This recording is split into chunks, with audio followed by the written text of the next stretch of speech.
Godfrey Morgan. A Californian Mystery. By Jules Verne. Godfrey Morgan. Chapter 1.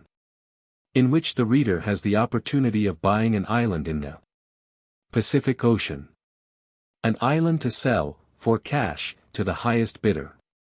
Said Dean Felporg, the auctioneer, standing behind his rostrum in the room where the conditions of the singular sale were being noisily discussed.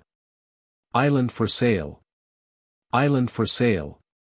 Repeated in shrill tones again and again. Gingrass, the crier, who was threading his way in and out of the excited crowd closely packed inside the largest saloon in the auction mart at No. 10, Sacramento Street. The crowd consisted not only of a goodly number of Americans from the states of Utah, Oregon, and California, but also of a few Frenchmen, who form quite a sixth of the population. Mexicans were there enveloped in their serapes. Chinamen in their large-sleeved tunics, pointed shoes, and conical hats, one or two Canucks from the coast, and even a sprinkling of Blackfeet, Grosvenors, or Flatheads, from the banks of the Trinity River. The scene is in San Francisco, the capital of California, but not at the period when the placer mining fever was raging, from 1849 to 1852. San Francisco was no longer what it had been then, a caravanserai, a terminus, an inn, where for a night there slept the busy men who were hastening to the gold fields west of the Sierra Nevada. At the end of some 20 years the old unknown Yerba Buena had given place to a town unique of its kind, peopled by 100,000 inhabitants, built under the shelter of a couple of hills, away from the shore. But stretching off to the farthest heights in the background, a city in short which has dethroned Lima, Santiago, Valparaiso, and every other rival, and which the Americans have made the Queen of the Pacific, the glory of the western coast. It was the 15th of May, and the weather was still cold. In California, subject as it is to the direct action of the polar currents, the first weeks of this month are somewhat similar to the last weeks of March in Central Europe. But the cold was hardly noticeable in the thick of the auction crowd. The bell with its incessant clangor had brought together an enormous throng, and quite a summer temperature caused the drops of perspiration to glisten on the foreheads of the spectators which the cold outside would have soon solidified. Do not imagine that all these folks had come to the auction room with the intention of buying. I might say that all of them had but come to see. Who was going to be mad enough, even if he were rich enough, to purchase an isle of the Pacific, which the government had in some eccentric moment decided to sell? Would the reserve price ever be reached? Could anybody be found to work up the bidding? If not, it would scarcely be the fault of the public crier, who tried his best to tempt buyers by his shoutings and gestures, and the flowery metaphors of his harangue. People laughed at him, but they did not seem much influenced by him. An island. An isle to sell, repeated Gingrass. But not to buy, answered an Irishman, whose pocket did not hold enough to pay for a single pebble. An island which at the valuation will not fetch $6 an acre, said the auctioneer.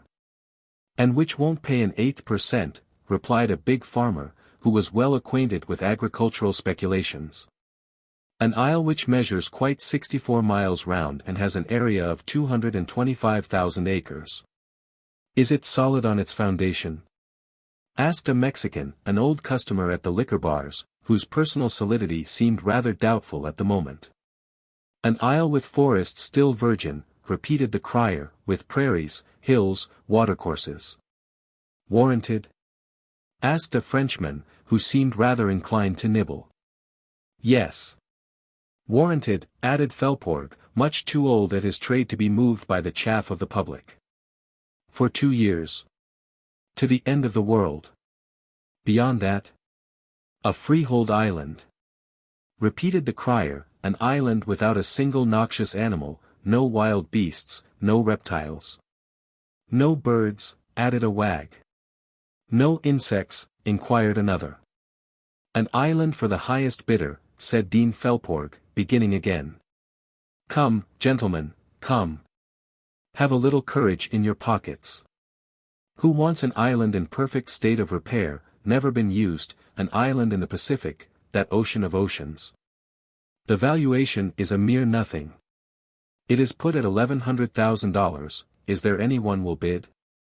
Who speaks first? You, sir, you, over there nodding your head like a porcelain mandarin. Here is an island. A really good island.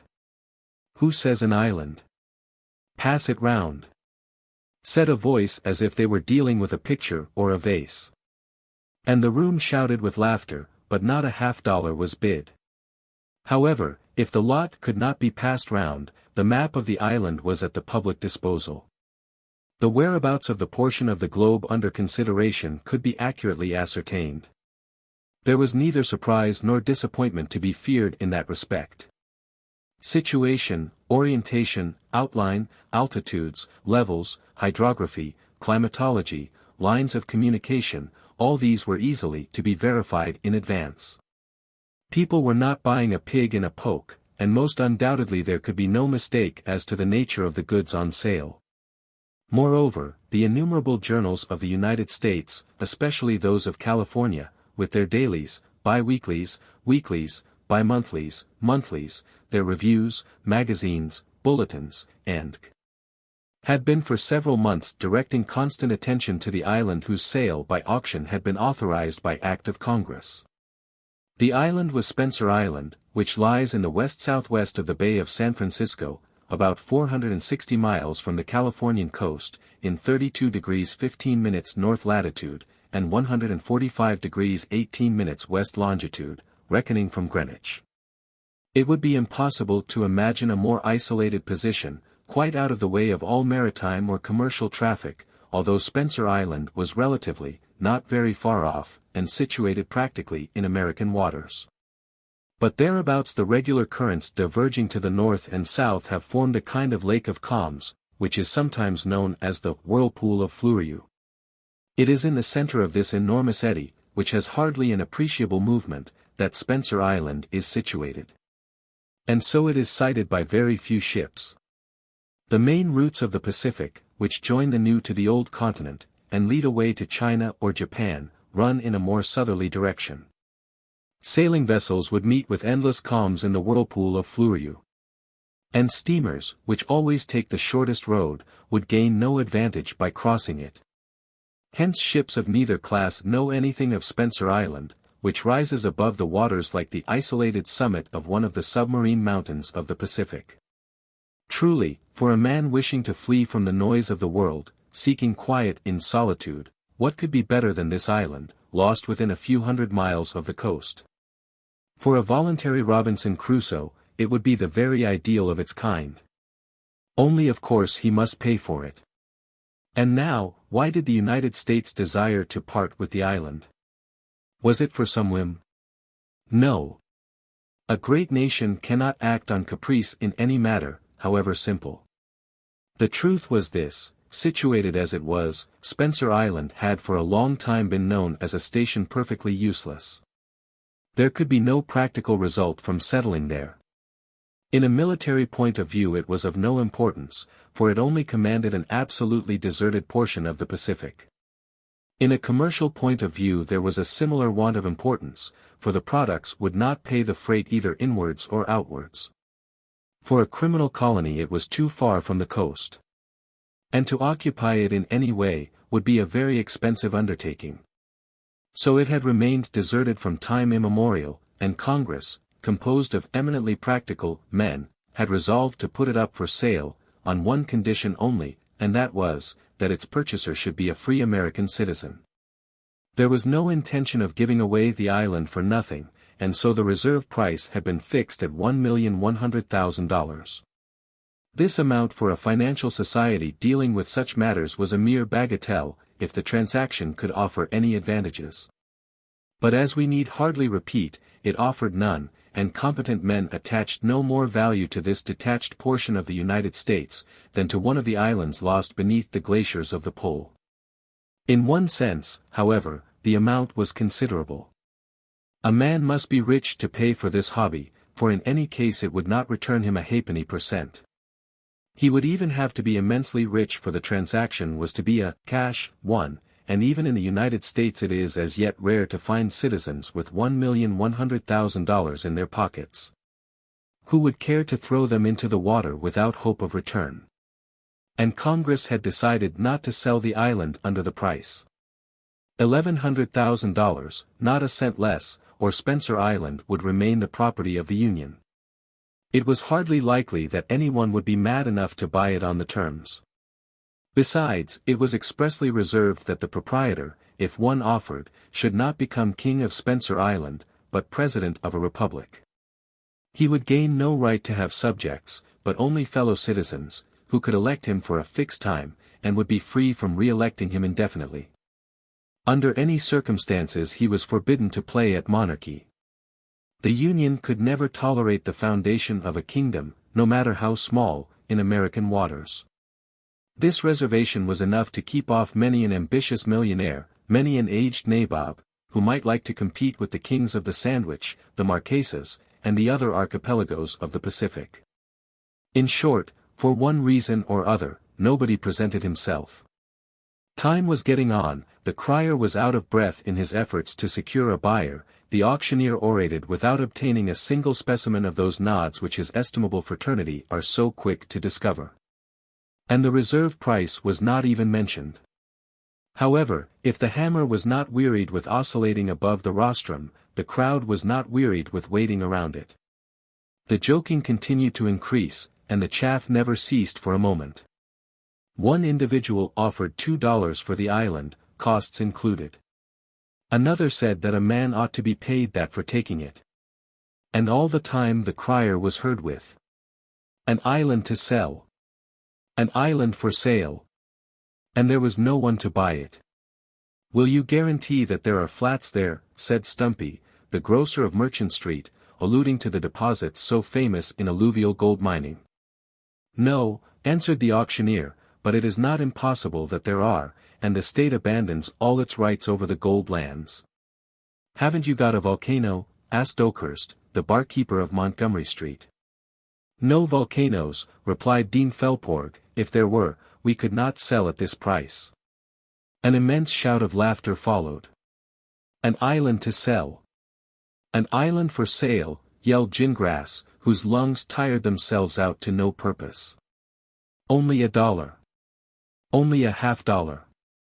Only a cent above the reserve," said the auctioneer for the last time, "and I will knock it down." Once. Twice. Perfect silence. "If nobody bids we must put the lot back." Once. Twice. $1,200,000. The four words rang through the room like 4 shots from a revolver. The crowd, suddenly speechless, turned towards the bold man who had dared to bid. It was William W. Kolderup, of San Francisco. Chapter 2. How William W. Kolderup, of San Francisco, was at loggerheads with J.R. Taskiner, of Stockton. A man extraordinarily rich, who counted dollars by the million as other men do by the thousand, such was William W. Kolderup. People said he was richer than the Duke of Westminster, whose income is some $4 million a year, and who can spend his $10,000 a day, or $7 every minute, richer than Senator Jones, of Nevada, who has $35 million in the funds. Richer than Mr. McKay himself, whose annual $13,750,000 give him $1,560 per hour, or half a dollar to spend every second of his life. I do not mention such minor millionaires as the Rothschilds, the Vanderbilts, the Dukes of Northumberland, or the Stuarts, nor the directors of the powerful Bank of California, and other opulent personages of the Old and New Worlds whom William W. Kolderup would have been able to comfortably pension. He could, without inconvenience, have given away $1 million just as you and I might give away a shilling. It was in developing the early placer mining enterprises in California that our worthy speculator had laid the solid foundations of his incalculable fortune. He was the principal associate of Captain Sutter, the Swiss, in the localities, where, in 1848, the first traces were discovered. Since then, luck and shrewdness combined had helped him on, and he had interested himself in all the great enterprises of both worlds. He threw himself boldly into commercial and industrial speculations. His inexhaustible funds were the life of hundreds of factories, his ships were on every sea. His wealth increased not in arithmetical but in geometrical progression. People spoke of him as one of those few milliardaires who never know how much they are worth. In reality he knew almost to a dollar, but he never boasted of it. At this very moment when we introduce him to our readers with all the consideration such a many-sided man merits, William W. Kolderup had 2,000 branch offices scattered over the globe, 80,000 employees in America, Europe, and Australia, 300,000 correspondents, a fleet of 500 ships which continually plowed the ocean for his profit. And he was spending not less than $1 million a year in bill stamps and postages. In short, he was the honor and glory of opulent Frisco, the nickname familiarly given by the Americans to the Californian capital. A bid from William W. Kolderup could not but be a serious one. And when the crowd in the auction room had recognized who it was that by $100,000 had capped the reserve price of Spencer Island, there was an irresistible sensation, the chaffing ceased instantly, jokes gave place to interjections of admiration. And cheers resounded through the saloon. Then a deep silence succeeded to the hubbub, eyes grew bigger, and ears opened wider. For our part had we been there we would have had to hold our breath that we might lose nothing of the exciting scene which would follow should any one dare to bid against William W. Kolderup. But was it probable? Was it even possible? No. And at the outset it was only necessary to look at William W. Kolderup to feel convinced that he could never yield on a question where his financial gallantry was at stake. He was a big, powerful man, with huge head, large shoulders, well-built limbs, firmly knit, and tough as iron. His quiet but resolute look was not willingly cast downwards, his grey hair, brushed up in front, was as abundant as if he were still young. The straight lines of his nose formed a geometrically drawn right-angled triangle. No mustache. His beard cut in Yankee fashion bedecked his chin, and the two upper points met at the opening of the lips and ran up to the temples in pepper and salt whiskers, teeth of snowy whiteness were symmetrically placed on the borders of a clean-cut mouth. The head of one of those true kings of men who rise in the tempest and face the storm. No hurricane could bend that head, so solid was the neck which supported it. In these battles of the bidders each of its nods meant an additional $100,000. There was no one to dispute with him. $1,200,000, $1,200,000. Said the auctioneer, with that peculiar accent which men of his vocation find most effective. Going at $1,200,000, repeated Gingrass the crier. You could safely bid more than that, said Oakhurst, the barkeeper. William Kolderup will never give in. He knows no one will chance it, answered the grocer from Merchant Street. Repeated cries of "hush" told the two worthy tradesmen to be quiet. All wished to hear. All hearts palpitated. Dare anyone raise his voice in answer to the voice of William W. Kolderup? He, magnificent to look upon, never moved. There he remained as calm as if the matter had no interest for him. But, and this those near to him noticed, his eyes were like revolvers loaded with dollars, ready to fire. Nobody speaks, asked Dean Felporg. Nobody spoke. Once. Twice. Once. Twice. Repeated Gingrass, quite accustomed to this little dialogue with his chief. Going. Going. For $1,200,000, Spencer Island, complete. For $1,200,000. That is so. No mistake. No withdrawal. For $1,200,000, Spencer Island. The waistcoats rose and fell convulsively. Could it be possible that at the last second a higher bid would come? Felporg with his right hand stretched on the table was shaking his ivory hammer, 1 rap, 2 raps, and the deed would be done. The public could not have been more absorbed in the face of a summary application of the law of Justice Lynch. The hammer slowly fell, almost touched the table, rose again, hovered an instant like a sword which pauses ere the drawer cleaves the victim in twain, then it flashed swiftly downwards. But before the sharp rap could be given, a voice was heard giving utterance to these 4 words. $1,300,000, dollars. There was a preliminary, ah, of general stupefaction, then a second, ah, of not less general satisfaction. Another bidder had presented himself. There was going to be a fight after all. But who was the reckless individual who had dared to come to dollar strokes with William W. Kolderup of San Francisco? It was J.R. Taskiner, of Stockton. J.R. Taskiner was rich, but he was more than proportionately fat. He weighed 490 pounds. If he had only run second in the last Fat Man show at Chicago, it was because he had not been allowed time to finish his dinner, and had lost about a dozen pounds. This colossus, who had had to have special chairs made for his portly person to rest upon, lived at Stockton, on the San Joaquin. Stockton is one of the most important cities in California, one of the depot centers for the mines of the South, the rival of Sacramento, the center for the mines of the North. There the ships embarked the largest quantity of Californian corn.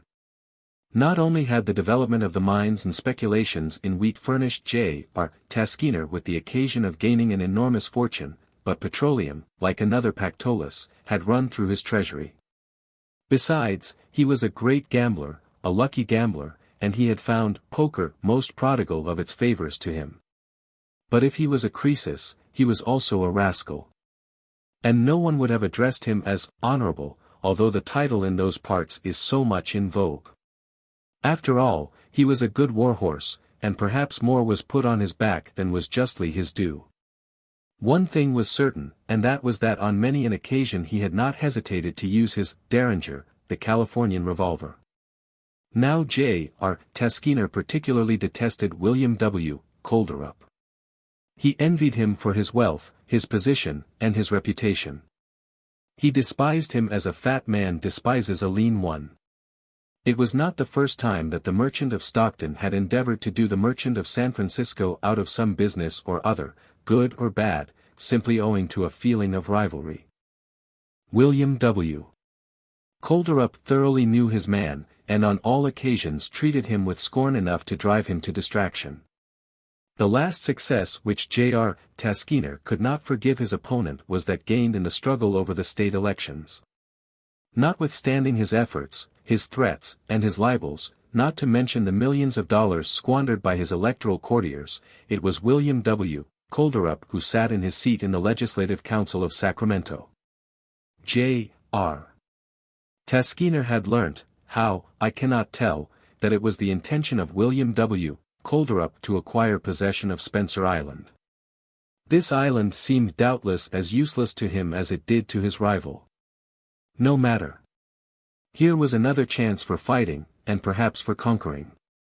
J.R. Taskiner would not allow it to escape him. And that is why J.R. Taskiner had come to the auction room among the curious crowd who could not be aware of his designs, why at all points he had prepared his batteries, why before opening fire, he had waited till his opponent had covered the reserve. And why when William W. Kolderup had made his bid of $1,200,000. J.R. Taskiner at the moment when William W. Kolderup thought he had definitely secured the island, woke up with the words shouted in stentorian tones. $1,300,000. Everybody as we have seen turned to look at him. Fat Taskiner. The name passed from mouth to mouth. Yes. Fat Taskiner. He was known well enough. His corpulence had been the theme of many an article in the journals of the Union. I am not quite sure which mathematician it was who had demonstrated by transcendental calculations, that so great was his mass that it actually influenced that of our satellite and in an appreciable manner disturbed the elements of the lunar orbit. But it was not J.R. Taskiner's physical composition which interested the spectators in the room. It was something far different which excited them. It was that he had entered into direct public rivalry with William W. Kolderup. It was a fight of heroes, dollar versus dollar, which had opened, and I do not know which of the two coffers would turn out to be best lined. Enormously rich were both these mortal enemies. After the first sensation, which was rapidly suppressed, renewed silence fell on the assembly. You could have heard a spider weaving his web. It was the voice of Dean Felporg which broke the spell. "For $1,300,000, Spencer Island," declaimed he, drawing himself up so as to better command the circle of bidders. William W. Kolderup had turned towards J.R.T. Skinner. The bystanders moved back, so as to allow the adversaries to behold each other. The man of Stockton and the man of San Francisco were face to face, mutually staring, at their ease. Truth compels me to state that they made the most of the opportunity. Never would one of them consent to lower his eyes before those of his rival. $1,400,000, said William W. Kolderup. $1,500,000, retorted J. R. Skinner. $1,600,000. $1,700,000. Have you ever heard the story of the two mechanics of Glasgow, who tried which should raise the other highest up the factory chimney at the risk of a catastrophe? The only difference was that here the chimney was of ingots of gold. Each time after the capping bid of J.R.T. Skinner, William W. Kolderup took a few moments to reflect before he bid again. On the contrary, Skinner burst out like a bomb, and did not seem to require a second to think. $1,700,000, repeated the auctioneer. Now, gentlemen, that is a mere nothing. It is giving it away. And one can well believe that, carried away by the jargon of his profession, he was about to add. The frame alone is worth more than that. When? $1,700,000, howled Gingras, the crier. $1,800,000. Replied William W. Kolderup. $1,900,000, retorted J.R.T. Skinner. 2 millions, quoth William W. Kolderup, and so quickly that this time he evidently had not taken the trouble to think. His face was a little pale when these last words escaped his lips, but his whole attitude was that of a man who did not intend to give in. J.R.T. Skinner was simply on fire. His enormous face was like one of those gigantic railway bullseyes which, screened by the red, signal the stoppage of the train. But it was highly probable that his rival would disregard the block, and decline to shut off steam. This J.R.T. Skinner felt. The blood mounted to his brows, and seemed apoplectically congested there. He wriggled his fat fingers, covered with diamonds of great price, along the huge gold chain attached to his chronometer.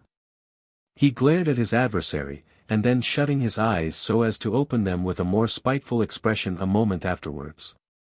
$2,400,000, he remarked, hoping by this tremendous leap to completely rout his rival. $2,700,000, replied William W. Kolderup in a peculiarly calm voice. $2,900,000. 3 millions. Yes.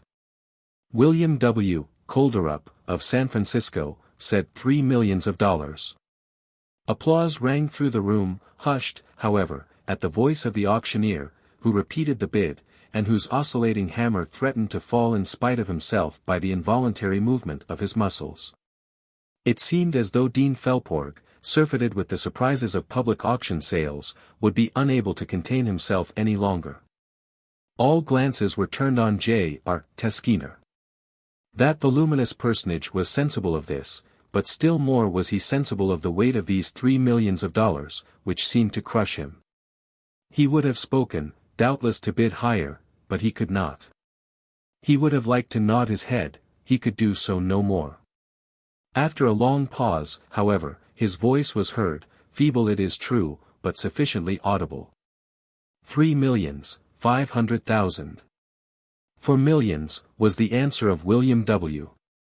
Kolderup. It was the last blow of the bludgeon. J.R.T. Skinner succumbed. The hammer gave a hard rap on the marble table and Spencer Island fell for $4 millions to William W. Kolderup, of San Francisco. I will be avenged, muttered J.R.T. Skinner, and throwing a glance of hatred at his conqueror, he returned to the Occidental Hotel. But, hip, hip, hurrah, 3 times thrice, smote the ears of William W. Kolderup, then cheers followed him to Montgomery Street, and such was the delirious enthusiasm of the Americans that they even forgot to favor him with the customary bars of Yankee Doodle. Chapter 3. The Conversation of Fina Holony and Godfrey Morgan, with a piano accompaniment. William W. Kolderup had returned to his mansion in Montgomery Street. This thoroughfare is the Regent Street, the Broadway, the Boulevard des Italiens of San Francisco. Throughout its length, the great artery which crosses the city parallel with its quays is astir with life and movement. Trams there are innumerable. Carriages with horses, carriages with mules, men bent on business, hurrying to and fro over its stone pavements, past shops thronged with customers. Men bent on pleasure, crowding the doors of the bars, where at all hours are dispensed the Californian drinks. There is no need for us to describe the mansion of a Frisco nabob. With so many millions, there was proportionate luxury. More comfort than taste. Less of the artistic than the practical. One cannot have everything. So the reader must be contented to know that there was a magnificent reception room, and in this reception room a piano, whose chords were permeating the mansion's warm atmosphere when the opulent Kolderup walked in. "Good," he said. "She and he are there. A word to my cashier, and then we can have a little chat." And he stepped towards his office to arrange the little matter of Spencer Island, and then dismiss it from his mind. He had only to realize a few certificates in his portfolio and the acquisition was settled for. Half a dozen lines to his broker, no more. Then William W. Kolderup devoted himself to another combination, which was much more to his taste. Yes. She and he were in the drawing-room, she, in front of the piano, he, half reclining on the sofa, listening vaguely to the pearly arpeggios which escaped from the fingers of the charmer. "Are you listening?" she said. "Of course." "Yes. But do you understand it?" "Do I understand it, Fina? Never have you played those, Auld Robin Gray, variations more superbly. But it is not Auld Robin Gray, Godfrey, it is, Happy Moments." "Oh. Ah. Yes. I remember," answered Godfrey, in a tone of indifference which it was difficult to mistake. The lady raised her two hands, held them suspended for an instant above the keys as if they were about to grasp another chord, and then with a half-turn on her music stool she remained for a moment looking at the too tranquil Godfrey, whose eyes did their best to avoid hers.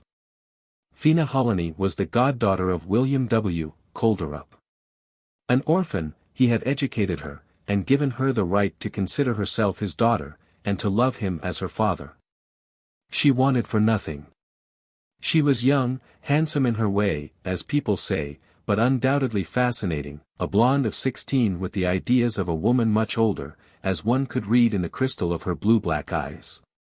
Of course, we must compare her to a lily, for all beauties are compared to lilies in the best American society. She was then a lily, but a lily grafted into an eglantine. She certainly had plenty of spirit, but she had also plenty of practical common sense, a somewhat selfish demeanor, and but little sympathy with the illusions and dreams so characteristic of her sex and age. Her dreams were when she was asleep, not when she was awake. She was not asleep now, and had no intention of being so. "Godfrey," she continued. "Fina," answered the young man. "Where are you now?" "Near you, in this room." "Not near me, Godfrey. Not in this room. But far, far away, over the seas, is it not so?" And mechanically Fina's hand sought the keyboard and rippled along a series of sinking sevenths, which spoke of a plaintive sadness, unintelligible perhaps to the nephew of William W. Kolderup.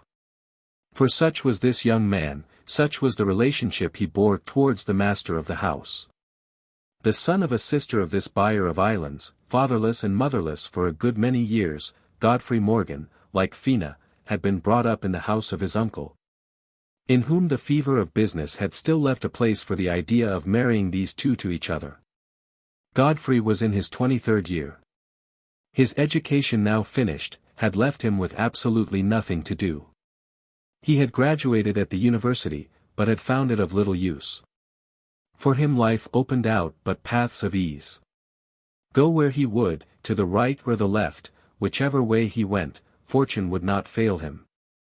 Godfrey was of good presence, gentlemanly, elegant, never tying his cravat in a ring, nor starring his fingers, his wrists or his shirt front with those jeweled gimcracks so dear to his fellow citizens. I shall surprise no one in saying that Godfrey Morgan was going to marry Fina Hollaney. Was he likely to do otherwise? All the proprieties were in favor of it. Besides, William W. Colderup desired the marriage. The two people whom he loved most in this world were sure of a fortune from him, without taking into consideration whether Fina cared for Godfrey, or Godfrey cared for Fina. It would also simplify the bookkeeping of the commercial house. Ever since their births an account had been opened for the boy, another for the girl. It would then be only necessary to rule these off and transfer the balances to a joint account for the young couple. The worthy merchant hoped that this would soon be done, and the balances struck without error or omission. But it is precisely that there had been an omission and perhaps an error that we are about to show. An error, because at the outset Godfrey felt that he was not yet old enough for the serious undertaking of marriage, an omission, because he had not been consulted on the subject. In fact, when he had finished his studies Godfrey had displayed a quite premature indifference to the world, in which he wanted for nothing, in which he had no wish remaining unratified, and nothing whatever to do. The thought of traveling round the world was always present to him. Of the old and new continents he knew but one spot, San Francisco, where he was born, and which he had never left except in a dream. What harm was there in a young man making the tour of the globe twice or thrice, especially if he were an American? Would it do him any good? Would he learn anything in the different adventures he would meet with in a voyage of any length? If he were not already satiated with a life of adventure, how could he be answered? Finally, how many millions of leagues of observation and instruction were indispensable for the completion of the young man's education? Things had reached this pass. For a year or more Godfrey had been immersed in books of voyages of recent date, and had passionately devoured them. He had discovered the Celestial Empire with Marco Polo, America with Columbus, the Pacific with Cook, the South Pole with Dumont d'Urville.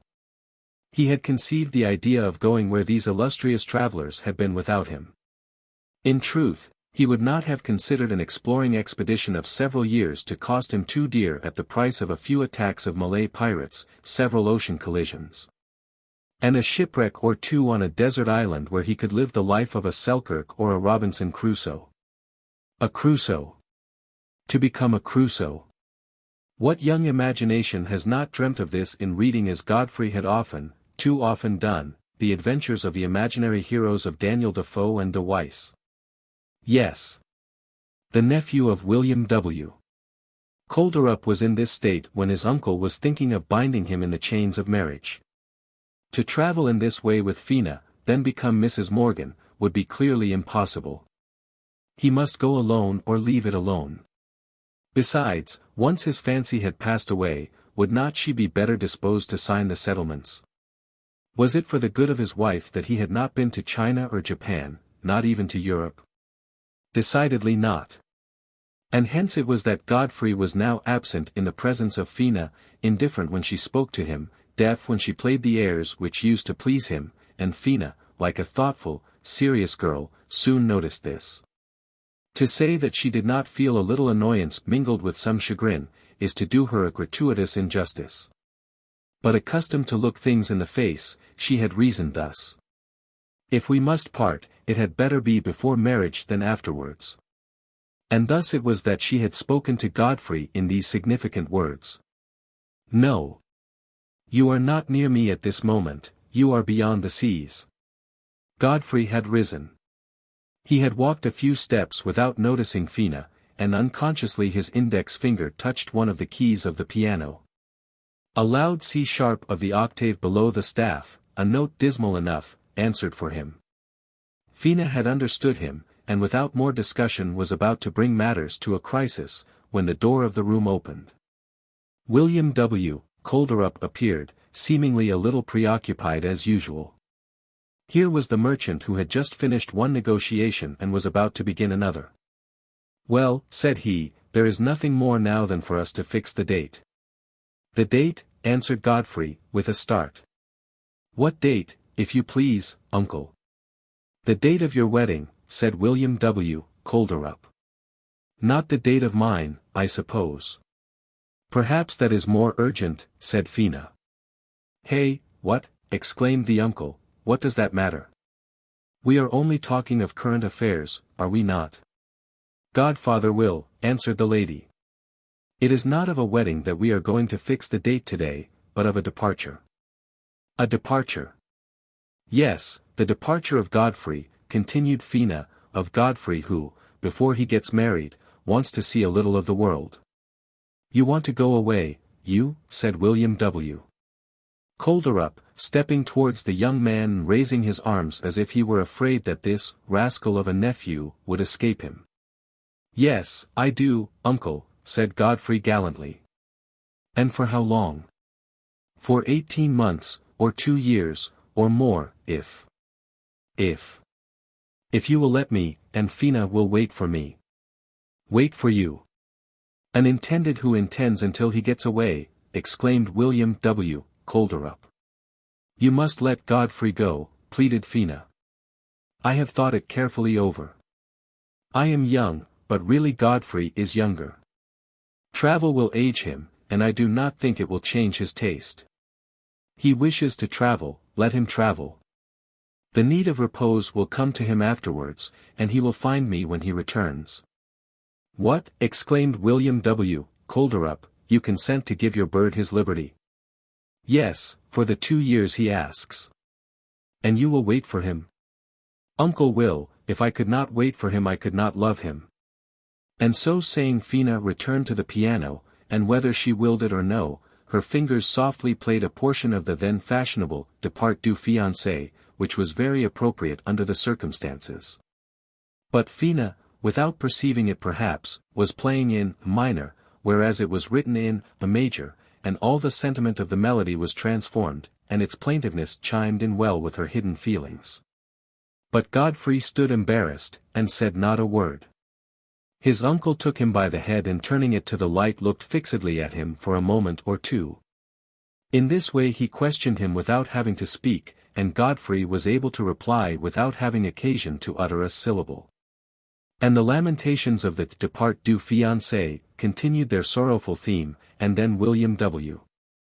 Colderup, having made the turn of the room, returned to Godfrey, who stood like a criminal before the judge.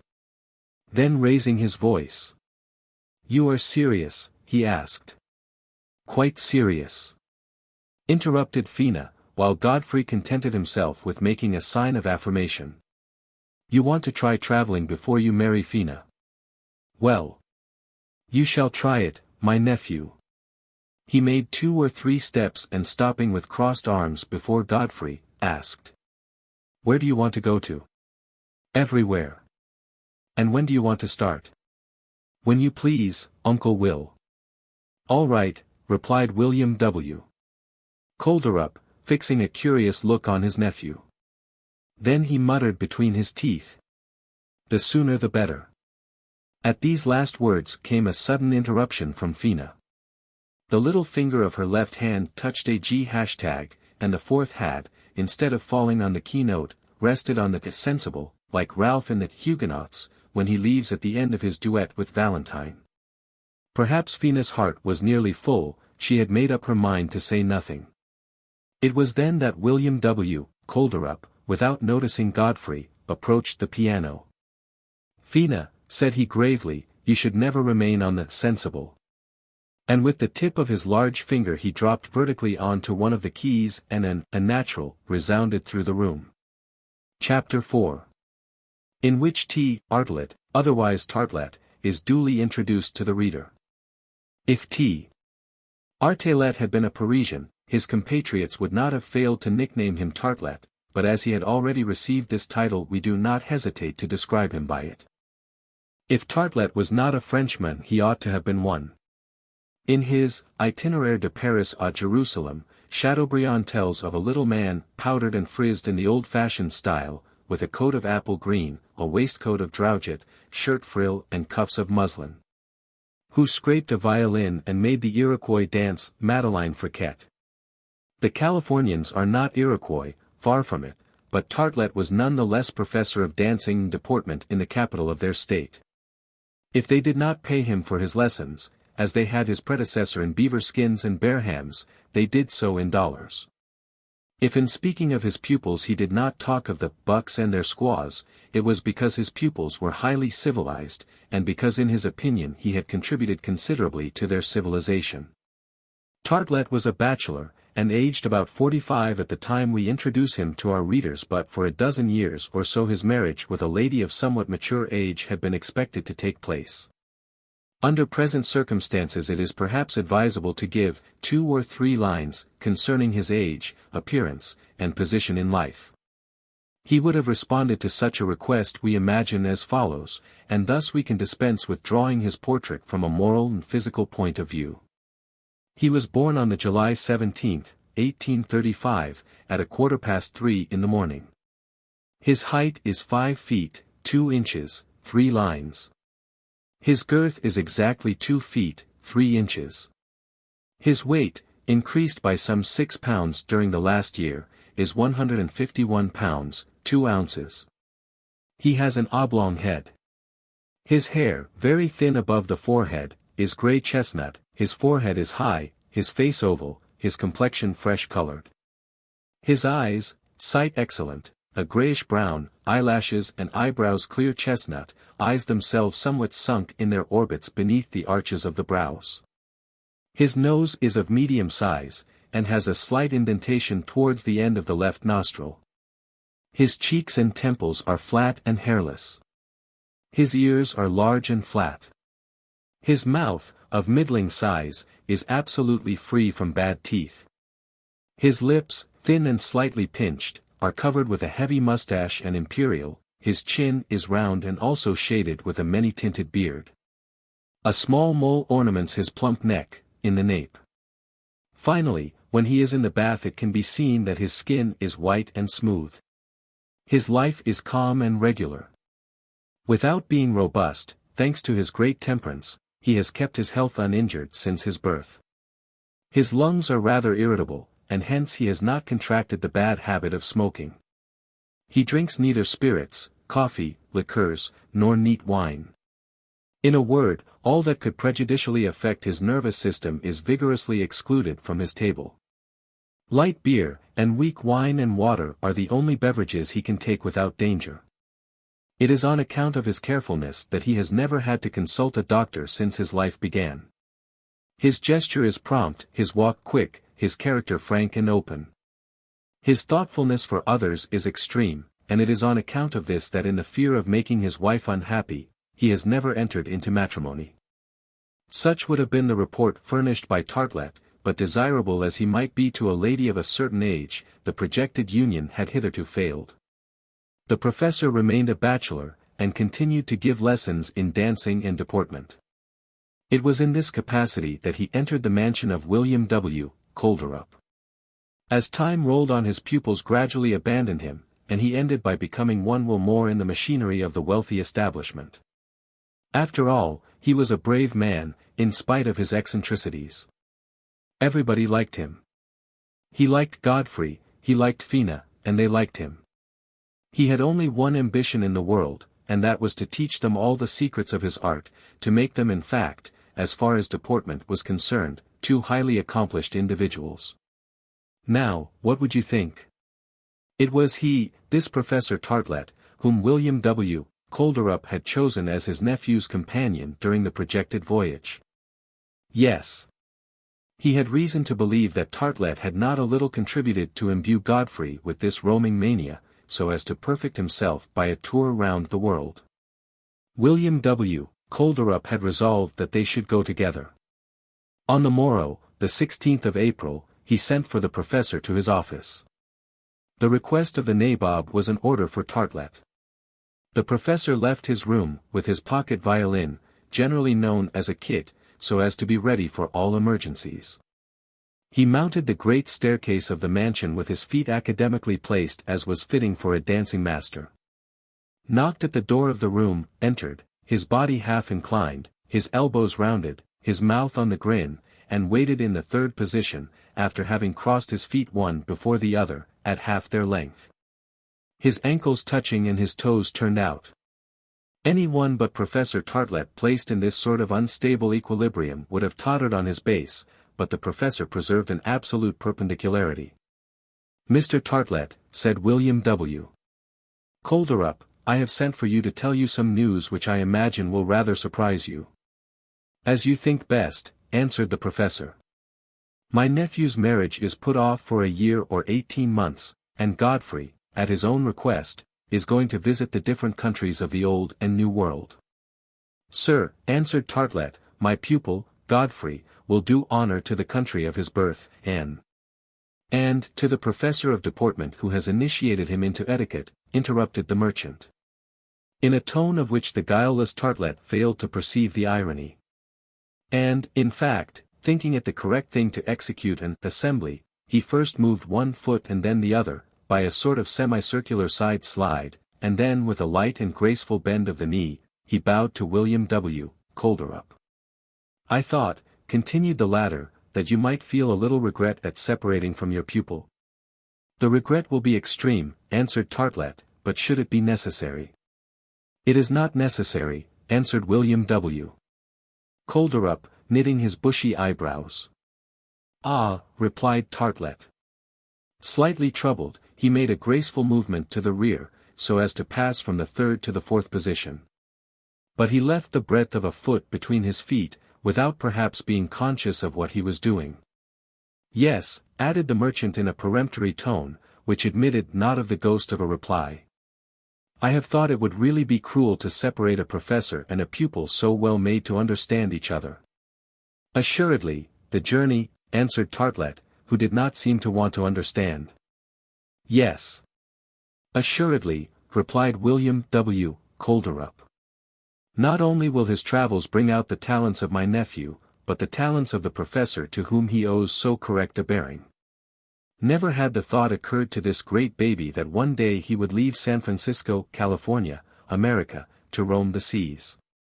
Such an idea had never entered the brain of a man more absorbed in choreography than geography, and who was still ignorant of the suburbs of the capital beyond 10 miles radius.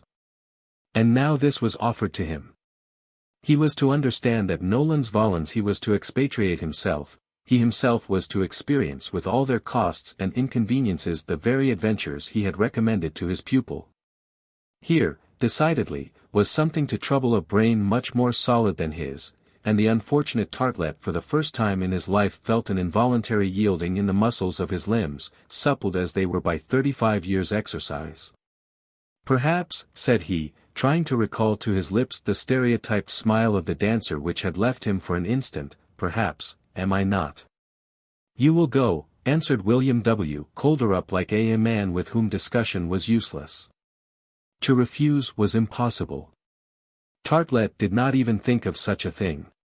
What was he in the house? A thing, a parcel, a package to be sent to every corner of the world. But the projected expedition troubled him not a little. "And when am I to start?" demanded he, trying to get back into an academical position. "In a month." "And on what raging ocean has Mr. Colderup decided that his vessel should bear his nephew and me?" "The Pacific, at first." "And on what point of the terrestrial globe shall I first set foot?" "On the soil of New Zealand," answered William W. Colderup. "I have remarked that the New Zealanders always stick their elbows out. Now you can teach them to turn them in." And thus was Professor Tartlett selected as the traveling companion of Godfrey Morgan. A nod from the merchant gave him to understand that the audience had terminated. He retired, considerably agitated, and the performance of the special graces which he usually displayed in this difficult act left a good deal to be desired. In fact, for the first time in his life, Professor Tartlett, forgetting in his preoccupation the most elementary principles of his art, went out with his toes turned in. Chapter 5. In which they prepare to go, and at the end of which they go for good. Before the long voyage together through life, which men call marriage, Godfrey then was to make the tour of the world, a journey sometimes even more dangerous. But he reckoned on returning improved in every respect. He left a lad, he would return a man. He would have seen, noted, compared. His curiosity would be satisfied. There would only remain for him to settle down quietly, and live happily at home with his wife, whom no temptation would take him from. Was he wrong or right? Was he to learn a valuable lesson? The future will show. In short, Godfrey was enchanted. Fina, anxious without appearing to be so, was resigned to this apprenticeship. Professor Artelett, generally so firm on his limbs, had lost all his dancing equilibrium. He had lost all his usual self-possession, and tried in vain to recover it. He even tottered on the carpet of his room as if he were already on the floor of a cabin, rolling and pitching on the ocean. As for William W. Colderup, since he had arrived at a decision, he had become very uncommunicative, especially to his nephew. The closed lips, and eyes half hidden beneath their lids, showed that there was some fixed idea in the head where generally floated the highest commercial speculations. "Ah! You want to travel," muttered he every now and then. "Travel instead of marrying and staying at home. Well, you shall travel." Preparations were immediately begun. In the first place, the itinerary had to be projected, discussed, and settled. Was Godfrey to go south, or east, or west? That had to be decided in the first place. If he went southwards, the Panama, California and British Columbia Company, or the Southampton and Rio Janeiro Company would have to take him to Europe. If he went eastwards, the Union Pacific Railway would take him in a few days to New York, and thence the Cunard, Inman, White Star, Hamburg American, or French transatlantic companies would land him on the shores of the Old World. If he went westwards, the Golden Age steam transoceanic would render it easy for him to reach Melbourne, and thence he could get to the Isthmus of Suez by the boats of the Peninsular and Oriental Company. The means of transport were abundant, and thanks to their mathematical agreement the round of the world was but a simple pleasure tour. But it was not thus that the nephew and heir of the Nabob of Frisco was to travel. No. William W. Colderup possessed for the requirements of his business quite a fleet of steam and sailing vessels. He had decided that one of these ships should be put at the disposal of Godfrey Morgan, as if he were a prince of the blood, travelling for his pleasure, at the expense of his father's subjects. By his orders the Dream, a substantial steamer of 600 tons and 200 horsepower, was got ready. It was to be commanded by Captain Turcott, a tough old salt, who had already sailed in every latitude in every sea.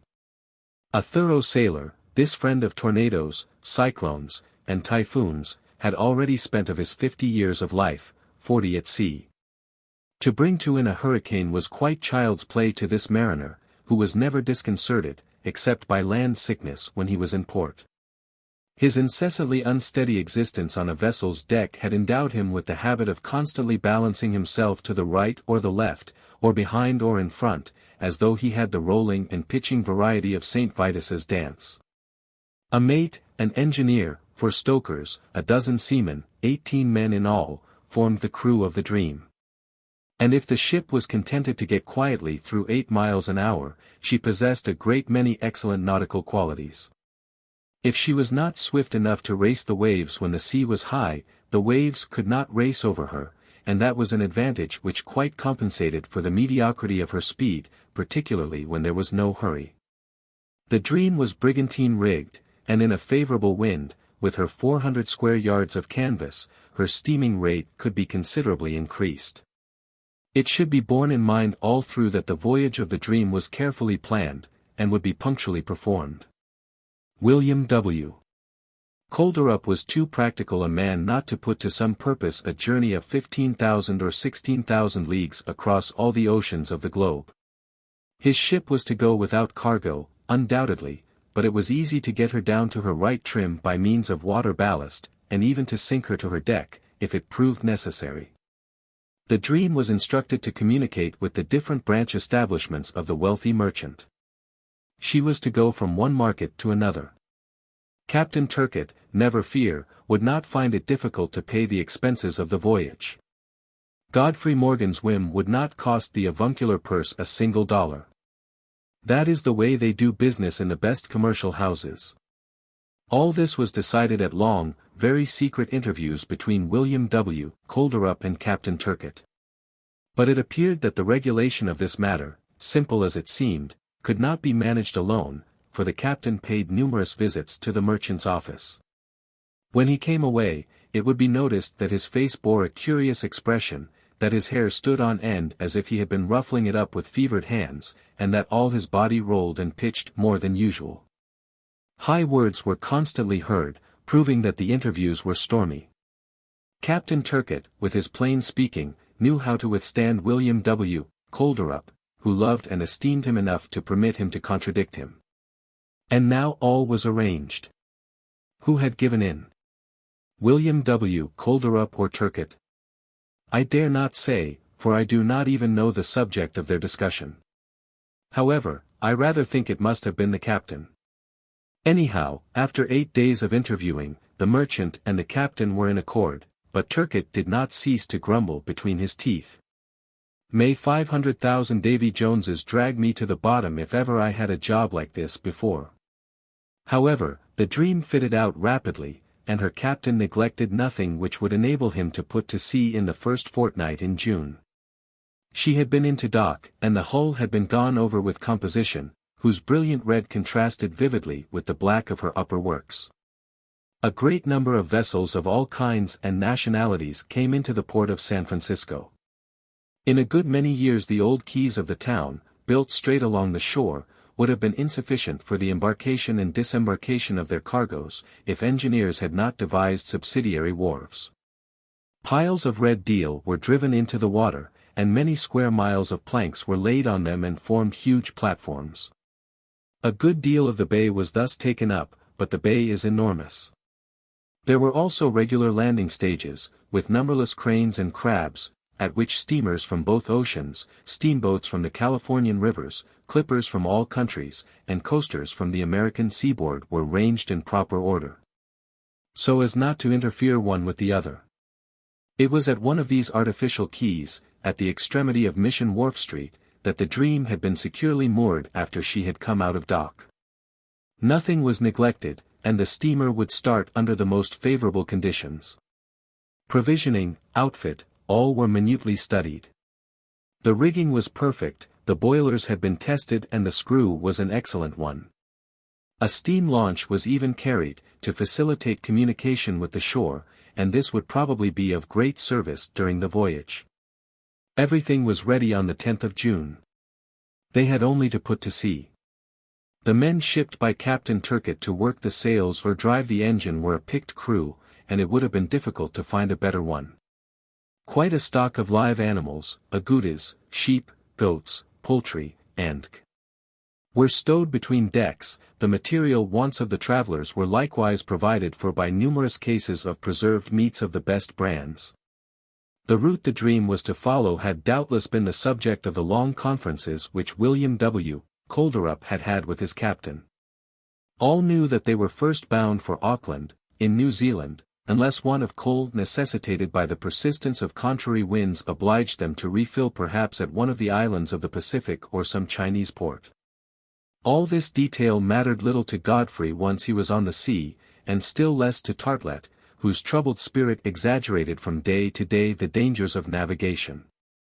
There was only one formality to be gone through, the formality of being photographed.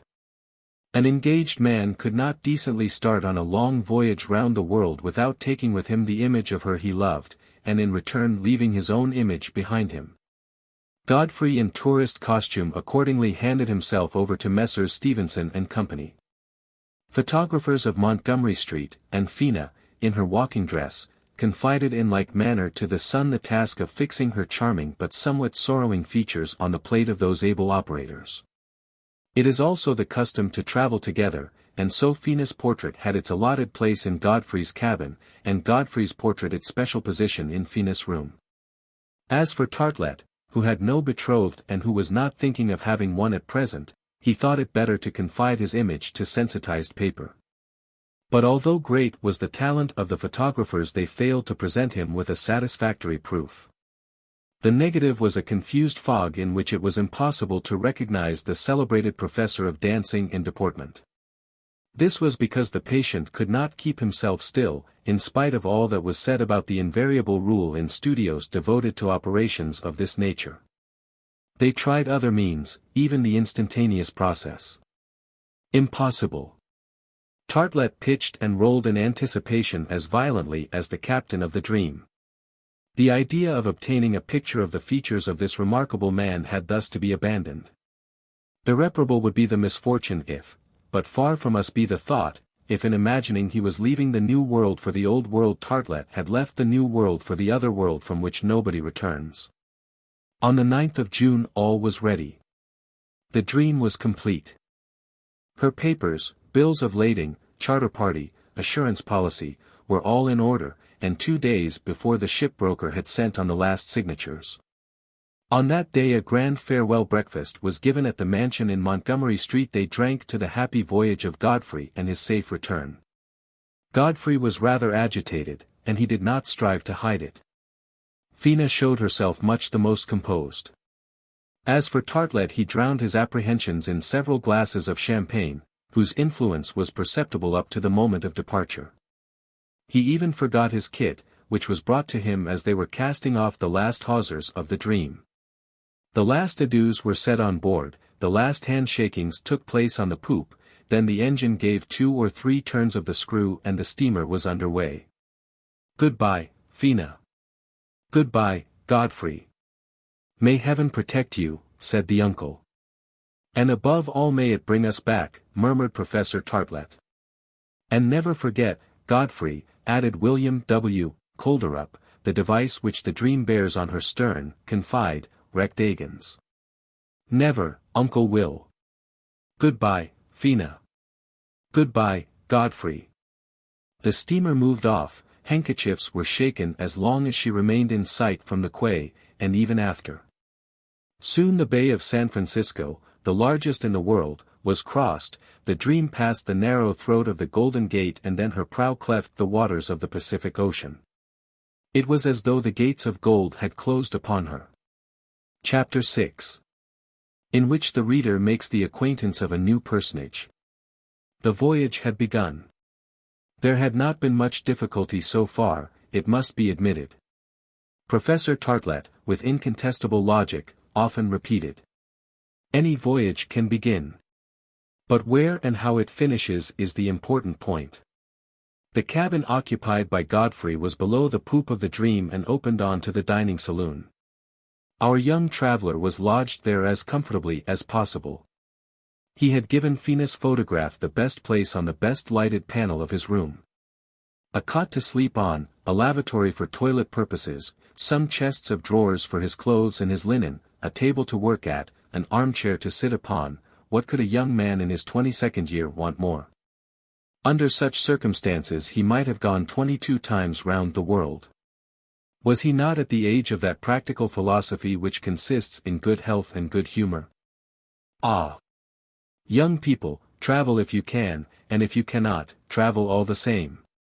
Artelett was not in a good humor. His cabin, near that of his pupil, seemed to him too narrow, his bed too hard, the 6 square yards which he occupied quite insufficient for his steps and strides. Would not the traveler in him absorb the professor of dancing and deportment? No. It was in the blood, and when Artelett reached the hour of his last sleep his feet would be found placed in a horizontal line with the heels one against the other, in the first position. Meals were taken in common. Godfrey and Artelett sat opposite to each other, the captain and mate occupying each end of the rolling table. This alarming appellation, the rolling table, is enough to warn us that the professor's place would too often be vacant. At the start, in the lovely month of June, there was a beautiful breeze from the northeast, and Captain Turcott was able to set his canvas so as to increase his speed. The dream thus balanced hardly rolled at all, and as the waves followed her, her pitching was but slight. This mode of progressing was not such as to affect the looks of the passengers and give them pinched noses, hollow eyes, livid foreheads, or colorless cheeks. It was supportable. They steered southwest over a splendid sea, hardly lifting in the least, and the American coast soon disappeared below the horizon. For 2 days nothing occurred worthy of mention. The dream made good progress. The commencement of the voyage promised well, so that Captain Turcott seemed occasionally to feel an anxiety which he tried in vain to hide. Each day as the sun crossed the meridian he carefully took his observations. But it could be noticed that immediately afterwards he retired with the mate into his cabin, and then they remained in secret conclave as if they were discussing some grave eventuality. This performance passed probably unnoticed by Godfrey, who understood nothing about the details of navigation, but the boatswain and the crew seemed somewhat astonished at it, particularly as for 2 or 3 times during the first week. When there was not the least necessity for the maneuver, the course of the dream at night was completely altered, and resumed again in the morning. In a sailing ship this might be intelligible, but in a steamer, which could keep on the great circle line and only use canvas when the wind was favorable, it was somewhat extraordinary. During the morning of the 12th of June a very unexpected incident occurred on board. Captain Turcott, the mate, and Godfrey, were sitting down to breakfast when an unusual noise was heard on deck. Almost immediately afterwards the boatswain opened the door and appeared on the threshold. "Captain," he said. "What's up?" asked Turcott, sailor as he was, always on the alert. "Here's a Chinny," said the boatswain. "A Chinese?" "Yes. A genuine Chinese we have just found by chance at the bottom of the hold." "At the bottom of the hold," exclaimed Turcott.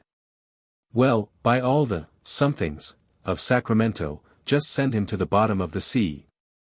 "All right," answered the boatswain. And that excellent man with all the contempt of a Californian for a son of the Celestial Empire, taking the order as quite a natural one, would have had not the slightest compunction in executing it. However, Captain Turcott rose from his chair, and followed by Godfrey and the mate, left the saloon and walked towards the forecastle of the Dream. There stood a Chinaman, tightly handcuffed, and held by 2 or 3 sailors, who were by no means sparing of their nudges and knocks. He was a man of from 35 to 40, with intelligent features, well built, of lithe figure, but a little emaciated, owing to his sojourn for 16 hours at the bottom of a badly ventilated hold. Captain Turcott made a sign to his men to leave the unhappy intruder alone. "Who are you?" he asked. "A son of the sun." "And what is your name?" "Seng Vu," answered the Chinese, whose name in the celestial language signifies, "he who does not live." "And what are you doing on board here?" "I am out for a sail," coolly answered Seng Vu, "but am doing you as little harm as I can." "Really? As little harm, and you stowed yourself away in the hold when we started?" "Just so, Captain. So that we might take you for nothing from America to China, on the other side of the Pacific? If you will have it so. And if I don't wish to have it so, you yellow-skinned nigger. If I will have it that you have to swim to China. I will try," said the Chinaman with a smile, "but I shall probably sink on the road." "Well, John," exclaimed Captain Turcott, "I am going to show you how to save your passage money." And Captain Turcott, much more angry than circumstances necessitated, was perhaps about to put his threat into execution, when Godfrey intervened. "Captain," he said, "one more Chinny on board the Dream is 1 Chinny less in California, where there are too many." "A great deal too many," answered Captain Turcott. "Yes, too many. Well, if this poor beggar wishes to relieve San Francisco of his presence, he ought to be pitied. Bah! We can throw him on shore at Shanghai, and there needn't be any fuss about it." In saying that there were too many Chinese in California, Godfrey held the same language as every true Californian. The emigration of the sons of the Celestial Empire, there are 300 million in China as against 30 million of Americans in the United States, has become dangerous to the provinces of the far west. And the legislators of these states of California, Lower California, Oregon, Nevada, Utah, and even Congress itself, are much concerned at this new epidemic of invasion, to which the Yankees have given the name of the Yellow Plague. At this period there were more than 50,000 Chinese, in the state of California alone. These people, very industrious at gold washing, very patient, living on a pinch of rice, a mouthful of tea, and a whiff of opium, did an immense deal to bring down the price of manual labor, to the detriment of the native workman. They had to submit to special laws, contrary to the American Constitution, laws which regulated their immigration, and withheld from them the right of naturalization, owing to the fear that they would end by obtaining a majority in the Congress. Generally ill-treated, much as Indians or Negroes, so as to justify the title of pests, which was applied to them, they herded together in a sort of ghetto, where they carefully kept up the manners and customs of the Celestial Empire. In the Californian capital, it is in the Sacramento Street district, decked with their banners and lanterns, that this foreign race has taken up its abode. There they can be met in thousands, trotting along in their wide-sleeved blouses, conical hats, and turned-up shoes. Here, for the most part, they live as grocers, gardeners, or laundresses, unless they are working as cooks or belong to one of those dramatic troupes which perform Chinese pieces in the French Theatre at San Francisco. And, there is no reason why we should conceal the fact, XVIII happened to form part of one of these troupes, in which he filled the role of comic lead, if such a description can apply to any Chinese artiste. As a matter of fact, they are so serious, even in their fun, that the Californian romancer, Bret Harte, has told us that he never saw a genuine Chinaman laugh. And has even confessed that he is unable to say whether one of the national pieces he witnessed was a tragedy or a farce. In short, XVIII was a comedian. The season had ended, crowned with success, perhaps out of proportion to the gold pieces he had amassed. He wished to return to his country otherwise than as a corpse. For Chinamen always like to get buried at home, and there are special steamers who carry dead celestials and nothing else. At all risks, therefore, he had secretly slipped on board the Dream. Loaded with provisions, did he hope to get through, incognito, a passage of several weeks, and then to land on the coast of China without being seen? It is just possible. At any rate, the case was hardly one for a death penalty. So Godfrey had good reason to interfere in favor of the intruder, and Captain Turcott, who pretended to be angrier than he really was, gave up the idea of sending XVIII overboard to battle with the waves of the Pacific. XVIII, however, did not return to his hiding place in the hold, though he was rather an incubus on board. Phlegmatic, methodic, and by no means communicative, he carefully avoided the seamen, who had always some prank to play off on him, and he kept to his own provisions. He was thin enough in all conscience, and his additional weight but imperceptibly added to the cost of navigating the Dream. If XVIII got a free passage, it was obvious that his carriage did not cost William W. Colderup very much. His presence on board put into Captain Turcott's head an idea which his mate probably was the only one to understand thoroughly. He will bother us a bit, this confounded Chinny, after all, so much the worse for him. Whatever made him stow himself away on board the Dream, answered the mate. To get to Shanghai, replied Captain Turcott. Bless John and all John's sons too. Chapter 7. In which it will be seen that William W. Colderup was probably right in insuring his ship. During the following days, the 13th, 14th, and 15th of June, the barometer slowly fell, without an attempt to rise in the slightest degree, and the weather became variable, hovering between rain and wind or storm. The breeze strengthened considerably, and changed to southwesterly. It was a headwind for the Dream, and the waves had now increased enormously, and lifted her forward. The sails were all furled, and she had to depend on her screw alone. Under half steam, however, so as to avoid excessive laboring. Godfrey bore the trial of the ship's motion without even losing his good humor for a moment. Evidently he was fond of the sea. But Artelett was not fond of the sea, and it served him out. It was pitiful to see the unfortunate professor of deportment deporting himself no longer, the professor of dancing contrary to every rule of his art.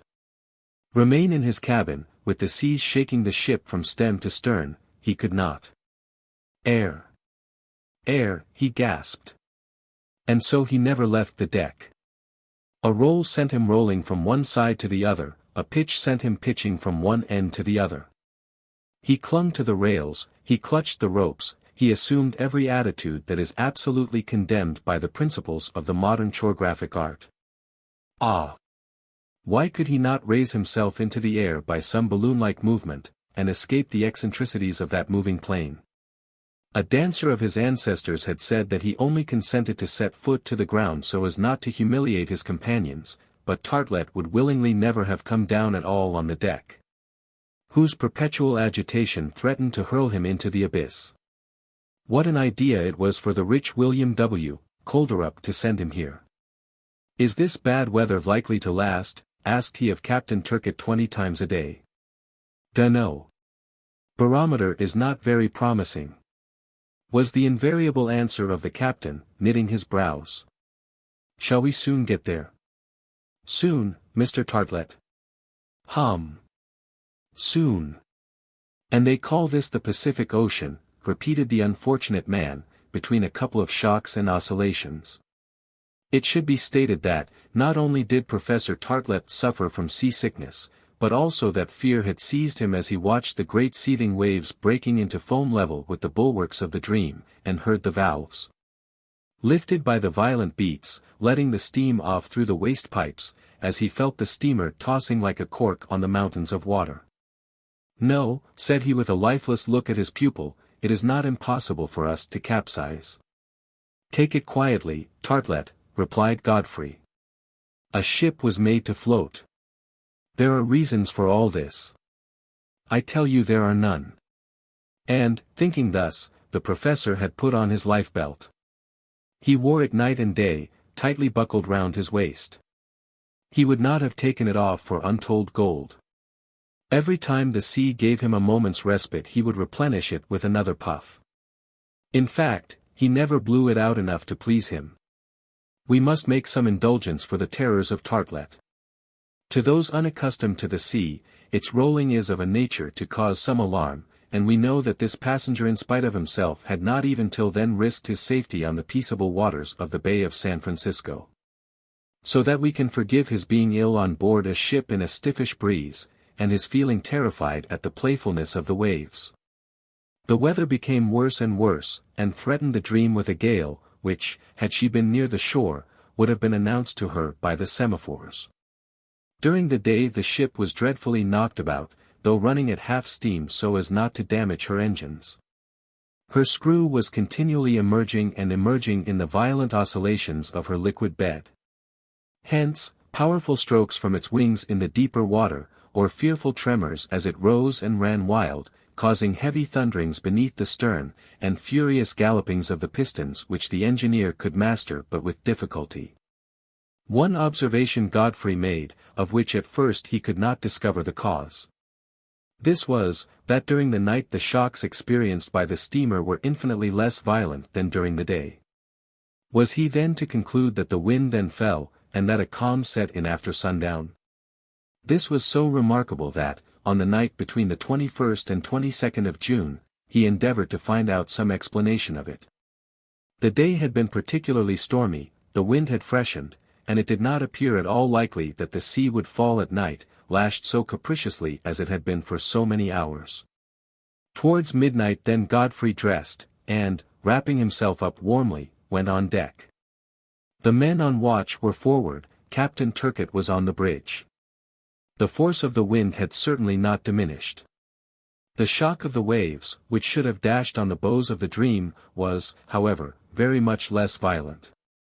But in raising his eyes towards the top of the funnel, with its black canopy of smoke, Godfrey saw that the smoke, instead of floating from the bow aft, was, on the contrary, floating from aft forwards, and following the same direction as the ship. "Has the wind changed?" he said to himself. And extremely glad at the circumstance he mounted the bridge. Stepping up to Turcott. "Captain," he said. The latter, enveloped in his oilskins, had not heard him approach, and at first could not conceal a movement of annoyance in seeing him close to him. "You, Mr. Godfrey, you, on the bridge?" "Yes, I, Captain. I came to ask." "What?" answered Captain Turcott sharply. "If the wind has not changed." "No, Mr. Godfrey, no. And, unfortunately, I think it will turn to a storm. But we now have the wind behind us." "Wind behind us, yes, wind behind us," replied the captain, visibly disconcerted at the observation. But it is not my fault. What do you mean? I mean that in order not to endanger the vessel's safety I have had to put her about and run before the storm. That will cause us a most lamentable delay, said Godfrey. Very much so, answered Captain Turcott, but when day breaks, if the sea falls a little, I shall resume our westerly route. I should recommend you, Mr. Godfrey, to get back to your cabin. Take my advice, try and sleep while we are running before the wind. You will be less knocked about. Godfrey made a sign of affirmation. Turning a last anxious glance at the low clouds which were chasing each other with extreme swiftness, he left the bridge, returned to his cabin, and soon resumed his interrupted slumbers. The next morning, the 22nd of June, as Captain Turcott had said, the wind having sensibly abated, the Dream was headed in proper direction. This navigation towards the west during the day, towards the east during the night, lasted for 48 hours more, but the barometer showed some tendency to rise, its oscillations became less frequent. It was to be presumed that the bad weather would end in northerly winds. And so in fact it happened. On the 25th of June, about 8 o'clock in the morning, when Godfrey stepped on deck, a charming breeze from the northeast had swept away the clouds. The sun's rays were shining through the rigging and tipping its projecting points with touches of fire. The sea, deep green in color, glittered along a large section of its surface beneath the direct influence of its beams. The wind blew only in feeble gusts which laced the wave crests with delicate foam. The lower sails were set. Properly speaking, they were not regular waves on which the sea rose and fell, but only lengthened undulations which gently rocked the steamer. Undulations or waves, it is true, it was all one to Professor Artelett, as unwell when it was too mild, as when it was too rough.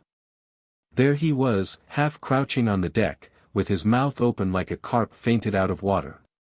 The mate on the poop, his telescope at his eye, was looking towards the northeast.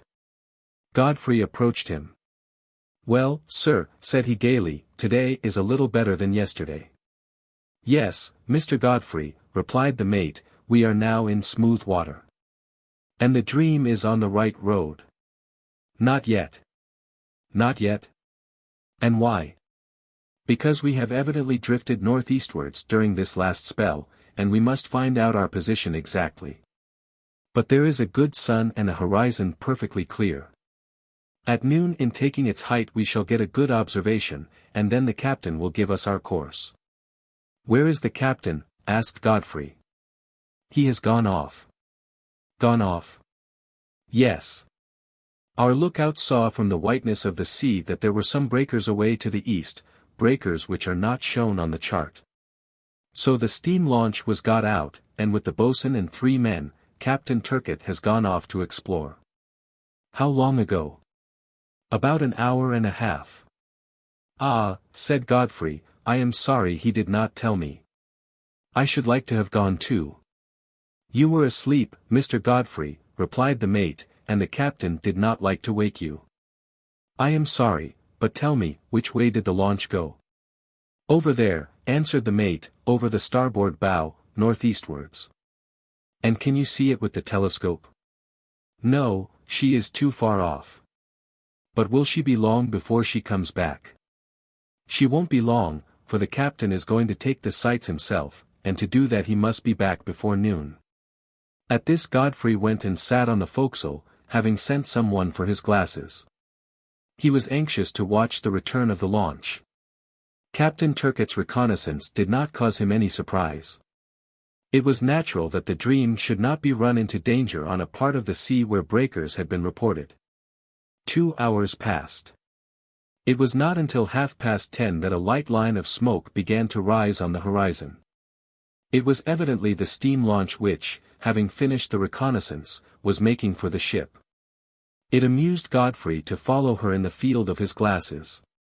He saw her little by little reveal herself in clearer outline, he saw her grow on the surface of the sea, and then give definite shape to her smoke wreath, as it mingled with a few curls of steam on the clear depth of the horizon. She was an excellent little vessel, of immense speed, and as she came along at full steam, she was soon visible to the naked eye. Towards 11 o'clock, the wash from her bow as she tore through the waves was perfectly distinct, and behind her the long furrow of foam gradually growing wider and fainter like the tail of a comet.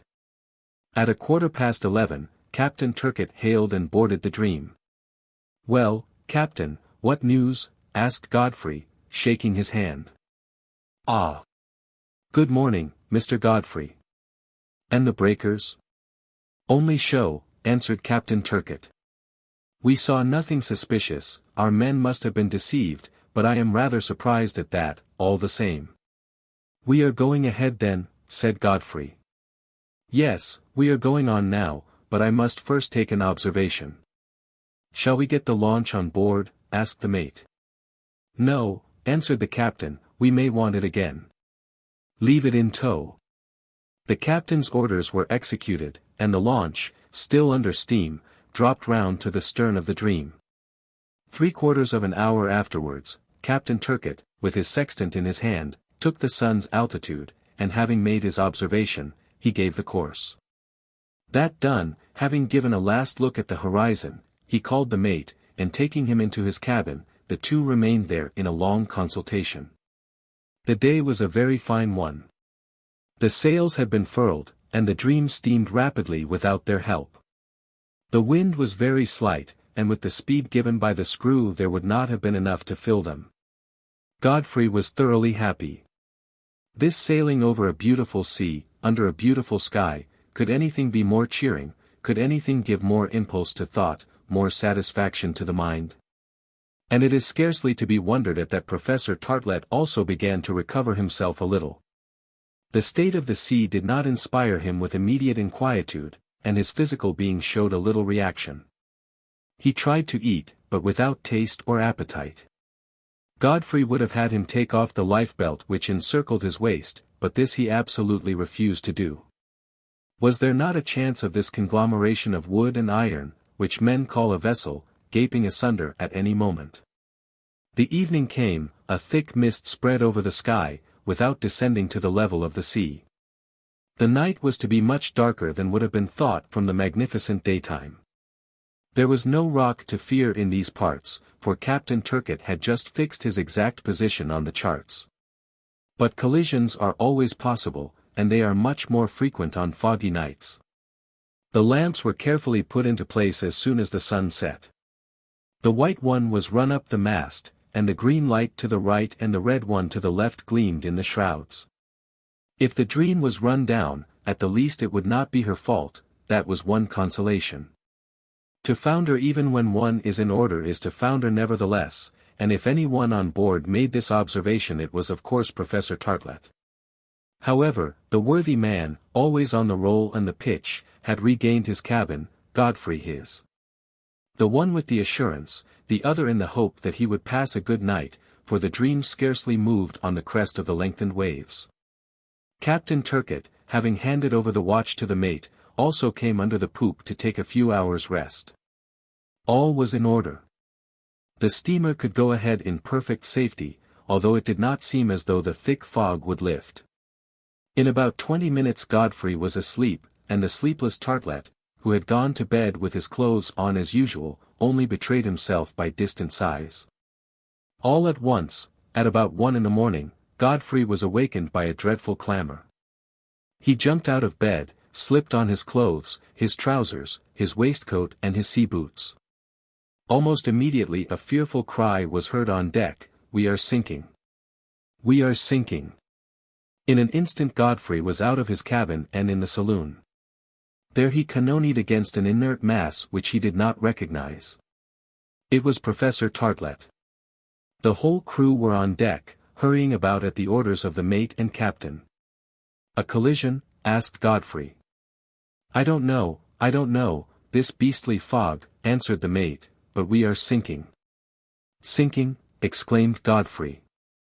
And in fact the Dream, which had doubtless struck on a rock, was sensibly foundering. The water was creeping up to the level of the deck.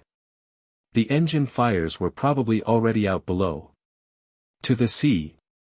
To the sea, Mr. Morgan," exclaimed the captain. "There is not a moment to lose. You can see the ship settling down.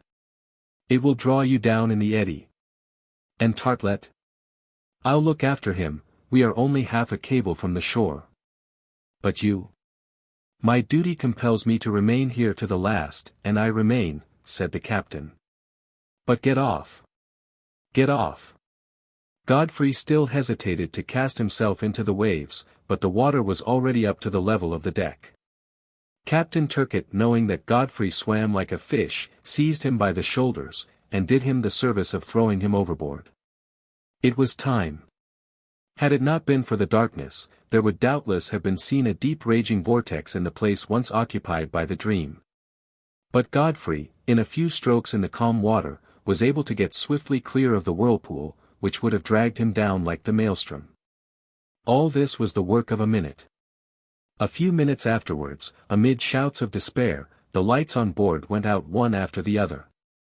Doubt existed no more, the Dream had sunk head downwards.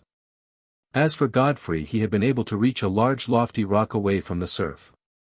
There, shouting vainly in the darkness, hearing no voice in reply to his own, not knowing if he should find himself on an isolated rock or at the extremity of a line of reefs, and perhaps the sole survivor of the catastrophe, he waited for the dawn. Chapter 8. Which leads Godfrey to bitter reflections on the mania for traveling.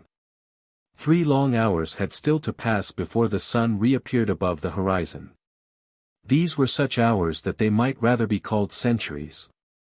The trial was a rough one to begin with, but, we repeat, Godfrey had not come out for a simple promenade. He himself put it very well when he said he had left behind him quite a lifetime of happiness and repose, which he would never find again in his search for adventures. He tried his utmost therefore to rise to the situation. He was, temporarily, under shelter. The sea after all could not drive him off the rock which lay anchored alone amid the spray of the surf. Was there any fear of the incoming tide soon reaching him? No, for on reflection he concluded that the wreck had taken place at the highest tide of the new moon. But was the rock isolated? Did it command a line of breakers scattered on this portion of the sea? What was this coast which Captain Turcott had thought he saw in the darkness? To which continent did it belong? It was only too certain that the Dream had been driven out of her route during the storm of the preceding days. The position of the ship could not have been exactly fixed. How could there be a doubt of this when the captain had 2 hours before affirmed that his charts bore no indication of breakers in these parts? He had even done better and had gone himself to reconnoiter these imaginary reefs which his lookouts had reported they had seen in the east. It nevertheless had been only too true, and Captain Turcott's reconnaissance would have certainly prevented the catastrophe if it had only been pushed far enough. But what was the good of returning to the past? The important question in face of what had happened, a question of life or death, was for Godfrey to know if he was near to some land. In what part of the Pacific there would be time later on to determine. Before everything he must think as soon as the day came of how to leave the rock, which in its biggest part could not measure more than 20 yards square. But people do not leave one place except to go to another. And if this other did not exist, if the captain had been deceived in the fog, if around the breakers there stretched a boundless sea, if at the extreme point of view the sky and the water seemed to meet all round the horizon. The thoughts of the young man were thus concentrated on this point. All his powers of vision did he employ to discover through the black night if any confused mass, any heap of rocks or cliffs, would reveal the neighborhood of land to the eastward of the reef. Godfrey saw nothing. Not a smell of earth reached his nose, not a sensation of light reached his eyes, not a sound reached his ears. Not a bird traversed the darkness. It seemed that around him there was nothing but a vast desert of water. Godfrey did not hide from himself that the chances were 1,000 to 1 that he was lost. He no longer thought of making the tour of the world, but of facing death, and calmly and bravely his thoughts rose to that Providence which can do all things for the feeblest of its creatures, though the creatures can do nothing of themselves. And so Godfrey had to wait for the day to resign himself to his fate, if safety was impossible, and, on the contrary, to try everything, if there was any chance of life. Calmed by the very gravity of his reflections, Godfrey had seated himself on the rock. He had stripped off some of his clothes which had been saturated by the sea water, his woolen waistcoat and his heavy boots, so as to be ready to jump into the sea if necessary. However, was it possible that no one had survived the wreck? What? Not one of the men of the dream carried to shore. Had they all been sucked in by the terrible whirlpool which the ship had drawn round herself as she sank? The last to whom Godfrey had spoken was Captain Turcott, resolved not to quit his ship while one of his sailors was still there. It was the captain himself who had hurled him into the sea at the moment the dream was disappearing. But the others, the unfortunate Artelett, and the unhappy Chinese, surprised without doubt, and swallowed up, the one in the poop, the other in the depths of the hold, what had become of them? Of all those on board the dream, was he the only one saved? And had the steam launch remained at the stern of the steamer? Could not a few passengers or sailors have saved themselves therein, and found time to flee from the wreck? But was it not rather to be feared that the launch had been dragged down by the ship under several fathoms of water? Godfrey then said to himself, that if in this dark night he could not see, he could at least make himself heard. There was nothing to prevent his shouting and hailing in the deep silence. Perhaps the voice of one of his companions would respond to his. Over and over again then did he call, giving forth a prolonged shout which should have been heard for a considerable distance round. Not a cry answered to his. He began again, many times, turning successively to every point of the horizon. Absolute silence. Alone. Alone, he murmured. Not only had no cry answered to his, but no echo had sent him back the sound of his own voice. Had he been near a cliff, not far from a group of rocks, such as generally border the shore, it was certain that his shouts, repelled by the obstacles, would have returned to him. Either eastwards of the reef, therefore, stretched a low-lying shore ill-adapted for the production of an echo, or there was no land in his vicinity, the bed of breakers on which he had found refuge was isolated. 3 hours were passed in these anxieties. Godfrey, quite chilled, walked about the top of the rock, trying to battle with the cold. At last a few pale beams of light tinged the clouds in the zenith. It was the reflection of the first coloring of the horizon. Godfrey turned to this side, the only one towards which there could be land, to see if any cliff outlined itself in the shadow. With its early rays the rising sun might disclose its features more distinctly. But nothing appeared through the misty dawn. A light fog was rising over the sea, which did not even admit of his discovering the extent of the breakers. Nothing appeared through the mist. He had, therefore, to satisfy himself with illusions. If Godfrey were really cast on an isolated rock in the Pacific, it was death to him after a brief delay, death by hunger, by thirst, or if necessary, death at the bottom of the sea as a last resource. However, he kept constantly looking, and it seemed as though the intensity of his gaze increased enormously, for all his will was concentrated therein. At length the morning mist began to fade away. Godfrey saw the rocks which formed the reef successively defined in relief on the sea, like a troop of marine monsters.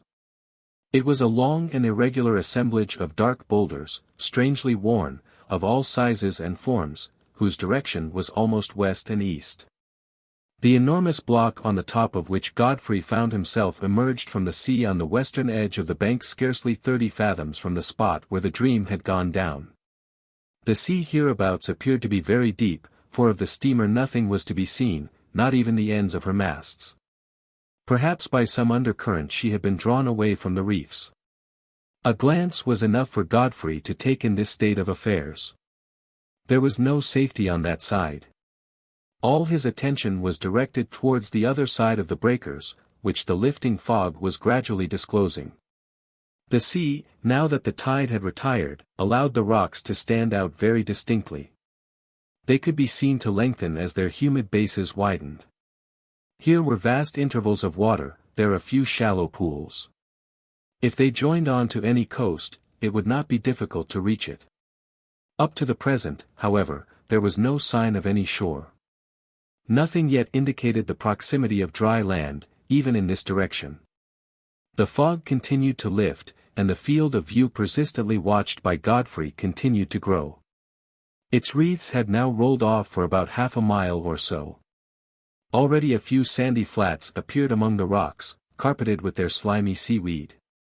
Did not this sand indicate more or less the presence of a beach, and if the beach existed, could there be a doubt but what it belonged to the coast of a more important land? At length a long profile of low hills, buttressed with huge granitic rocks, became clearly outlined and seemed to shut in the horizon on the east. The sun had drunk up all the morning vapors, and his disk broke forth in all its glory.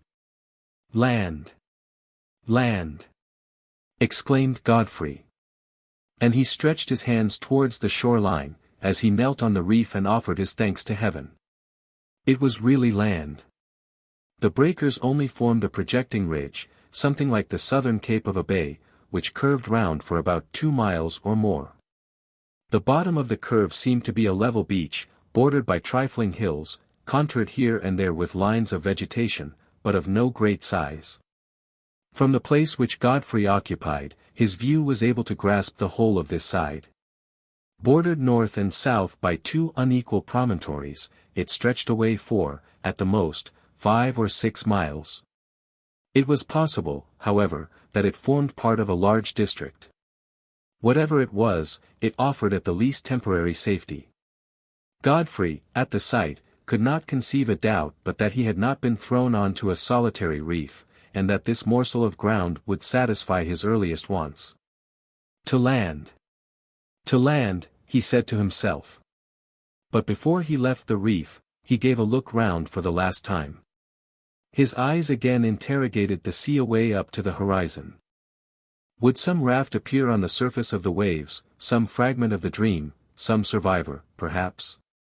Nothing. The launch even was not there, and had probably been dragged into the common abyss. Then the idea occurred to Godfrey that among the breakers some of his companions might have found a refuge, and were, like him, waiting for the day to try and reach the shore. There was nobody, neither on the rocks, nor on the beach. The reef was as deserted as the ocean. But in default of survivors, had not the sea thrown up some of the corpses? Could not Godfrey find among the rocks, along to the utmost boundary of the surf, the inanimate bodies of some of his companions? No.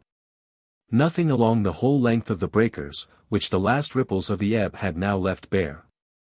Godfrey was alone. He could only count on himself to battle with the dangers of every sort which environed him. Before this reality, however, Godfrey, let it be said to his credit, did not quail. But as before everything it was best for him to ascertain the nature of the ground from which he was separated by so short a distance, he left the summit of the rock and began to approach the shore. When the interval which separated the rocks was too great to be cleared at a bound, he got down into the water, and sometimes walking and sometimes swimming he easily gained the one next in order. When there was but a yard or 2 between, he jumped from one rock to the other. His progress over these slimy stones, carpeted with glistening seaweeds, was not easy, and it was long. Nearly a quarter of a mile had thus to be traversed. But Godfrey was active and handy, and at length he set foot on the land where there probably awaited him, if not early death, at least a miserable life worse than death. Hunger, thirst, cold, and nakedness, and perils of all kinds. Without a weapon of defense, without a gun to shoot with, without a change of clothes, such the extremities to which he was reduced. How imprudent he had been! He had been desirous of knowing if he was capable of making his way in the world under difficult circumstances. He had put himself to the proof. He had envied the lot of a Crusoe. Well, he would see if the lot were an enviable one. And then there returned to his mind the thought of his happy existence, that easy life in San Francisco, in the midst of a rich and loving family, which he had abandoned to throw himself into adventures. He thought of his Uncle Will, of his betrothed Fina, of his friends who would doubtless never see him again. As he called up these remembrances his heart swelled, and in spite of his resolution a tear rose to his eyes. And again, if he was not alone, if some other survivor of the shipwreck had managed, like him, to reach the shore, and even in default of the captain or the mate, this proved to be Professor Artelett. How little he could depend on that frivolous being, and how slightly improved the chances of the future appeared. At this point, however, he still had hope. If he had found no trace among the breakers, would he meet with any on the beach? Who else but he had already touched the shore, seeking a companion who was seeking him? Godfrey took another long look from north to south. He did not notice a single human being. Evidently this portion of the earth was uninhabited. In any case there was no sign, not a trace of smoke in the air, not a vestige. "Let us get on," said Godfrey to himself. And he walked along the beach towards the north, before venturing to climb the sand dunes, which would allow him to reconnoiter the country over a larger extent. The silence was absolute. The sand had received no other footmark. A few sea-birds, gulls or guillemots, were skimming along the edge of the rocks, the only living things in the solitude. Godfrey continued his walk for a quarter of an hour. At last he was about to turn on to the talus of the most elevated of the dunes, dotted with rushes and brushwood, when he suddenly stopped. A shapeless object, extraordinarily distended, something like the corpse of a sea monster, thrown there, doubtless, by the late storm, was lying about 30 paces off on the edge of the reef. Godfrey hastened to run towards it.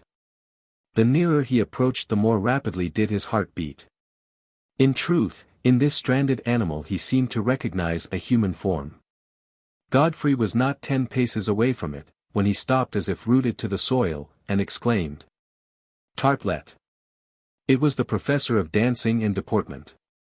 Godfrey rushed towards his companion, who perhaps still breathed. A moment afterwards he saw that it was the life-belt which produced this extraordinary distension, and gave the aspect of a monster of the sea to the unfortunate professor. But although Tartelett was motionless, was he dead?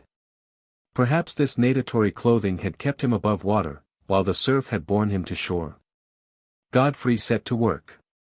He knelt down by Tartelett, he unloosed the life-belt and rubbed him vigorously. He noticed at last a light breath on the half-opened lips. He put his hand on his heart. The heart still beat. Godfrey spoke to him. Tartelett shook his head, then he gave utterance to a hoarse exclamation, followed by incoherent words. Godfrey shook him violently. Tartelett then opened his eyes, passed his left hand over his brow, lifted his right hand and assured himself that his precious kid and bow, which he tightly held, had not abandoned him. "Tartelett! My dear Tartelett!" shouted Godfrey, lightly raising his head. The head with his mass of tumbled hair gave an affirmative nod. "It is I. I. Godfrey." "Godfrey?" asked the professor. And then he turned over, and rose onto his knees, and looked about, and smiled, and rose to his feet. He had discovered that at last he was on a solid base. He had gathered that he was no longer on the ship's deck, exposed to all the uncertainties of its pitches and its rolls. The sea had ceased to carry him. He stood on firm ground. And then Professor Tartelett recovered the aplomb which he had lost since his departure. His feet placed themselves naturally, with their toes turned out, in the regulation position, his left hand seized his kit, his right hand grasped his bow. Then, while the strings, vigorously attacked, gave forth a humid sound of melancholy sonorousness, these words escaped his smiling lips. "In place, miss." The good man was thinking of Fina. Chapter 9. In which it is shown that Crusoes do not have everything as they wish. That done, the professor and his pupil rushed into one another's arms. "My dear Godfrey," exclaimed Tartelett. "My good Tartelett," replied Godfrey. "At last we are arrived in port," observed the professor in the tone of a man who had had enough of navigation and its accidents. He called it arriving in port. Godfrey had no desire to contradict him. "Take off your life-belt," he said. "It suffocates you and hampers your movements." "Do you think I can do so without inconvenience?" asked Tartelett. "Without any inconvenience," answered Godfrey. "Now put up your fiddle, and let us take a look round."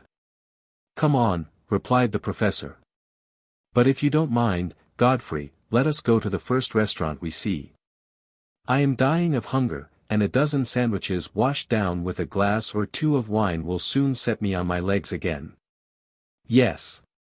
To the first restaurant, answered Godfrey, nodding his head, and even to the last, if the first does not suit us.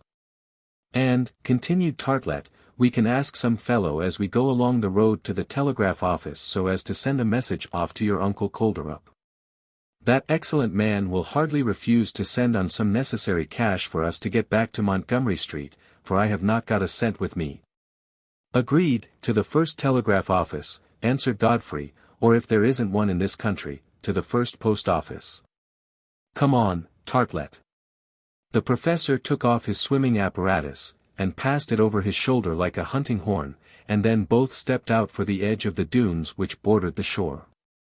What more particularly interested Godfrey, whom the encounter with Artelett had imbued with some hope, was to see if they too were the only survivors of the dream. A quarter of an hour after the explorers had left the edge of the reef they had climbed a dune about 60 or 80 feet high, and stood on its crest. Thence they looked on a large extent of coast, and examined the horizon in the east, which till then had been hidden by the hills on the shore. 2 or 3 miles away in that direction a second line of hills formed the background, and beyond them nothing was seen of the horizon. Towards the north the coast trended off to a point, but it could not be seen if there was a corresponding cape behind. On the south a creek ran some distance into the shore, and on this side it looked as though the ocean closed the view. Whence this land in the Pacific was probably a peninsula, and the isthmus which joined it to the continent would have to be sought for towards the north or northeast. The country, however, far from being barren, was hidden beneath an agreeable mantle of verdure, long prairies, amid which meandered many limpid streams, and high and thick forests, whose trees rose above one another to the very background of hills. It was a charming landscape. But of houses forming town, village, or hamlet, not one was in sight. Of buildings grouped and arranged as a farm of any sort, not a sign. Of smoke in the sky, betraying some dwelling hidden among the trees, not a trace. Not a steeple above the branches, not a windmill on an isolated hill. Not even in default of houses a cabin, a hut, an ajupa, or a wigwam. No. Nothing. If human beings inhabited this unknown land, they must live like troglodytes, below, and not above the ground. Not a road was visible, not a footpath, not even a track. It seemed that the foot of man had never trod either a rock of the beach or a blade of the grass on the prairies. I don't see the town, remarked Artelett, who, however, remained on tiptoe. That is perhaps because it is not in this part of the province, answered Godfrey. But a village? There's nothing here. Where are we then? I know nothing about it. What? You don't know. But Godfrey, we had better make haste and find out. Who is to tell us? What will become of us then? Exclaimed Artelett, rounding his arms and lifting them to the sky. Become a couple of Crusoes. At this answer the professor gave a bound such as no clown had ever equaled. Crusoes. They. A Crusoe. He. Descendants of that Selkirk who had lived for long years on the island of Juan Fernandez. Imitators of the imaginary heroes of Daniel Defoe and de Weiss whose adventures they had so often read. Abandoned, far from their relatives, their friends. Separated from their fellow men by thousands of miles, destined to defend their lives perhaps against wild beasts, perhaps against savages who would land there, wretches without resources, suffering from hunger, suffering from thirst. Without weapons, without tools, almost without clothes, left to themselves. No, it was impossible. Don't say such things, Godfrey, exclaimed Artelett. No. Don't joke about such things. The mere supposition will kill me. You are laughing at me, are you not? Yes, my gallant Artelett, answered Godfrey. Reassure yourself. But in the first place, let us think about matters that are pressing. In fact, they had to try and find some cavern, a grotto or hole, in which to pass the night, and then to collect some edible mollusks so as to satisfy the cravings of their stomachs. Godfrey and Artelett then commenced to descend the talus of the dunes in the direction of the reef. Godfrey showed himself very ardent in his researches, and Artelett considerably stupefied by his shipwreck experiences. The first looked before him, behind him, and all around him, the second hardly saw 10 paces in front of him. "If there are no inhabitants on this land, are there any animals?" asked Godfrey. He meant to say domestic animals, such as furred and feathered game, not wild animals which abound in tropical regions, and with which they were not likely to have to do.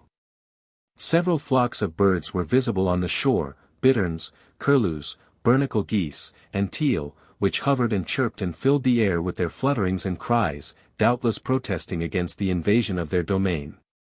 Godfrey was justified in concluding that where there were birds there were nests, and where there were nests there were eggs. The birds congregated here in such numbers, because rocks provided them with thousands of cavities for their dwelling places. In the distance a few herons and some flocks of snipe indicated the neighborhood of a marsh. Birds then were not wanting, the only difficulty was to get at them without firearms. The best thing to do now was to make use of them in the egg state, and consume them under that elementary but nourishing form. But if the dinner was there, how were they to cook it? How were they to set about lighting a fire? An important question, the solution of which was postponed. Godfrey and Artelett returned straight towards the reef, over which some seabirds were circling. An agreeable surprise there awaited them. Among the indigenous fowl which ran along the sand of the beach and pecked about among the seaweed and under the tufts of aquatic plants, was it a dozen hens and 2 or 3 cocks of the American breed that they beheld? No. There was no mistake, for at their approach did not a resounding cock-a-doodle-doo-o-o-o rend the air like the sound of a trumpet? And farther off, what were those quadrupeds which were gliding in and out of the rocks, and making their way towards the first slopes of the hills, or grubbing beneath some of the green shrubs? Godfrey could not be mistaken. There were a dozen agoutis, 5 or 6 sheep, and as many goats, who were quietly browsing on the first vegetation on the very edge of the prairie. "Look there, Artelett," he exclaimed. And the professor looked, but saw nothing, so much was he absorbed with the thought of this unexpected situation. A thought flashed across the mind of Godfrey, and it was correct. It was that these hens, agoutis, goats, and sheep had belonged to the dream. At the moment she went down, the fowls had easily been able to reach the reef and then the beach. As for the quadrupeds, they could easily have swum ashore. "And so," remarked Godfrey, "what none of our unfortunate companions have been able to do, these simple animals, guided by their instinct, have done. And of all those on board the Dream, none have been saved but a few beasts." "Including ourselves," answered Artelett naively. As far as he was concerned, he had come ashore unconsciously, very much like one of the animals. It mattered little. It was a very fortunate thing for the 2 shipwrecked men that a certain number of these animals had reached the shore. They would collect them, fold them, and with the special fecundity of their species, if their stay on this land was a lengthy one, it would be easy to have quite a flock of quadrupeds, and a yard full of poultry. But on this occasion, Godfrey wished to keep to such alimentary resources as the coast could furnish, either in eggs or shellfish. Professor Artelett and he set to work to forage among the interstices of the stones, and beneath the carpet of seaweeds, and not without success. They soon collected quite a notable quantity of mussels and periwinkles, which they could eat raw. A few dozen eggs of the barnacle geese were also found among the higher rocks which shut in the bay on the north. They had enough to satisfy a good many. And, hunger pressing, Godfrey and Artelett hardly thought of making difficulties about their first repast. "And the fire?" said the professor. "Yes. The fire," said Godfrey. It was the most serious of questions, and it led to an inventory being made of the contents of their pockets. Those of the professor were empty or nearly so. They contained a few spare strings for his kit, and a piece of rosin for his bow. How would you get a light from that, I should like to know? Godfrey was hardly better provided. However, it was with extreme satisfaction that he discovered in his pocket an excellent knife, whose leather case had kept it from the sea-water. This knife, with blade, gimlet, hook, and saw, was a valuable instrument under the circumstances. But besides this tool, Godfrey and his companion had only their 2 hands. And as the hands of the professor had never been used except in playing his fiddle, and making his gestures, Godfrey concluded that he would have to trust to his own. He thought, however, of utilizing those of Artelett for procuring a fire by means of rubbing 2 sticks of wood rapidly together. A few eggs cooked in the embers would be greatly appreciated at their second meal at noon. While Godfrey then was occupied in robbing the nests in spite of the proprietors, who tried to defend their progeny in the shell, the professor went off to collect some pieces of wood which had been dried by the sun at the foot of the dunes. These were taken behind a rock sheltered from the wind from the sea. Artelett then chose 2 very dry pieces, with the intention of gradually obtaining sufficient heat by rubbing them vigorously and continuously together. What simple Polynesian savages commonly did, why should not the professor, so much their superior in his own opinion, be able to do? Behold him then, rubbing and rubbing, in a way to dislocate the muscles of his arm and shoulder. He worked himself into quite a rage, poor man. But whether it was that the wood was not right, or its dryness was not sufficient, or the professor held it wrongly, or had not got the peculiar turn of hand necessary for operations of this kind, if he did not get much heat out of the wood, he succeeded in getting a good deal out of himself.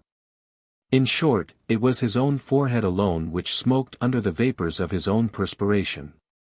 When Godfrey returned with his collection of eggs, he found Artelett in a rage, in a state to which his choregraphic exercises had never doubtless provoked him.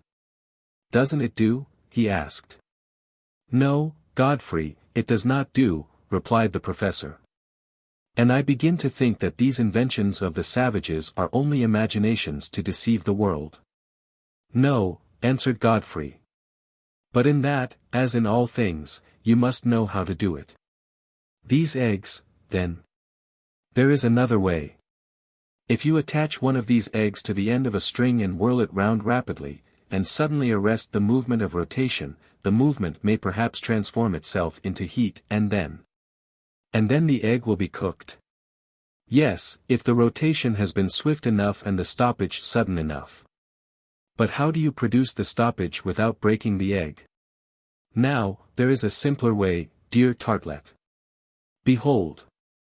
And carefully taking one of the eggs of the bernacle goose, he broke the shell at its end, and adroitly swallowed the inside without any further formalities. Artelett could not make up his mind to imitate him, and contented himself with the shellfish. It now remained to look for a grotto or some shelter in which to pass the night.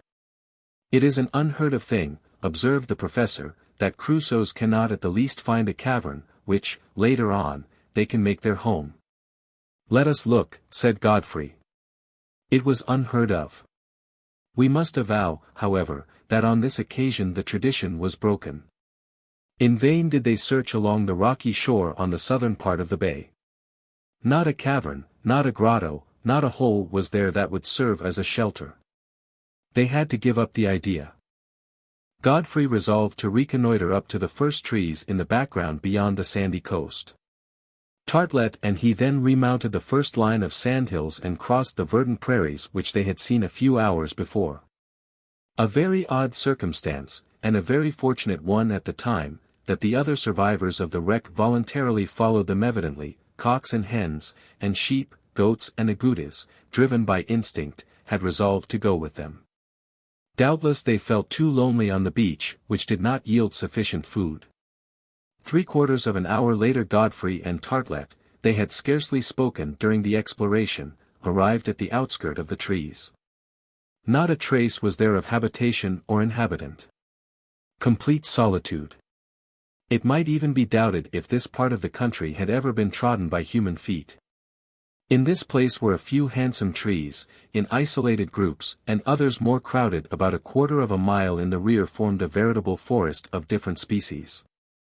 Godfrey looked out for some old trunk, hollowed by age, which could offer a shelter among its branches, but his researches were in vain, although he continued them till night was falling. Hunger made itself sharply felt, and the two contented themselves with mussels, of which they had thoughtfully brought an ample supply from the beach. Then, quite tired out, they lay down at the foot of a tree, and trusting to Providence, slept through the night. Chapter 10. In which Godfrey does what any other shipwrecked man would have done under the circumstances. The night passed without incident.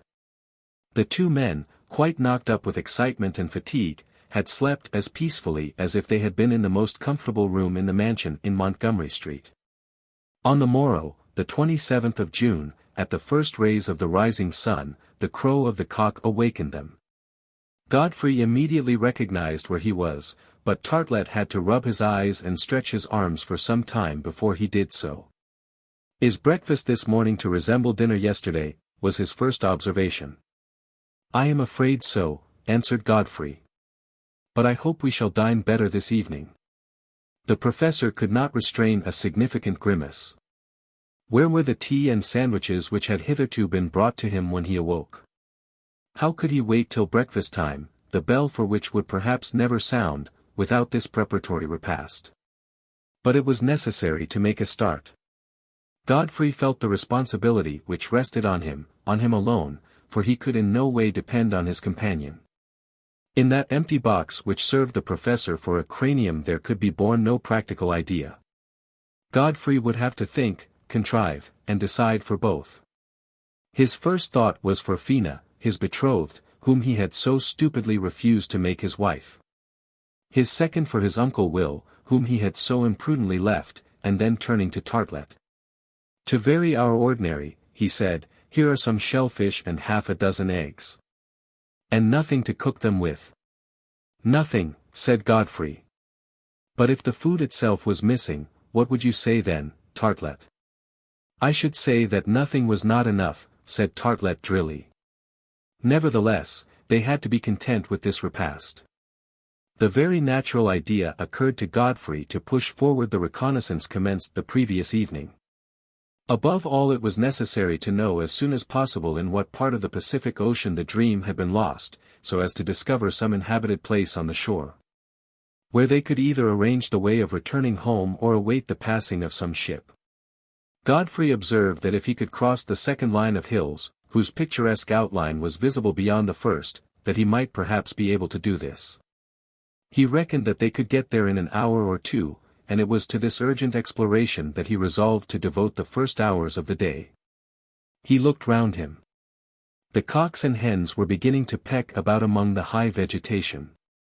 Agoutis, goats, sheep, went and came on the skirt of the forest.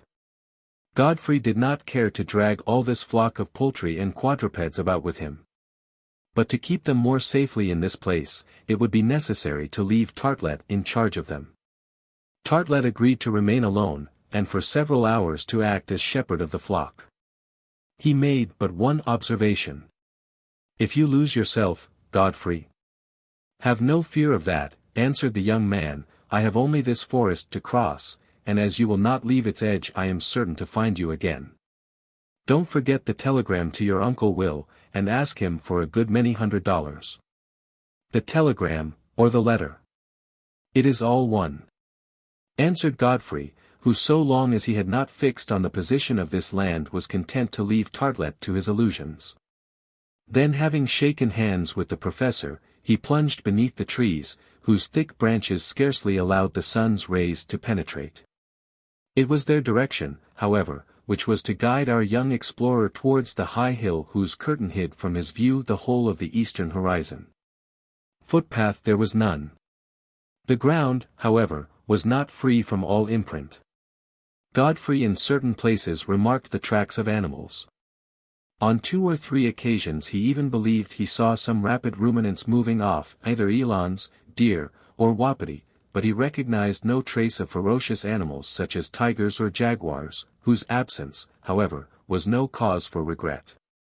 The first floor of the forest, that is to say all that portion of the trees comprised between the first fork and the branches, afforded an asylum to a great number of birds, wild pigeons by the hundred beneath the trees, ospreys, grouse, aracaris with beaks like a lobster's claw, and higher, hovering above the glades, 2 or 3 of those lammergeiers whose eye resembles a cockade. But none of the birds were of such special kinds that he could therefrom make out the latitude of this continent. So it was with the trees of this forest. almost the same species as those in that part of the United States which comprises Lower California, the Bay of Monterey, and New Mexico. Arbutus trees, large-flowered cornels, maples, birches, oaks, 4 or 5 varieties of magnolias and sea pines, such as are met with in South Carolina, then in the center of vast clearances, olive trees, chestnuts, and small shrubs. Tufts of tamarinds, myrtles, and mastic trees, such as are produced in the temperate zone. Generally, there was enough space between the trees to allow him to pass without being obliged to call on fire or the axe. The sea breeze circulated freely amid the higher branches, and here and there great patches of light shone on the ground. And so Godfrey went along striking an oblique line beneath these large trees. To take any precautions never occurred to him. The desire to reach the heights which bordered the forest on the east entirely absorbed him. He sought among the foliage for the direction of the solar rays so as to march straight on his goal. He did not even see the guide birds, so named because they fly before the steps of the traveler, stopping, returning, and darting on ahead as if they were showing the way. Nothing could distract him. His state of mind was intelligible. Before an hour had elapsed his fate would be settled. Before an hour he would know if it were possible to reach some inhabited portion of the continent. Already Godfrey, reasoning on what had been the route followed and the way made by the dream during a navigation of 17 days, had concluded that it could only be on the Japanese or Chinese coast that the ship had gone down. Besides, the position of the sun, always in the south, rendered it quite certain that the dream had not crossed the line. 2 hours after he had started, Godfrey reckoned the distance he had traveled at about 5 miles, considering several circuits which he had had to make owing to the density of the forest. The second group of hills could not be far away. Already the trees were getting farther apart from each other, forming isolated groups, and the rays of light penetrated more easily through the lofty branches. The ground began slightly to slope, and then abruptly to rise. Although he was somewhat fatigued, Godfrey had enough will not to slacken his pace. He would doubtless have run had it not been for the steepness of the earlier ascents. He had soon got high enough to overlook the general mass of the verdant dome which stretched away behind him, and whence several heads of trees here and there emerged. But Godfrey did not dream of looking back.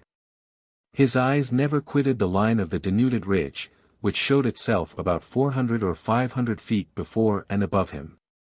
That was the barrier which all the time hid him from the eastern horizon. A tiny cone, obliquely truncated, overlooked this rugged line and joined on with its gentle slope to the sinuous crest of the hills. There, said Godfrey, that is the point I must reach. The top of that cone. And from there what shall I see? A town, a village, a desert. Highly excited, Godfrey mounted the hill, keeping his elbows at his chest to restrain the beating of his heart. His panting tired him, but he had not the patience to stop so as to recover himself. Were he to have fallen half fainting on the summit of the cone which shot up about 100 feet above his head, he would not have lost a minute in hastening towards it. A few minutes more and he would be there. The ascent seemed to him steep enough on his side, an angle perhaps of 30 or 35 degrees. He helped himself up with hands and feet. He seized on the tufts of slender herbs on the hillside, and on a few meager shrubs, mastics and myrtles, which stretched away up to the top. A last effort was made. His head rose above the platform of the cone, and then, lying on his stomach, his eyes gazed at the eastern horizon. It was the sea which formed it. 20 miles off it united with the line of the sky. He turned round. Still sea, west of him, south of him, north of him. The immense ocean surrounding him on all sides. An island. An island. As he uttered the word Godfrey felt his heart shrink. The thought had not occurred to him that he was on an island. And yet such was the case. The terrestrial chain which should have attached him to the continent was abruptly broken. He felt as though he had been a sleeping man in a drifted boat, who awoke with neither oar nor sail to help him back to shore. But Godfrey was soon himself again. His part was taken, to accept the situation. If the chances of safety did not come from without, it was for him to contrive them. He set to work at first then as exactly as possible to ascertain the disposition of this island which his view embraced over its whole length. He estimated that it ought to measure about 60 miles round, being, as far as he could see, about 20 miles long from south to north, and 12 miles wide from east to west. Its central part was screened by the green depths of forest which extended up to the ridge dominated by the cone, whose slope died away on the shore. All the rest was prairie, with clumps of trees, or beach with rocks, whose outer ring was capriciously tapered off in the form of capes and promontories. A few creeks cut out the coast, but could only afford refuge for 2 or 3 fishing boats. The bay at the bottom of which the Dream lay shipwrecked was the only one of any size, and that extended over some 7 or 8 miles. An open roadstead, no vessel would have found it a safe shelter, at least unless the wind was blowing from the east. But what was this island? To what geographical group did it belong? Did it form part of an archipelago, or was it alone in this portion of the Pacific? In any case, no other island, large or small, high or low, appeared within the range of vision. Godfrey rose and gazed round the horizon. Nothing was to be seen along the circular line where sea and sky ran into each other. If, then, there existed to windward or to leeward any island or coast of a continent, it could only be at a considerable distance. Godfrey called up all his geographical reminiscences, in order to discover what island of the Pacific this could be. In reasoning it out he came to this conclusion. The Dream for 17 days had steered very nearly southwest. Now with a speed of from 150 to 180 miles every 24 hours, she ought to have covered nearly 50 degrees. Now it was obvious that she had not crossed the equator. The situation of the island, or of the group to which it belonged, would therefore have to be looked for in that part of the ocean comprised between the 160th and 170th degrees of west longitude. In this portion of the Pacific it seemed to Godfrey that the map showed no other archipelago than that of the Sandwich Islands. But outside this archipelago were there not any isolated islands whose names escaped him and which were dotted here and there over the sea up to the coast of the Celestial Empire? It was not of much consequence. There existed no means of his going in search of another spot on the ocean which might prove more hospitable. Well, said Godfrey to himself, if I don't know the name of this island, I'll call it Fina Island. In memory of her I ought never to have left to run about the world, and perhaps the name will bring us some luck. Godfrey then occupied himself in trying to ascertain if the island was inhabited in the part which he had not yet been able to visit. From the top of the cone he saw nothing which betrayed the presence of aborigines, neither habitations on the prairie nor houses on the skirt of the trees, not even a fisherman's hut on the shore. But if the island was deserted, the sea which surrounded it was none the less so, for not a ship showed itself within the limits of what, from the height of the cone, was a considerable circuit.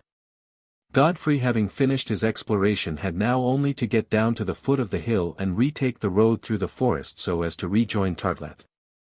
But before he did so his eyes were attracted by a sort of cluster of trees of huge stature, which rose on the boundary of the prairie towards the north. It was a gigantic group, it exceeded by a head all those which Godfrey had previously seen. Perhaps, he said, it would be better to take up our quarters over there, more especially as if I am not mistaken I can see a stream which should rise in the central chain and flow across the prairie. This was to be looked into on the morrow. Towards the south the aspect of the island was slightly different. Forests and prairies rapidly gave place to the yellow carpet of the beach, and in places the shore was bounded with picturesque rocks. But what was Godfrey's surprise, when he thought he saw a light smoke, which rose in the air beyond this rocky barrier. "Are there any of our companions?" he exclaimed. "But no, it is not possible. Why should they have got so far from the bay since yesterday, and round so many miles of reef? Is it a village of fishermen, or the encampment of some indigenous tribe?" Godfrey watched it with the closest attention. Was this gentle vapor which the breeze softly blew towards the west a smoke? Could he be mistaken? Anyhow it quickly vanished, a few minutes afterwards nothing could be seen of it. It was a false hope. Godfrey took a last look in its direction, and then seeing nothing, glided down the slope, and again plunged beneath the trees. An hour later he had traversed the forest and found himself on its skirt. There Tartelett awaited him with his 2-footed and 4-footed flock. And how was the obstinate professor occupying himself? In the same way. A bit of wood was in his right hand, another piece in his left, and he still continued his efforts to set them alight. He rubbed and rubbed with a constancy worthy of a better fate. "Well," he shouted as he perceived Godfrey some distance off, "and the telegraph office?" "It is not open," answered Godfrey, who dared not yet tell him anything of the situation. "And the post?" "It is shut. But let us have something to eat. I am dying with hunger. We can talk presently." And this morning Godfrey and his companion had again to content themselves with a too meagre repast of raw eggs and shellfish. "Wholesome diet," repeated Godfrey to Tartelett, who was hardly of that opinion and picked his food with considerable care. Chapter 11. In which the question of lodging is solved as well as it could be. The day was already far advanced. Godfrey resolved to defer till the morrow the task of proceeding to a new abode. But to the pressing questions which the professor propounded on the results of his exploration he ended by replying that it was an island, VIII Island, on which they both had been cast. And that they must think of the means of living before dreaming of the means of departing. "An island," exclaimed Tartelett. "Yes. It is an island. Which the sea surrounds." "Naturally. But what is it?" "I have told you, VIII Island, and you understand why I gave it that name." "No, I do not understand," answered Tartelett, making a grimace, "and I don't see the resemblance. Miss VIII is surrounded by land, not water." After this melancholy reflection, he prepared to pass the night with as little discomfort as possible. Godfrey went off to the reef to get a new stock of eggs and mollusks, with which he had to be contented, and then, tired out, he came back to the tree and soon fell asleep, while Tartelett, whose philosophy would not allow him to accept such a state of affairs, gave himself over to the bitterest meditations. On the morrow, the 28th of June, they were both afoot before the cock had interrupted their slumbers. To begin with, a hasty breakfast, the same as the day before. Only water from a little brook was advantageously replaced by a little milk given by one of the goats. Ah! Worthy Tartelett! Where were the mint julep, the port wine sangaree, the sherry cobbler, the sherry cocktail, which he hardly drank, but which were served him at all hours in the bars and taverns of San Francisco? How he envied the poultry, the agoutis, and the sheep, who cheerfully quenched their thirst without the addition of such saccharine or alcoholic mixtures to their water from the stream. To these animals no fire was necessary to cook their food. Roots and herbs and seeds sufficed, and their breakfast was always served to the minute on their tablecloth of green. "Let us make a start," said Godfrey. And behold the two on their way, followed by a procession of domestic animals, who refused to be left behind. Godfrey's idea was to explore, in the north of the island, that portion of the coast on which he had noticed the group of gigantic trees in his view from the cone. But to get there he resolved to keep along the shore. The surf might perhaps have cast up some fragment of the wreck. Perhaps they might find on the beach some of their companions in the dream to which they could give Christian burial. As for finding any one of them living, it was hardly to be hoped for, after a lapse of 36 hours. The first line of hills was surmounted, and Godfrey and his companion reached the beginning of the reef, which looked as deserted as it had when they had left it. There they renewed their stock of eggs and mollusks, in case they should fail to find even such meager resources away to the north. Then, following the fringe of seaweed left by the last tide, they again ascended the dunes, and took a good look round. Nothing. Always nothing. We must certainly say that if misfortune had made Crusoes of these survivors of the dream, it had shown itself much more rigorous towards them than towards their predecessors, who always had some portion of the vessel left to them, and who, after bringing away crowds of objects of necessity, had been able to utilize the timbers of the wreck. Victuals for a considerable period, clothes, tools, weapons, had always been left them with which to satisfy the elementary exigencies of existence, but here there was nothing of all this. In the middle of that dark night the ship had disappeared in the depths of the sea, without leaving on the reefs the slightest traces of its wreck. It had not been possible to save a thing from her, not even a lucifer match, and to tell the truth, the want of that match was the most serious of all wants.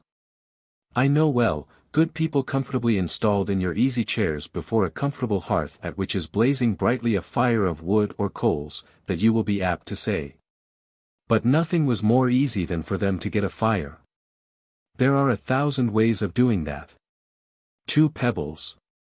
A little dry moss. A little burnt rag, and how do you burn the rag? The blade of a knife would do for a steel, or 2 bits of wood rubbed briskly together in Polynesian fashion. Well, try it. It was about this that Godfrey was thinking as he walked, and this it was that occupied his thoughts more than anything else.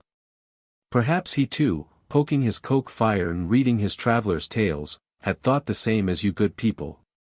But now he had to put matters to the test, and he saw with considerable disquietude the want of a fire, that indispensable element which nothing could replace.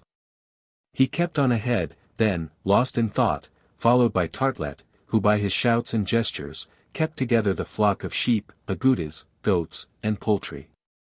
Suddenly his look was attracted by the bright colors of a cluster of small apples which hung from the branches of certain shrubs, growing in hundreds at the foot of the dunes. He immediately recognized them as manzanillas, which serve as food to the Indians in certain parts of California. At last, he exclaimed, there is something which will be a change from our eggs and mussels. What? Do you eat those things? Said Artelett with his customary grimace. You shall soon see, answered Godfrey. And he set to work to gather the manzanillas, and eat them greedily. They were only wild apples, but even their acidity did not prevent them from being agreeable. The professor made little delay in imitating his companion, and did not show himself particularly discontented at the work. Godfrey thought, and with reason, that from these fruits there could be made a fermented liquor which would be preferable to the water. The march was resumed. Soon the end of the sand dunes died away in a prairie traversed by a small stream. This was the one Godfrey had seen from the top of the cone. The large trees appeared further on, and after a journey of about 9 miles the 2 explorers, tired enough by their 4 hours' walk, reached them a few minutes after noon. The sight was well worth the trouble of looking at, of visiting, and, doubtless, occupying.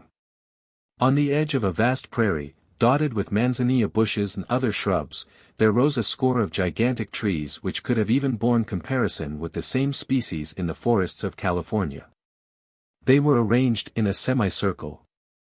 The carpet of verdure, which stretched at their feet, after bordering the stream for some hundreds of feet, gave place to a long beach, covered with rocks, and shingle, and seaweed, which ran out into the water in a narrowing point to the north. These big trees, as they are commonly called in Western America, belong to the genus Sequoia, and are conifers of the fir family. If you ask the English for their distinguishing name, you will be told Wellingtonias, if you ask the Americans they will reply Washingtonias. But whether they recall the memory of the phlegmatic victor of Waterloo, or of the illustrious founder of the American Republic, they are the hugest products known of the Californian and Nevadan forests. In certain districts in these states there are entire forests of these trees, such as the groups at Mariposa and Calaveras, some of the trees of which measure from 60 to 80 feet in circumference, and some 300 feet in height. One of them, at the entrance of the Yosemite Valley, is quite 100 feet round. When living, for it is now prostrate, its first branches could have overtopped Strasbourg Cathedral, or, in other words, were above 80 feet from the ground. Besides this tree there are, the mother of the forest, the beauty of the forest, the hut of the pioneer, the 2 sentinels, General Grant, Miss Emma, Miss Mary, Brigham Young and his wife, the 3 Graces, the bear, and all of them veritable vegetable phenomena. One of the trees has been sawn across at its base, and on it there has been built a ballroom, in which a quadrille of 8 or 10 couples can be danced with ease. But the giant of giants, in a forest which is the property of the state, about 15 miles from Murphy, is the father of the forest, an old sequoia, 4,000 years old, which rises 452 feet from the ground, higher than the cross of St. Peter's, at Rome, higher than the Great Pyramid of Gizeh, higher than the iron bell turret which now caps one of the towers of Rouen Cathedral, and which ought to be looked upon as the highest monument in the world. It was a group of some 20 of these colossi that nature had planted on this point of the island, at the epoch, probably, when Solomon was building that temple at Jerusalem which has never risen from its ruins.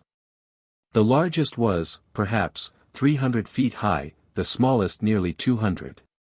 Some of them, hollowed out by age, had enormous arches through their bases, beneath which a troop of horsemen could have ridden with ease.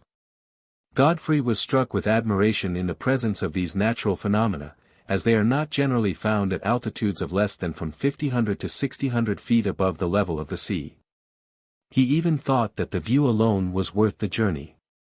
Nothing he had seen was comparable to these columns of clear brown, which outlined themselves almost without sensible diminution of their diameters to their lowest fork. The cylindrical trunks rising from 80 to 100 feet above the earth, ramified into such thick branches that they themselves looked like tree stems of huge dimensions bearing quite a forest in the air.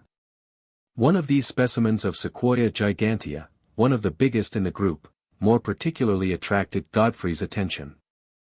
Gazing at its base, it displayed an opening of from 4 to 5 feet in width, and 10 feet high, which gave entrance to its interior. The giant's heart had disappeared, the alburnum had been dissipated into soft whitish dust. But if the tree did not depend so much on its powerful roots as on its solid bark, it could still keep its position for centuries. In default of a cavern or a grotto, said Godfrey, here is a ready-made dwelling. A wooden house, a tower, such as there is in no inhabited land. Here we can be sheltered and shut in. Come along, Artelett. Come. And the young man, catching hold of his companion, dragged him inside the sequoia. The base was covered with a bed of vegetable dust, and in diameter could not be less than 20 feet. As for the height to which its vault extended, the gloom prevented even an estimate. For not a ray of light found its way through the bark wall. Neither cleft nor fault was there through which the wind or rain could come. Our two Crusoes would therein find themselves in a position to brave with impunity the inclemency of the weather. No cave could be firmer, or drier, or compacter. In truth, it would have been difficult to have anywhere found a better. Artelett, what do you think of our natural house? Asked Godfrey. Yes, but the chimney, answered Artelett. Before we talk about the chimney, replied Godfrey, let us wait till we have got the fire. This was only logical. Godfrey went to reconnoiter the neighborhood. As we have said, the prairie extended to this enormous mass of sequoias which formed its edge. The small stream meandering through the grassy carpet gave a healthy freshness to its borders, and thereon grew shrubs of different kinds. Myrtles, mastic bushes, and among others a quantity of manzanillas, which gave promise of a large crop of their wild apples. Farther off, on ground that grew gradually higher, were scattered several clumps of trees, made up of oaks and beeches, sycamores and nettle trees, but trees of great stature as they were. They seemed but simple underwood by the side of the mammoths, whose huge shadows the sun was throwing even into the sea. Across the prairie lay minor lines of bushes, and vegetable clumps and verdant thickets, which Godfrey resolved to investigate on the following day. If the sight pleased him, it did not displease the domestic animals. Agoutis, goats, and sheep had soon taken possession of this domain, which offered them roots to nibble at, and grass to browse on far beyond their needs. As for the fowls, they were greedily pecking away at the seeds and worms in the banks of the rivulet. Animal life was already manifesting itself in such goings and comings, such flights and gambols, such bleatings and gruntings and cluckings as had doubtless never been heard of in these parts before. Then Godfrey returned to the clump of sequoias, and made a more attentive examination of the tree in which he had chosen to take up his abode. It appeared to him that it would be difficult, if not impossible, to climb into the first branches, at least by the exterior, for the trunk presented no protuberances. Inside it the ascent might be easier, if the tree were hollow up to the fork. In case of danger it would be advisable to seek refuge among the thick boughs borne by the enormous trunk. But this matter could be looked into later on. When he had finished his inquiries the sun was low on horizon, and it seemed best to put off till tomorrow the preparations for their definitely taking up their abode. But, after a meal with dessert composed of wild apples, what could they do better than pass the night on a bed of the vegetable dust which covered the ground inside the sequoia? And this, under the keeping of Providence, was what was done, but not until after Godfrey, in remembrance of his uncle, William W. Kolderup, had given to the giant the name of Will Tree, just as its prototypes in the forests of California and the neighboring states bear the names of the great citizens of the American Republic. Chapter 12. Which ends with a thunderbolt. It must be acknowledged that Godfrey was in a fair way to become a new man in this completely novel position to one so frivolous, so light-minded, and so thoughtless. He had hitherto only had to allow himself to live. Never had care for the morrow disquieted his rest.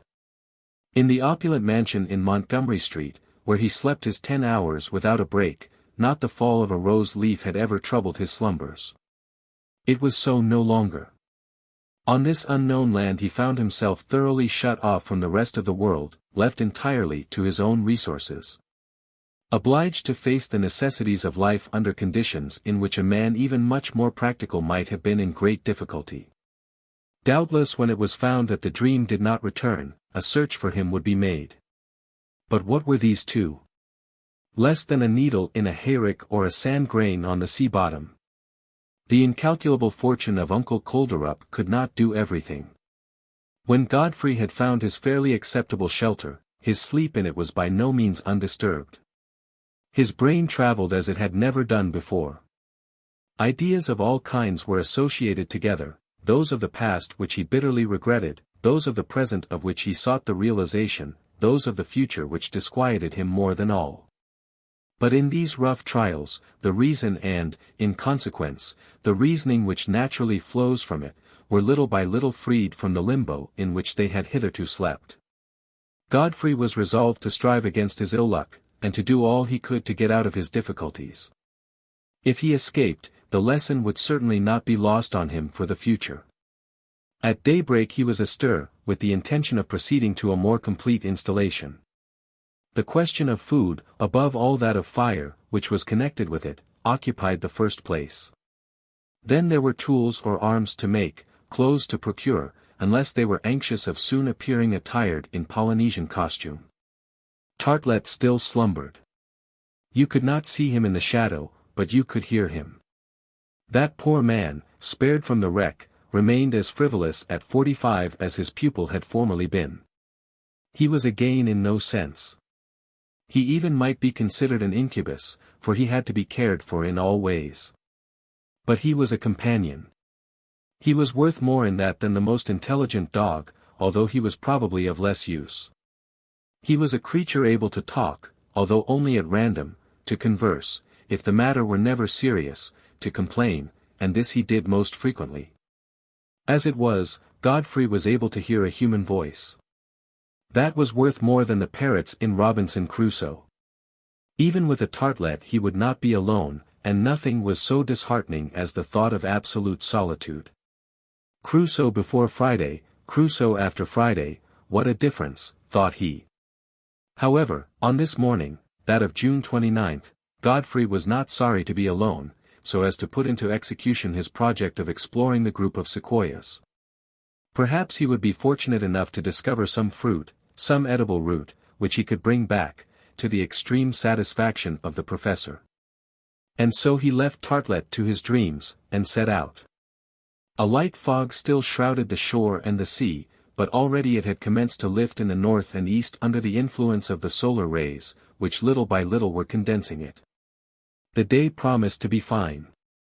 Godfrey, after having cut himself a substantial walking stick, went for 2 miles along that part of the beach which he did not know, and whose return formed the outstretched point of Fina Island. There he made a first meal of shellfish, mussels, clams, and especially some capital little oysters which he found in great abundance. If it comes to the worst, he said to himself, we need never die of hunger. Here are thousands of dozens of oysters to satisfy the calls of the most imperious stomach.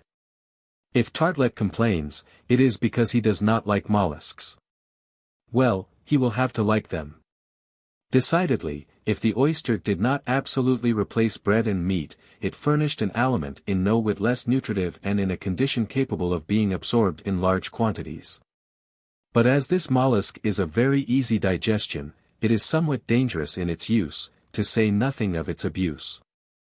This breakfast ended, Godfrey again seized his stick, and struck off obliquely towards the southeast, so as to walk up the right bank of the stream. In this direction, he would cross the prairie up to the groups of trees observed the night before beyond the long lines of shrubs and underwood, which he wished to carefully examine. Godfrey then advanced in this direction for about 2 miles. He followed the bank of the stream, carpeted with short herbage and smooth as velvet. Flocks of aquatic birds noisily flew round this being, who, new to them, had come to trouble their domain. Fish of many kinds were seen darting about in the limpid waters of the brook, here about some 4 or 5 yards wide. It was evident that there would be no difficulty in catching these fish, but how to cook them? Always this insoluble question. Fortunately, when Godfrey reached the first line of shrubs he recognized 2 sorts of fruits or roots. One sort had to pass through the fiery trial before being eaten, the other was edible in its natural state. Of these 2 vegetables the American Indians make constant use. The first was a shrub of the kind called camas, which thrives even in lands unfit for culture. With these onion-like roots, should it not be found preferable to treat them as potatoes, there is made a sort of flour very rich and glutinous. But either way, they have to be subjected to a certain cooking, or drying. The other bush produces a species of bulb of oblong form, bearing the indigenous name of yamf, and if it possesses less nutritive principles than the camas, it is much the better for one thing, it can be eaten raw. Godfrey, highly pleased at his discovery, at once satisfied his hunger on a few of these excellent roots, and not forgetting Artelett's breakfast, collected a large bundle, and throwing it over his shoulder, retook the road to Wiltree.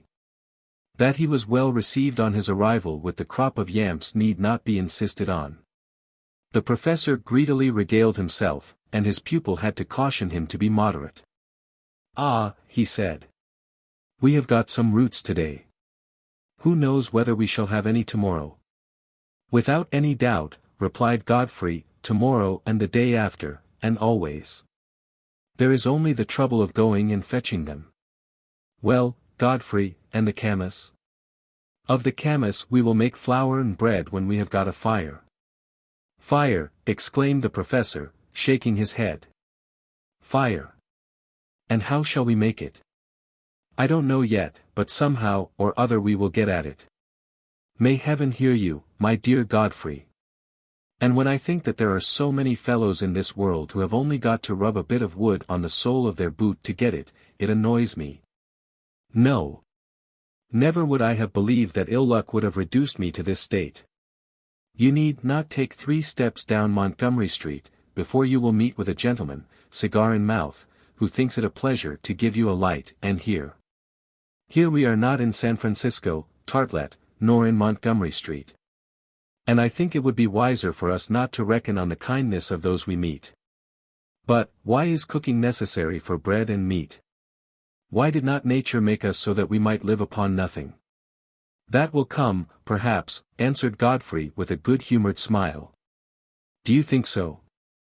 I think that our scientists are probably working out the subject. Is it possible? And how do they start on their research as to this new mode of alimentation?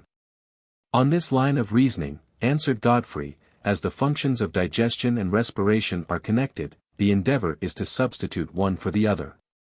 Hence the day when chemistry has made the aliments necessary for the food of man capable of assimilation by respiration, the problem will be solved. There is nothing wanted beyond rendering the air nutritious. You will breathe your dinner instead of eating it, that is all. Ah! "Is it not a pity that this precious discovery is not yet made?" exclaimed the professor. "How cheerfully would I breathe half a dozen sandwiches and a silver side of beef, just to give me an appetite."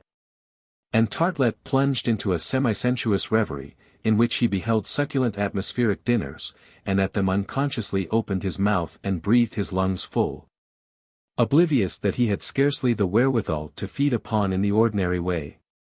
Godfrey roused him from his meditation, and brought him back to the present. He was anxious to proceed to a more complete installation in the interior of XIII. The first thing to do was to clean up their future dwelling place. It was at the outset necessary to bring out several bushels of that vegetable dust which covered the ground and in which they sank almost up to their knees. 2 hours' work hardly sufficed to complete this troublesome task, but at length the chamber was clear of the pulverulent bed, which rose in clouds at the slightest movement. The ground was hard and firm, as if floored with joists, the large roots of the sequoia ramifying over its surface. It was uneven but solid. 2 corners were selected for the beds, and of these several bundles of herbage, thoroughly dried in the sun, were to form the materials. As for other furniture, benches, stools, or tables, it was not impossible to make the most indispensable things, for Godfrey had a capital knife, with its saw and gimlet. The companions would have to keep inside during rough weather, and they could eat and work there. Daylight did not fail them, for it streamed through the opening. Later on, if it became necessary to close this aperture for greater safety, Godfrey could try and pierce 1 or 2 embrasures in the bark of the sequoia to serve as windows. As for discovering to what height the opening ran up into the trunk, Godfrey could not do so without a light. All that he could do was to find out with the aid of a pole 10 or 12 feet long, held above his head, that he could not touch the top. The question, however, was not an urgent one. It would be solved eventually. The day passed in these labors, which were not ended at sunset. Godfrey and Tartelett, tired as they were, found their novel bedclothes formed of the dried herbage, of which they had an ample supply, most excellent. But they had to drive away the poultry who would willingly have roosted in the interior of XIII. Then occurred to Godfrey the idea of constructing a poultry house in some other sequoia, as, to keep them out of the common room, he was building up a hurdle of brushwood. Fortunately neither the sheep nor the agoutis, nor the goats experienced the like temptation. These animals remained quietly outside, and had no fancy to get through the insufficient barrier. The following days were employed in different jobs, in fitting up the house or bringing in food. Eggs and shellfish were collected, yam roots and manzanilla apples were brought in, and oysters, for which each morning they went to the bank or the shore. All this took time, and the hours passed away quickly. The dinner things consisted now of large bivalve shells, which served for dishes or plates. It is true that for the kind of food to which the hosts of XIII were reduced, others were not needed. There was also the washing of the linen in the clear water of the stream, which occupied the leisure of Tartelett. It was to him that this task fell. But he only had to see to the 2 shirts, 2 handkerchiefs, and 2 pairs of socks, which composed the entire wardrobe of both. While this operation was in progress, Godfrey and Tartelett had to wear only waistcoat and trousers, but in the blazing sun of that latitude the clothes quickly dried. And so matters went on without either rain or wind till July 3rd. Already they had begun to be fairly comfortable in their new home, considering the condition in which they had been cast on the island. However, it was advisable not to neglect the chances of safety which might come from without. Each day Godfrey examined the whole sector of sea which extended from the east to the northwest beyond the promontory. This part of the Pacific was always deserted. Not a vessel, not a fishing boat, not a ribbon of smoke detaching itself from the horizon, proclaimed the passage of a steamer. It seemed that Fina Island was situated out of the way of all the itineraries of commerce. All they could do was to wait, trusting in the Almighty who never abandons the weak. Meanwhile, when their immediate necessities allowed them leisure, Godfrey, incited by Tartelett, returned to that important and vexed question of the fire. He tried at first to replace Amadou, which he so unfortunately lacked, by another and analogous material. It was possible that some of the varieties of mushrooms which grew in the crevices of the old trees, after having been subjected to prolonged drying, might be transformed into a combustible substance. Many of these mushrooms were collected and exposed to the direct action of the sun, until they were reduced to powder. Then with the back of his knife, Godfrey endeavored to strike some sparks off with a flint, so that they might fall on this substance. It was useless. The spongy stuff would not catch fire. Godfrey then tried to use that fine vegetable dust, dried during so many centuries, which he had found in the interior of Will-tree. The result was equally discouraging. In desperation he then, by means of his knife and flint, strove to secure the ignition of a sort of sponge which grew under the rocks. He fared no better. The particle of steel, lighted by the impact of the silex, fell onto the substance, but went out immediately. Godfrey and Artelett were in despair. To do without fire was impossible. Of their fruits and mollusks they were getting tired, and their stomachs began to revolt at such food. They eyed, the professor especially, the sheep, agoutis, and fowls which went and came round Will-tree. The pangs of hunger seized them as they gazed. With their eyes they ate the living meat. No. It could not go on like this. But an unexpected circumstance, a providential one if you will, came to their aid. In the night of the 3rd of July the weather, which had been on the change for a day or so, grew stormy, after an oppressive heat which the sea breeze had been powerless to temper. Godfrey and Artelett at about 1 o'clock in the morning were awakened by heavy claps of thunder, and most vivid flashes of lightning. It did not rain as yet, but it soon promised to do so, and then regular cataracts would be precipitated from the cloudy zone, owing to the rapid condensation of the vapor. Godfrey got up and went out so as to observe the state of the sky. There seemed quite a conflagration above the domes of the giant trees, and the foliage appeared on fire against the sky, like the fine network of a Chinese shadow. Suddenly, in the midst of the general uproar, a vivid flash illuminated the atmosphere. The thunderclap followed immediately, and Will-tree was permeated from top to bottom with the electric force. Godfrey, staggered by the return shock, stood in the midst of a rain of fire which showered around him. The lightning had ignited the dry branches above him. They were incandescent particles of carbon which crackled at his feet. Godfrey with a shout awoke his companion. "Fire! Fire! Fire!" answered Artelett. "Blessed be heaven which sends it to us." Instantly they possessed themselves of the flaming twigs, of which some still burned, while others had been consumed in the flames. Hurriedly, at the same time, did they heap together a quantity of dead wood such as was never wanting at the foot of the sequoia, whose trunk had not been touched by the lightning. Then they returned into their gloomy habitation as the rain, pouring down in sheets, extinguished the fire which threatened to devour the upper branches of Will-tree. Chapter 13. In which Godfrey again sees a slight smoke over another part of the island. That was a storm which came just when it was wanted. Godfrey and Artelett had not, like Prometheus, to venture into space to bring down the celestial fire. It was, said Artelett, as if the sky had been obliging enough to send it down to them on a lightning flash. With them now remained the task of keeping it. "No. We must not let it go out," Godfrey had said. "Not until the wood fails us to feed it," had responded Artelett, whose satisfaction showed itself in little cries of joy. "Yes. But who will keep it in?" "I. I will. I will watch it day and night, if necessary," replied Artelett, brandishing a flaming bough. And he did so till the sun rose. Dry wood, as we have said, abounded beneath the sequoias. Until the dawn Godfrey and the professor, after heaping up a considerable stock, did not spare to feed the fire. By the foot of one of the large trees in a narrow space between the roots the flames leapt up, crackling clearly and joyously. Artelett exhausted his lungs blowing away at it, although his doing so was perfectly useless. In this performance he assumed the most characteristic attitudes in following the greyish smoke whose wreaths were lost in the foliage above. But it was not that they might admire it that they had so longingly asked for this indispensable fire, not to warm themselves at it. It was destined for a much more interesting use. There was to be an end of their miserable meals of raw mollusks and yam roots, whose nutritive elements boiling water and simple cooking in the ashes had never developed.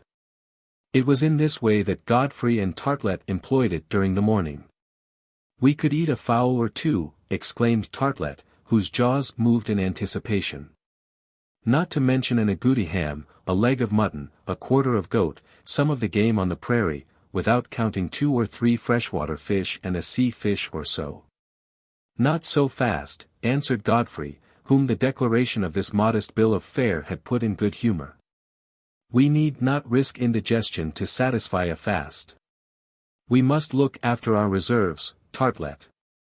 Take a couple of fowls, 1 apiece, and if we want bread, I hope that our camsa roots can be so prepared as to replace it with advantage." This cost the lives of 2 innocent hens, who, plucked, trussed, and dressed by the professor, were stuck on a stick, and soon roasted before the crackling flames. Meanwhile, Godfrey was getting the camas roots in a state to figure creditably at the first genuine breakfast on Fina Island. To render them edible it was only necessary to follow the Indian method, which the Californians were well acquainted with. This was what Godfrey did. A few flat stones selected from the beach were thrown in the fire so as to get intensely hot.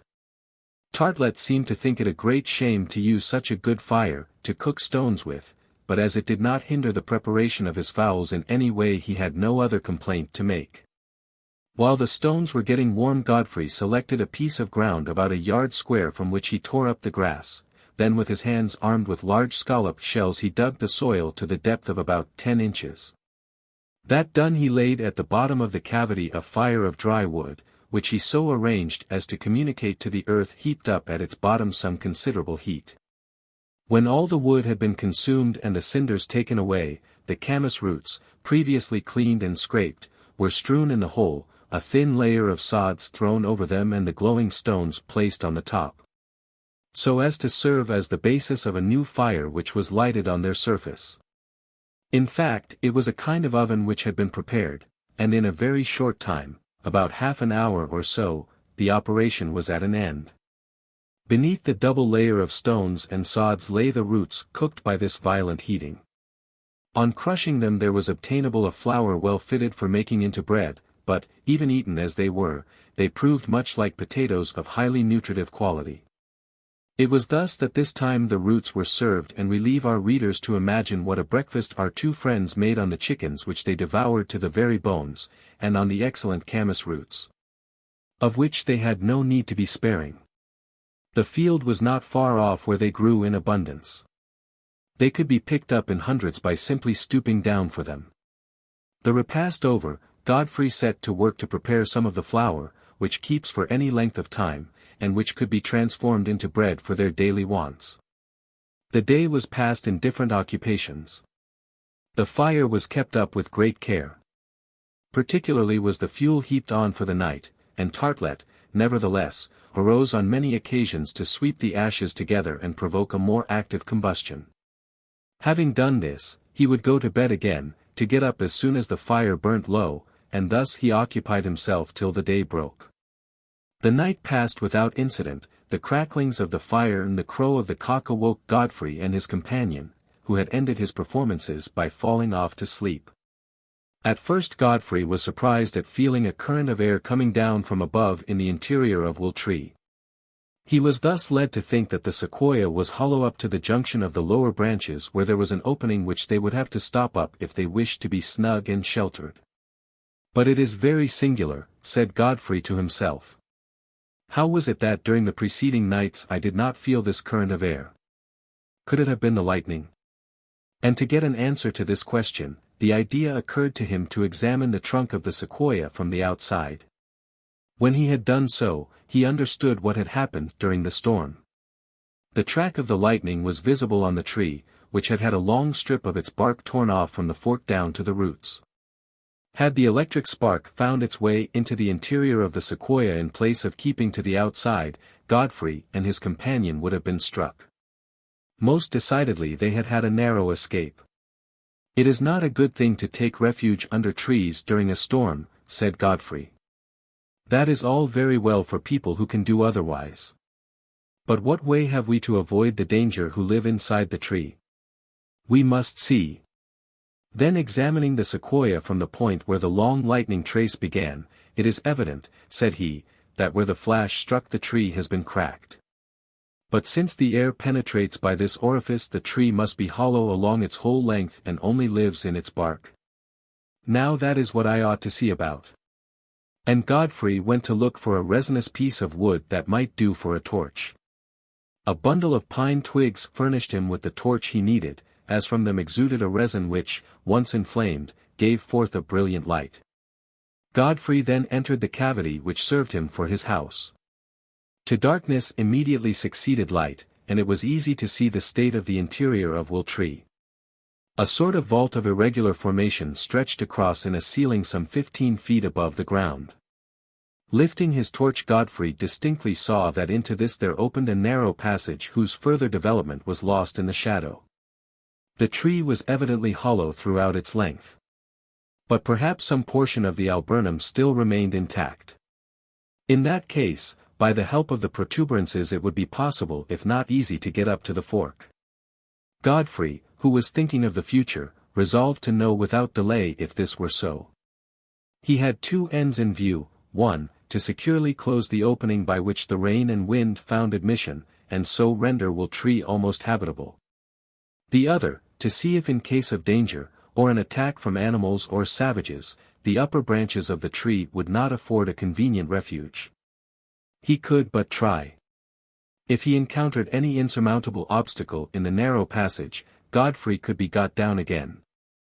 After firmly sticking his torch between two of the roots below, behold him then commencing to raise himself on to the first interior knots of the bark.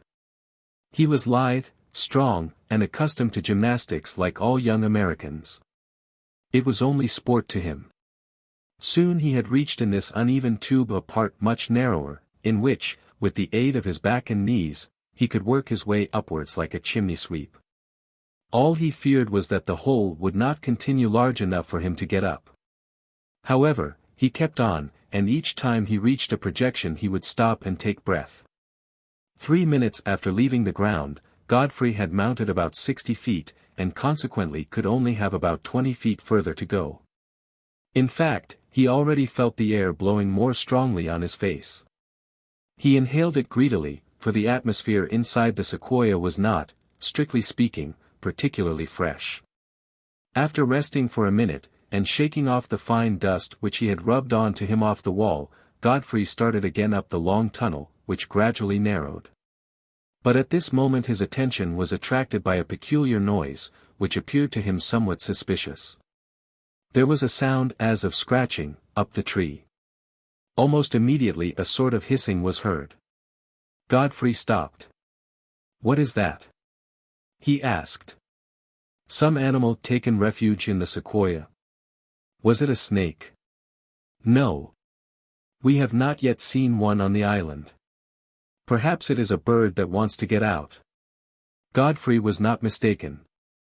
And as he continued to mount, a cawing, followed by a rapid flapping of wings, showed him that it was some bird ensconced in the tree whose sleep he was doubtless disturbing.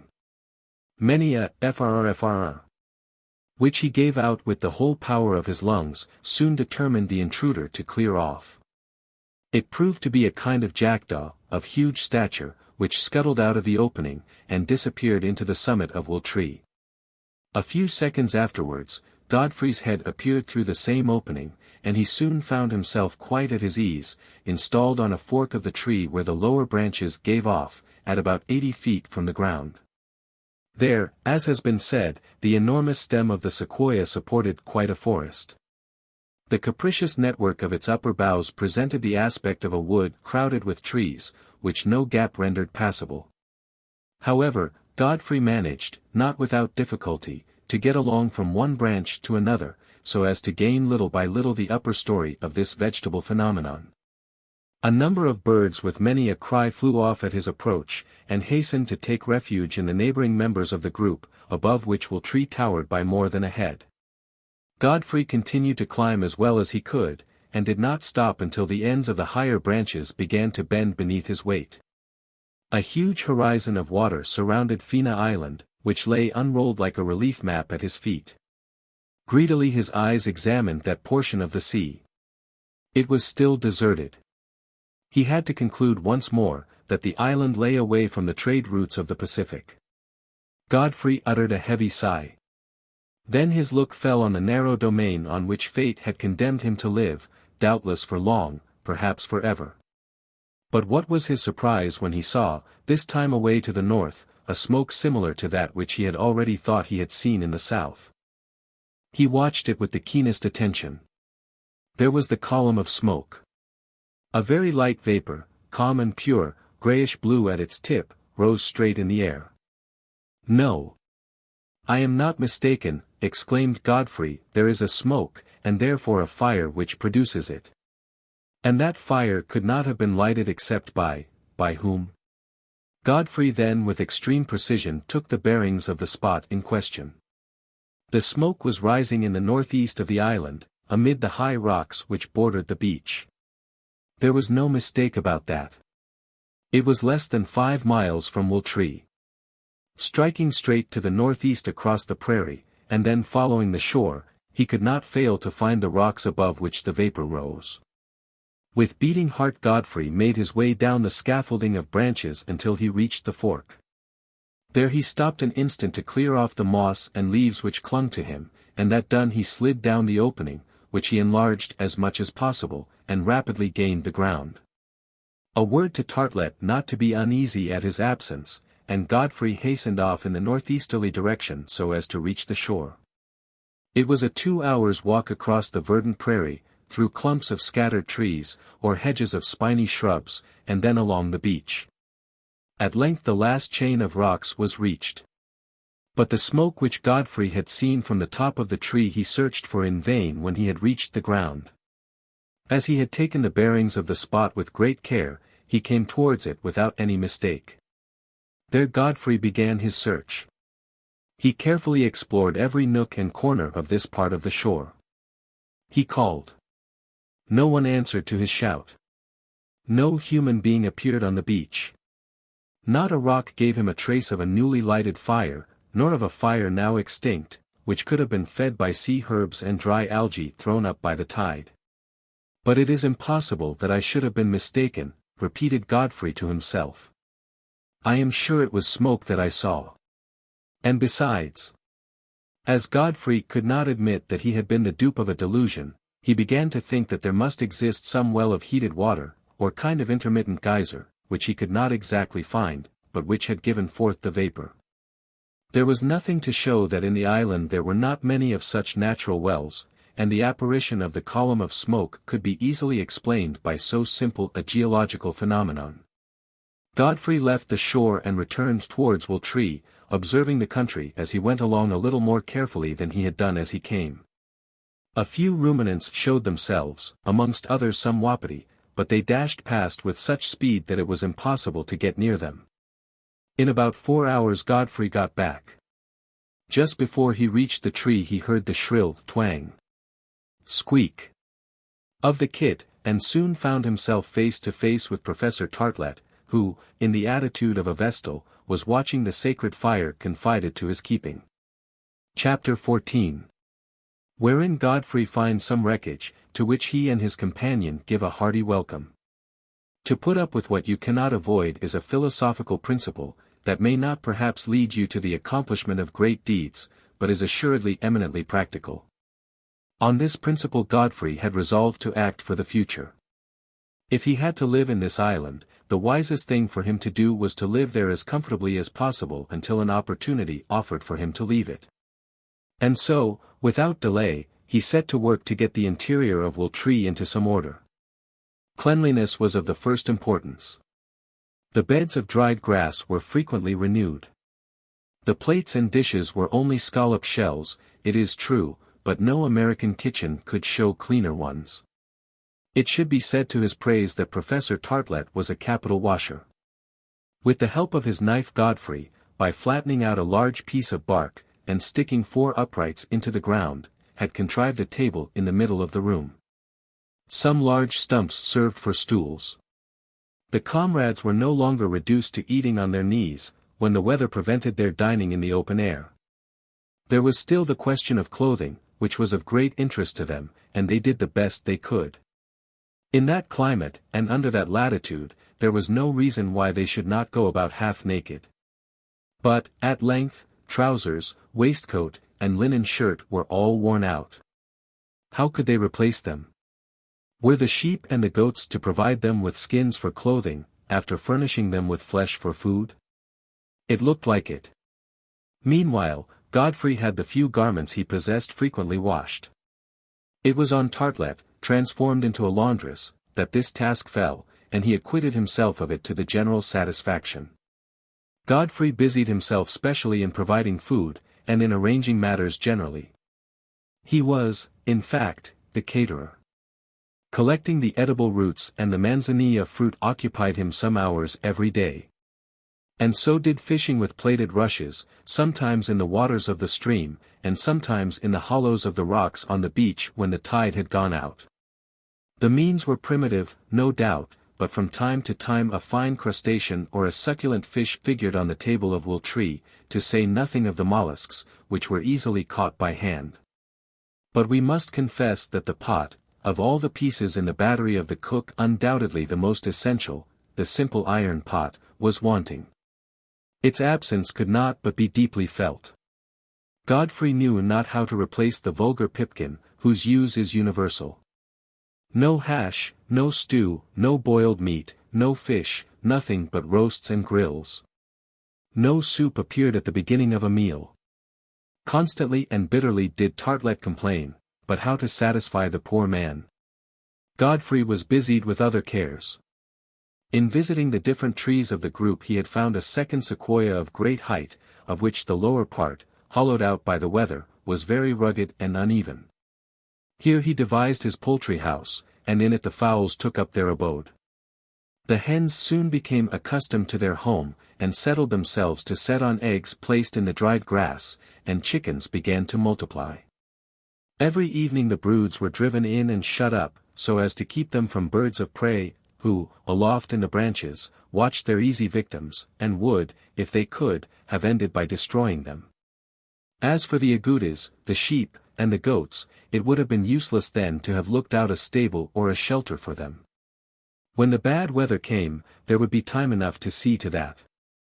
Meanwhile they prospered on the luxuriant pasturage of the prairie, with its abundance of sainfoin and edible roots, of which the porcine representatives showed genuine appreciation.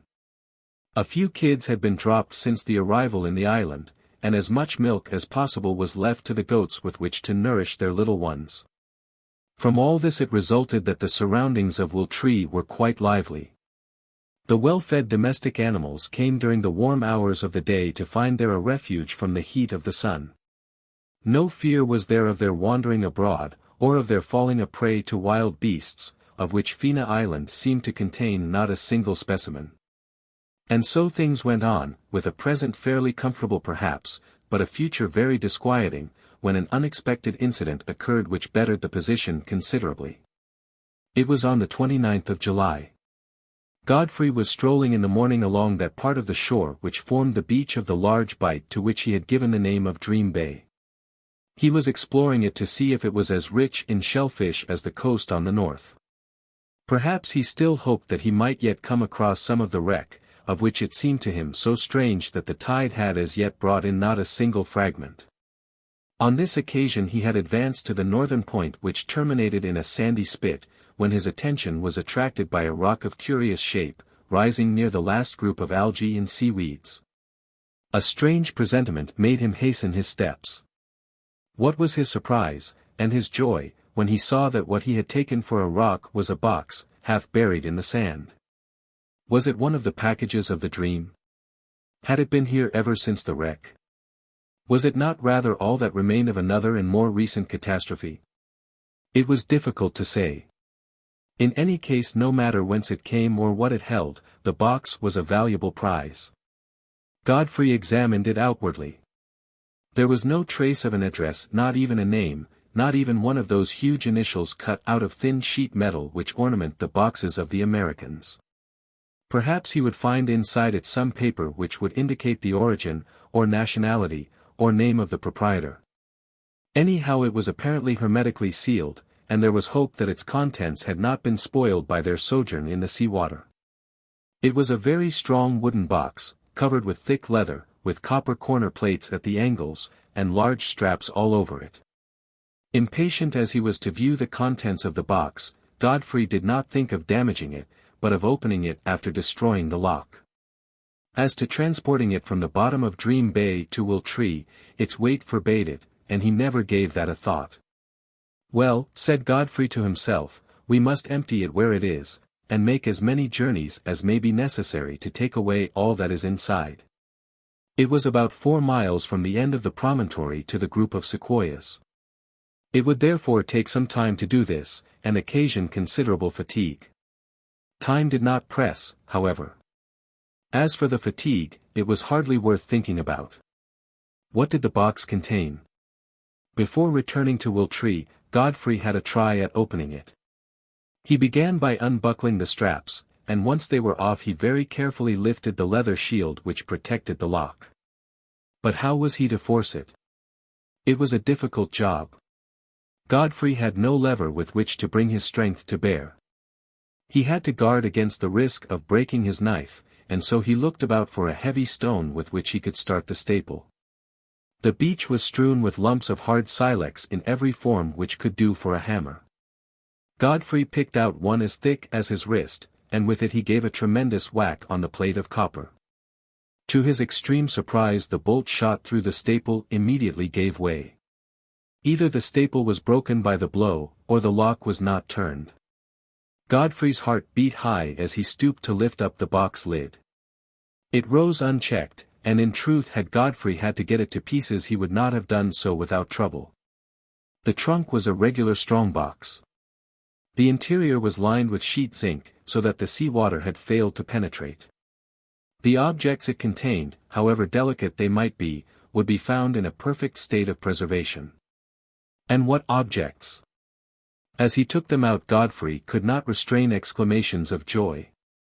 Most assuredly the box must have belonged to some highly practical traveler, who had reckoned on getting into a country where he would have to trust to his own resources.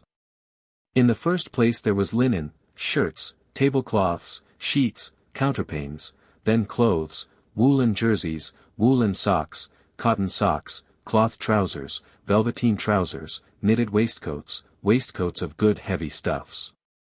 Then 2 pairs of strong boots, and hunting shoes and felt hats. Then came a few kitchen and toilet utensils. And an iron pot, the famous pot which was wanted so badly, a kettle, a coffee pot, a teapot, some spoons, some forks, some knives, a looking-glass, and brushes of all kinds, and, what was by no means to be despised, 3 cans, containing about 15 pints of brandy and tafia, and several pounds of tea and coffee. Then, in the third place, came some tools, an auger, a gimlet, a handsaw, an assortment of nails and brads, a spade, a shovel, a pickaxe, a hatchet, an adze, and. In the fourth place, there were some weapons, 2 hunting knives in their leather sheaths, a carbine and 2 muskets, 3 6-shooter revolvers, a dozen pounds of powder, many thousand caps, and an important stock of lead and bullets. All the arms seeming to be of English make.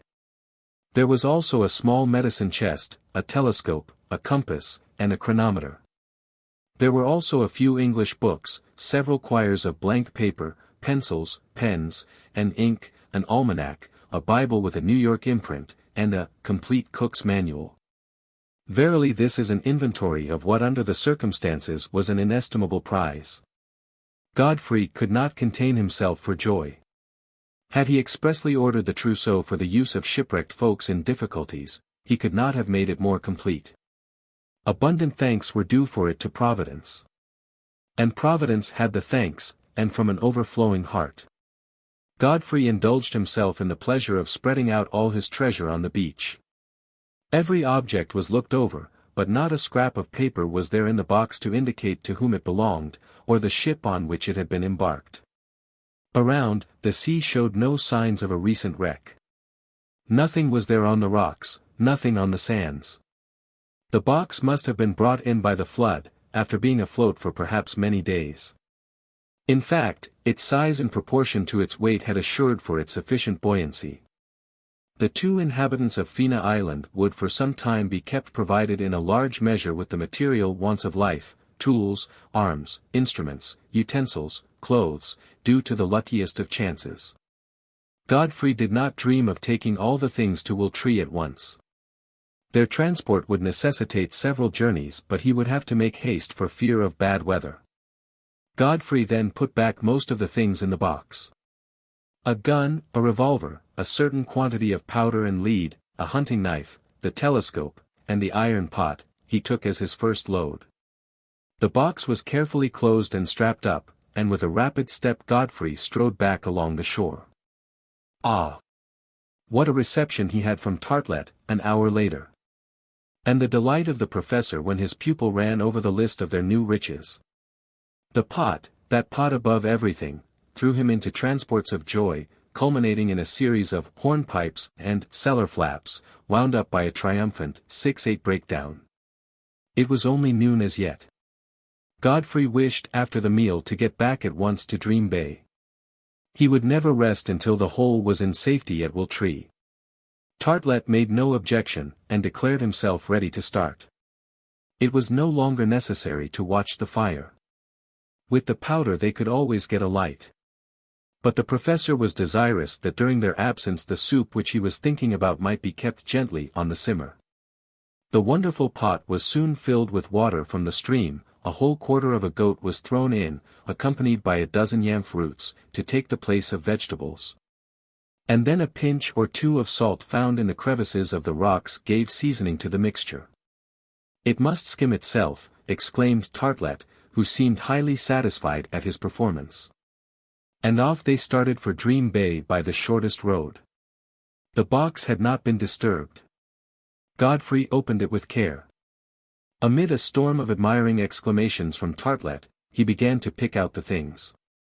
In this first journey Godfrey and his companion, transformed into beasts of burden, carried away to Wiltshire the arms, the ammunition, and a part of the wearing apparel. Then they rested from their fatigue beside the table, on which there smoked the stewed agouti, which they pronounced most excellent. As for the meat, to listen to the professor it would have been difficult even to imagine anything more exquisite. Oh! The marvelous effect of privation! On the 30th, the next day, Godfrey and Artelett set forth at dawn, and in 3 other journeys succeeded in emptying and carrying away all that the box contained. Before the evening, tools, weapons, instruments, utensils, were all brought, arranged, and stowed away in Wiltshire. On the 1st of August, the box itself, dragged along the beach not without difficulty, found a place in the tree, and was transformed into a linen closet. Artelett, with the fickleness of his mind, now looked upon the future through none but rosy glasses. We can hardly feel astonished then that on this day, with his kit in his hand, he went out to find his pupil, and said to him in all seriousness, as if he were in the drawing-room of Kolderup's mansion. "Well, Godfrey, my boy. Don't you think it is time to resume our dancing lessons?" Chapter 15. In which there happens what happens at least once in the life of every Crusoe, real or imaginary. And now the future looked less gloomy. But if Artelett saw in the possession of the instruments, the tools, and the weapons only the means of making their life of isolation a little more agreeable, Godfrey was already thinking of how to escape from XIII Island. Could he not now construct a vessel strong enough to enable them to reach if not some neighboring land, at least some ship passing within sight of the island? Meanwhile the weeks which followed were principally spent in carrying out not these ideas, but those of Artelett. The wardrobe at Wiltshire was now replenished, but it was decided to use it with all the discretion which the uncertainty of the future required. Never to wear any of the clothes unless necessity compelled him to do so, was the rule to which the professor was forced to submit. "What is the good of that?" grumbled he. "It is a great deal too stingy, my dear Godfrey. Are we savages, that we should go about half naked?" "I beg your pardon, Artelett," replied Godfrey, "we are savages, and nothing else." "As you please, but you will see that we shall leave the island before we have worn the clothes. I know nothing about it, Artelett, and it is better to have than to want. But on Sunday now, surely on Sunday, we might dress up a little. Very well, on Sundays then, and perhaps on public holidays, answered Godfrey, who did not wish to anger his frivolous companion, but as today is Monday we shall have to wait a whole week before we come out in our best. We need hardly mention that from the moment he arrived on the island Godfrey had not omitted to mark each day as it passed. By the aid of the calendar he found in the box he was able to verify that the day was really Monday. Each performed his daily task according to his ability. It was no longer necessary for them to keep watch by day and night over a fire which they had now the means of relighting. Artelett therefore abandoned, not without regret, a task which suited him so well. Henceforwards he took charge of the provisioning with yamf and camas roots, of that in short which formed the daily bread of the establishment, so that the professor went every day and collected them. Up to the lines of shrubs with which the prairie was bordered behind Will Tree. It was 1 or 2 miles to walk, but he accustomed himself to it. Between whiles he occupied his time in collecting oysters or other mollusks, of which they consumed a great quantity. Godfrey reserved for himself the care of the domestic animals and the poultry. The butchering trade was hardly to his taste, but he soon overcame his repugnance. Thanks to him, boiled meats appeared frequently on the table, followed by an occasional joint of roast meat to afford a sufficiently varied bill of fare. Game abounded in the woods of VIII Island, and Godfrey proposed to begin his shooting when other more pressing cares allowed him time. He thought of making good use of the guns, powder, and bullets in his arsenal, but he in the first place wished to complete his preparations. His tools enabled him to make several benches inside and outside Will Tree. The stools were cut out roughly with the axe, the table made a little less roughly became more worthy of the dishes and dinner things with which Professor Artelett adorned it. The beds were arranged in wooden boxes and their litter of dry grass assumed a more inviting aspect. If mattresses and paillasses were still wanting, counterpanes at least were not. The various cooking utensils stood no longer on the ground, but had their places on planks fixed along the walls. Stores, linen, and clothes were carefully put away in cavities hollowed out in the bark of the sequoia. From strong pegs were suspended the arms and instruments, forming quite a trophy on the walls. Godfrey was also desirous of putting a door to the house, so that the other living creatures, the domestic animals, should not come during the night and trouble their sleep. As he could not cut out boards with his only saw, the handsaw, he used large and thick pieces of bark, which he got off very easily. With these he made a door sufficiently massive to close the opening into Will Tree. At the same time he made 2 little windows, one opposite to the other, so as to let light and air into the room. Shutters allowed him to close them at night, but from the morning to the evening it was no longer necessary to take refuge in flaring resinous torches which filled the dwelling with smoke.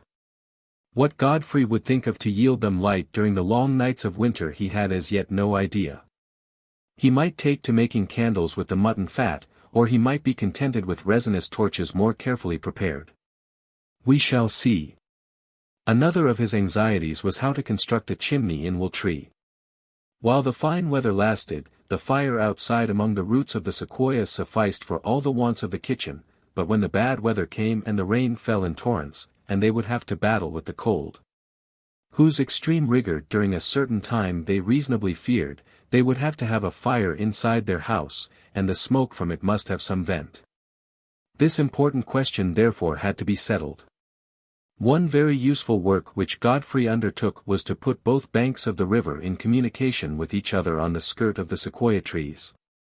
He managed, after some difficulty, to drive a few stakes into the river bed, and on them he fixed a staging of planks, which served for a bridge. They could thus get away to the northern shore without crossing the ford, which led them a couple of miles out of their road. But if Godfrey took all these precautions so as to make existence a little more possible on this lone isle of the Pacific, in case he and his companion were destined to live on it for some time, or perhaps live on it forever, he had no intention of neglecting in any way the chances of rescue. VIII Island was not on the routes taken by the ships, that was only too evident. It offered no port of call, nor means of revictualling. There was nothing to encourage ships to take notice of it. At the same time it was not impossible that a warship or a merchant vessel might come in sight. It was advisable therefore to find some way of attracting attention, and showing that the island was inhabited. With this object Godfrey erected a flagstaff at the end of the cape which ran out to the north, and for a flag he sacrificed a piece of one of the cloths found in the trunk. As he thought that the white color would only be visible in a strong light, he tried to stain his flag with the berries of a sort of shrub which grew at the foot of the dunes. He obtained a very vivid red, which he could not make indelible owing to his having no mordant, but he could easily re-dye the cloth when the wind or rain had faded it. These varied employments occupied him up to the 15th of August. For many weeks the sky had been constantly clear, with the exception of 2 or 3 storms of extreme violence which had brought down a large quantity of water, to be greedily drunk in by the soil. About this time Godfrey began his shooting expeditions. But if he was skillful enough in the use of the gun, he could not reckon on Artelett, who had yet to fire his first shot. Many days of the week did Godfrey devote to the pursuit of fur and feather, which, without being abundant, were yet plentiful enough for the requirements of Will-tree. A few partridges, some of the red-legged variety, and a few snipes, came as a welcome variation of the bill of fare. 2 or 3 antelopes fell to the prowess of the young stalker. And although he had had nothing to do with their capture, the professor gave them a no less welcome than he did when they appeared as haunches and cutlets. But while he was out shooting, Godfrey did not forget to take a more complete survey of the island. He penetrated the depths of the dense forests which occupied the central districts. He ascended the river to its source. He again mounted the summit of the cone, and redescended by the talus on the eastern shore, which he had not, up to then, visited. After all these explorations, repeated Godfrey to himself, there can be no doubt that Fina Island has no dangerous animals, neither wild beasts, snakes, nor saurians. I have not caught sight of one. Assuredly if there had been any, the report of the gun would have woke them up. It is fortunate, indeed. If it were to become necessary to fortify Will-tree against their attacks, I do not know how we should get on. Then passing on to quite a natural deduction. It must also be concluded, continued he, that the island is not inhabited at all. Either natives or people shipwrecked here would have appeared before now at the sound of the gun. There is, however, that inexplicable smoke which I twice thought I saw. The fact is, that Godfrey had never been able to trace any fire. As for the hot water springs to which he attributed the origin of the vapor he had noticed, Fina Island being in no way volcanic did not appear to contain any. And he had to content himself with thinking that he had twice been the victim of an illusion. Besides, this apparition of the smoke or the vapor was not repeated. When Godfrey the second time ascended the central cone, as also when he again climbed up into Will-tree, he saw nothing to attract his attention. He ended by forgetting the circumstance altogether. Many weeks passed in different occupations about the tree, and many shooting excursions were undertaken. With every day their mode of life improved. Every Sunday, as had been agreed, Artelett donned his best clothes. On that day he did nothing but walk about under the big trees, and indulge in an occasional tune on the kit. Many were the glissades he performed, giving lessons to himself, as his pupil had positively refused to continue his course. "What is the good of it?" was Godfrey's answer to the entreaties of the professor. Can you imagine Robinson Crusoe taking lessons in dancing and deportment? And why not? Asked Artelett seriously. Why should Robinson Crusoe dispense with deportment? Not for the good of others, but of himself, he should acquire refined manners. To which Godfrey made no reply. And as he never came for his lesson, the professor became Professor Emeritus. The 13th of September was noted for one of the greatest and cruelest deceptions to which, on a desert island, the unfortunate survivors of a shipwreck could be subjected. Godfrey had never again seen that inexplicable and undiscoverable smoke on the island, but on this day, about 3 o'clock in the afternoon, his attention was attracted by a long line of vapor, about the origin of which he could not be deceived. He had gone for a walk to the end of Flag Point, the name which he had given to the cape on which he had erected his flagstaff. While he was looking through his glass he saw above the horizon a smoke driven by the west wind towards the island. Godfrey's heart beat high. "A ship," he exclaimed. But would this ship, this steamer, pass in sight of Fina Island? And if it passed, would it come near enough for the signal thereon to be seen on board? Or would not rather the semi-visible smoke disappear with the vessel towards the northwest or southwest of the horizon? For 2 hours Godfrey was a prey to alternating emotions more easy to indicate than to describe. The smoke got bigger and bigger. It increased when the steamer restoked her fires, and diminished almost to vanishing point as the fuel was consumed. Continually did the vessel visibly approach. About 4 o'clock her hull had come up on the line between the sky and the sea.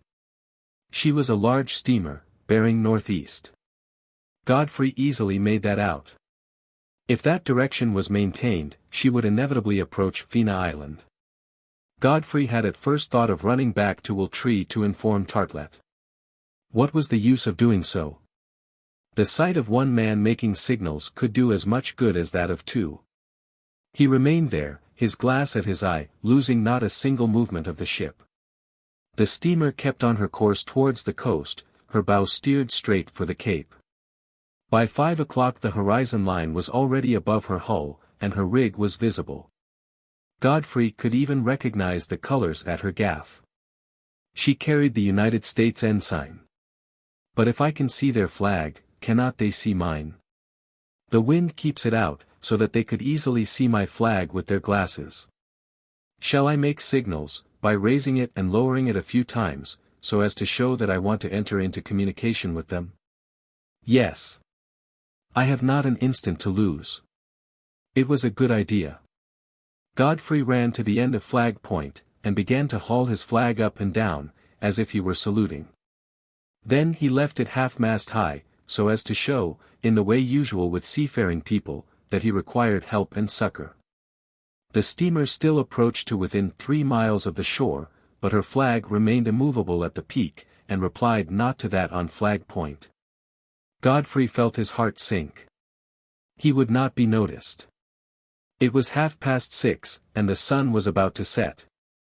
The steamer was now about 2 miles from the Cape, which she was rapidly nearing. At this moment the sun disappeared below the horizon. With the first shadows of night, all hope of being seen had to be given up. Godfrey again, with no more success, began to raise and lower his flag. There was no reply. He then fired his gun 2 or 3 times, but the distance was still great, and the wind did not set in that direction. No report would be heard on board. The night gradually came on, soon the steamer's hull grew invisible. Doubtless in another hour she would have passed Fina Island. Godfrey, not knowing what to do, thought of setting fire to a group of resinous trees which grew at the back of Flag Point. He lighted a heap of dry leaves with some gunpowder, and then set light to the group of pines, which flared up like an enormous torch. But no fire on the ship answered to the one on the land, and Godfrey returned sadly to XIII, feeling perhaps more desolate than he had ever felt till then. Chapter 16. In which something happens which cannot fail to surprise the reader. To Godfrey the blow was serious. Would this unexpected chance which had just escaped him ever offer again? Could he hope so? No.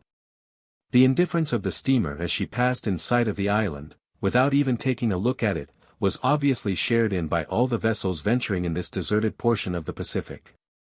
Why should they put into port more than she had done? The island did not possess a single harbor. Godfrey passed a sorrowful night. Every now and then jumping up as if he heard a cannon out at sea, he would ask himself if the steamer had not caught sight of the huge fire which still burnt on the coast, and if she were not endeavoring to answer the signal by a gunshot. Godfrey listened. It was only an illusion of his overexcited brain. When the day came, he had come to look upon the apparition of the ship as but a dream, which had commenced about 3 o'clock on the previous afternoon. But no. He was only too certain that a ship had been in sight of Fina Island, maybe within 2 miles of it, and certainly she had not put in. Of this deception Godfrey said not a word to Artelett. What was the good of talking about it? Besides, his frivolous mind could not see more than 24 hours ahead. He was no longer thinking of the chances of escaping from the island which might offer. He no longer imagined that the future had great things in store for them. San Francisco was fading out of his recollection. He had no sweetheart waiting for him, no Uncle Will to return to. If at this end of the world he could only commence a course of lessons on dancing, his happiness would be complete, were it only with one pupil. If the professor dreamt not of immediate danger, such as to compromise his safety in this island, bare, as it was, of wild beasts and savages, he was wrong. This very day his optimism was to be put to a rude test. About 4 o'clock in the afternoon Artelett had gone, according to his custom, to collect some oysters and mussels, on that part of the shore behind Flag Point, when Godfrey saw him coming back as fast as his legs could carry him to Wiltree. His hair stood on end round his temples. He looked like a man in flight, who dared not turn his head to the right or to the left.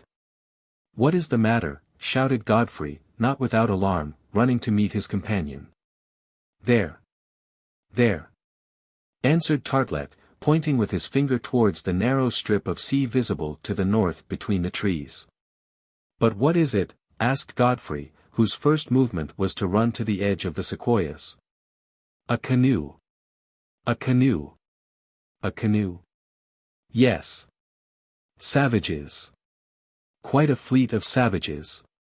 Cannibals, perhaps." Godfrey looked in the direction pointed out. It was not a fleet, as the distracted Artelett had said, but he was only mistaken about the quantity. In fact, there was a small vessel gliding through the water, now very calm, about half a mile from the coast, so as to double Flag Point. "And why should they be cannibals?" asked Godfrey, turning towards the professor. "Because in Crusoe Islands," answered Artelett, "there are always cannibals, who arrive sooner or later." "Is it not a boat from some merchant ship?" "From a ship?" "Yes. From a steamer which passed here yesterday afternoon, in sight of our island." "And you said nothing to me about it," exclaimed Artelett, lifting his hands to the sky. "What good should I have done?" asked Godfrey.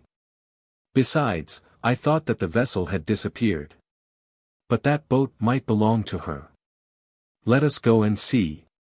Godfrey ran rapidly back to Wiltree, and, seizing his glass, returned to the edge of the trees. He then examined with extreme attention the little vessel, which would ere then have perceived the flag on Flag Point as it fluttered in the breeze. The glass fell from his hands. "Savages. Yes. They are really savages," he exclaimed. Artelett felt his knees knock together, and a tremor of fright ran through his body.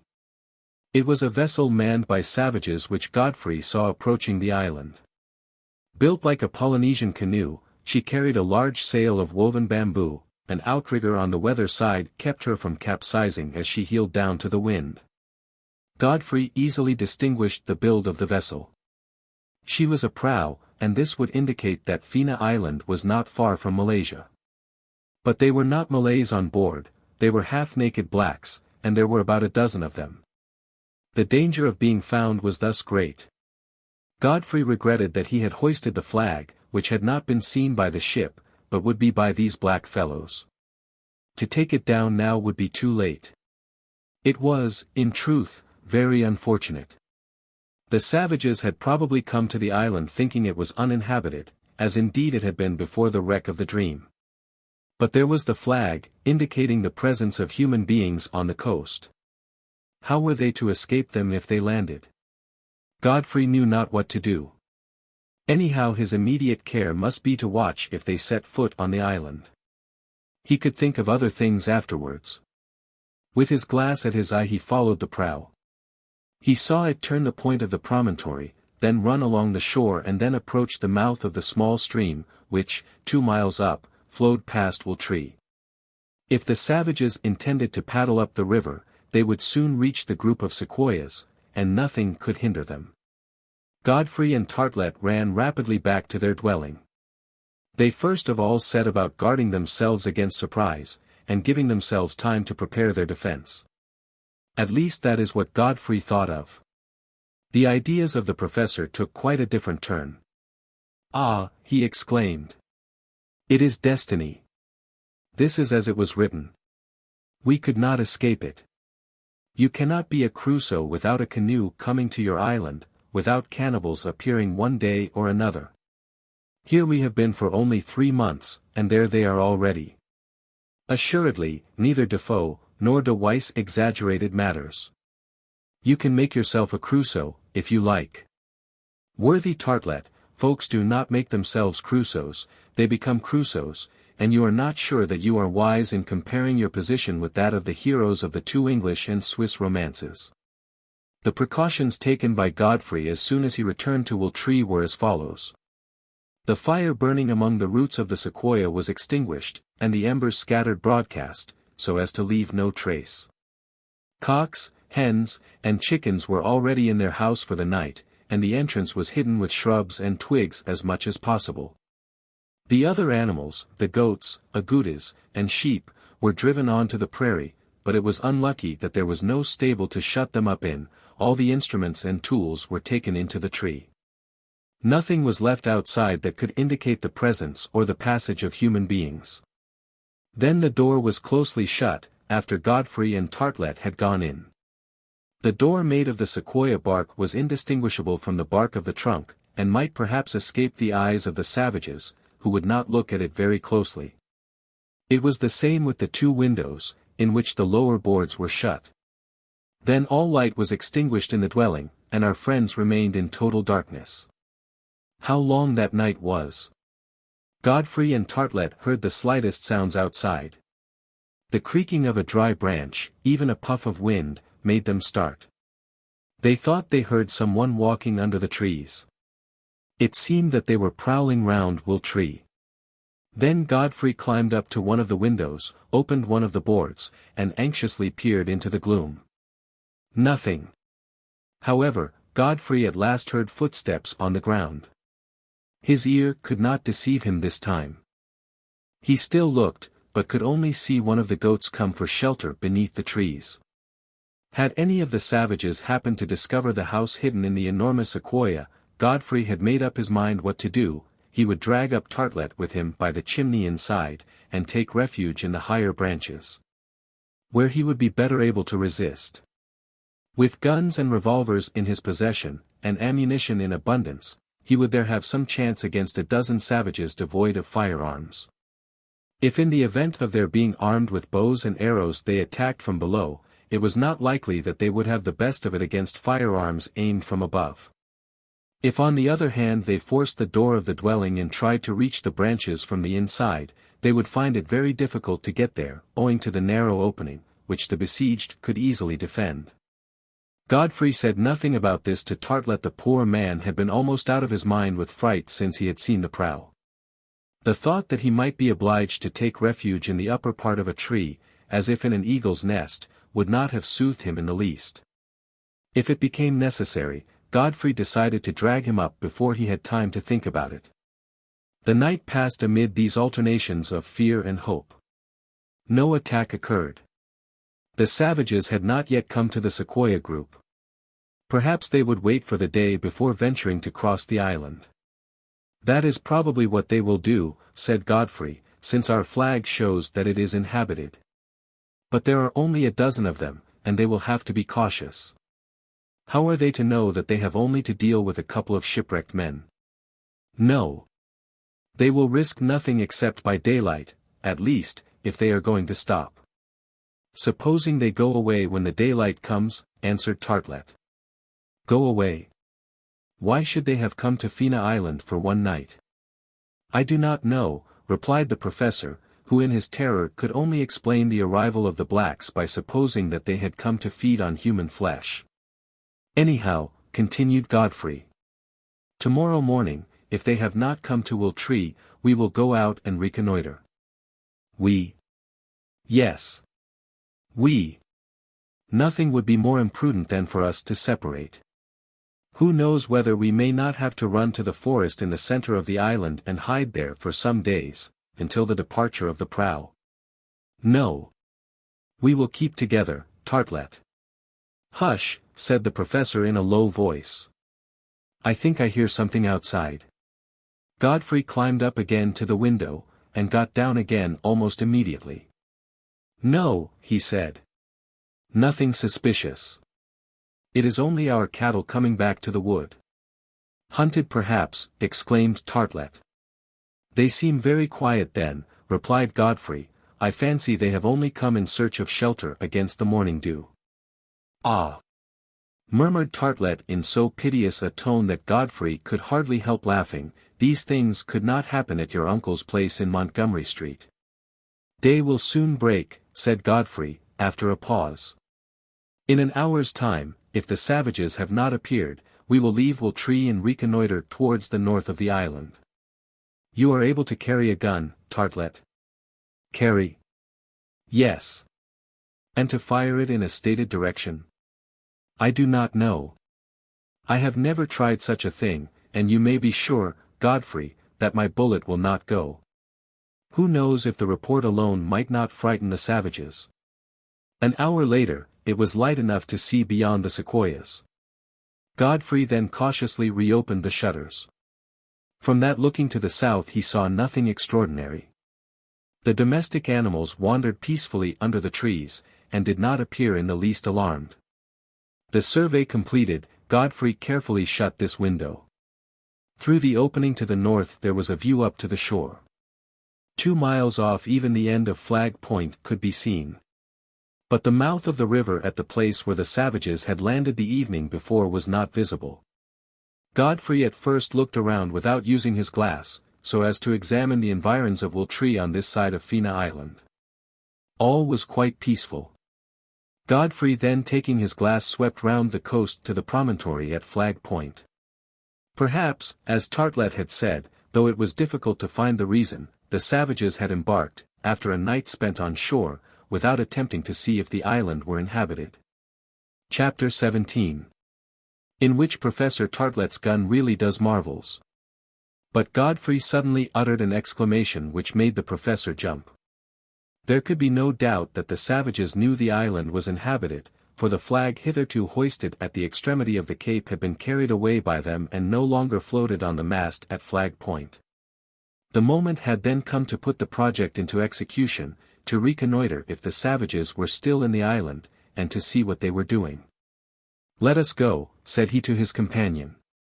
"Go." "But," answered Artelett. "Would you rather stay here?" "With you, Godfrey, yes." "No, alone." "Alone." "Never." "Come along then." Artelett, thoroughly understanding that Godfrey would not alter his decision, resolved to accompany him. He had not courage enough to stay behind at VIII. Before starting, Godfrey assured himself that the firearms were ready for action. The 2 guns were loaded, and one passed into the hands of the professor, who seemed as much embarrassed with it as might have been a savage of Pomotu. He also hung one of the hunting knives to his belt, to which he had already attached his cartridge pouch. The thought had occurred to him to also take his fiddle, imagining perhaps that they would be sensible to the charm of its squeaking, of which all the talent of a virtuoso could not conceal the harshness. Godfrey had some trouble in getting him to abandon this idea, which was as ridiculous as it was impracticable. It was now 6 o'clock in the morning. The summits of the sequoias were glowing in the first rays of the sun. Godfrey opened the door. He stepped outside, he scanned the group of trees. Complete solitude. The animals had returned to the prairie. There they were, tranquilly browsing, about a quarter of a mile away. Nothing about them denoted the least uneasiness. Godfrey made a sign to Artelett to join him. The professor, as clumsy as could be in his fighting harness, followed, not without some hesitation. Then Godfrey shut the door, and saw that it was well hidden in the bark of the sequoia. Then, having thrown at the foot of the tree a bundle of twigs, which he weighted with a few large stones, he set out towards the river, whose banks he intended to descend, if necessary, to its mouth. Artelett followed him not without giving before each of his steps an uneasy stare completely round him up to the very limits of the horizon, but the fear of being left alone impelled him to advance. Arrived at the edge of the group of trees, Godfrey stopped. Taking his glasses from their case, he scanned with extreme attention all that part of the coast between the Flag Point promontory and the northeast angle of the island. Not a living being showed itself, not a single smoke wreath was rising in the air. The end of the cape was equally deserted, but they would there doubtless find numberless footprints freshly made. As for the mast, Godfrey had not been deceived. If the staff still rose above the last rock on the cape, it was bereft of its flag. Evidently the savages after coming to the place had gone off with the red cloth which had excited their covetousness, and had regained their boat at the mouth of the river. Godfrey then turned off so as to examine the western shore. It was nothing but a vast desert from Flag Point right away beyond the curve of Dream Bay. No boat of any kind appeared on the surface of the sea. If the savages had taken to their prow, it only could be concluded that they were hugging the coast sheltered by the rocks, and so closely that they could not be seen. However, Godfrey could not and would not remain in doubt. He was determined to ascertain, yes or no, if the prow had definitely left the island. To do this it was necessary to visit the spot where the savages had landed the night before, that is to say, the narrow creek at the mouth of the river. This he immediately attempted. The borders of the small watercourse were shaded by occasional clumps of trees encircled by shrubs, for a distance of about 2 miles.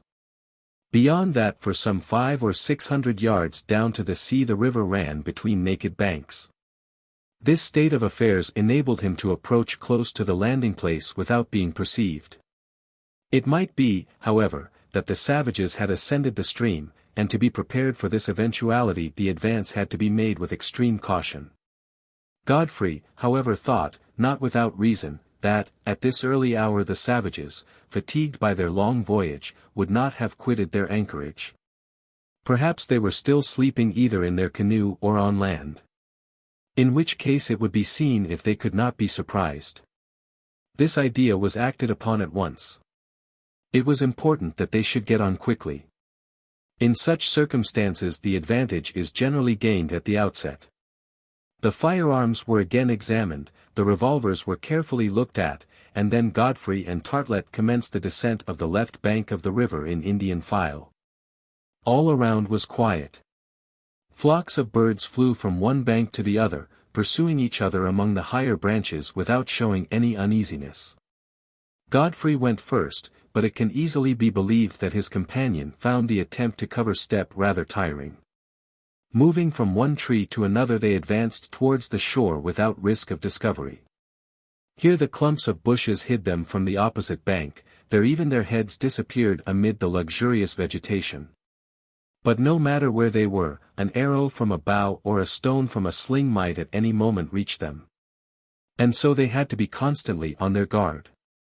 However, in spite of the recommendations which were addressed to him, Artelett, tripping against an occasional stump, had 2 or 3 falls which might have complicated matters.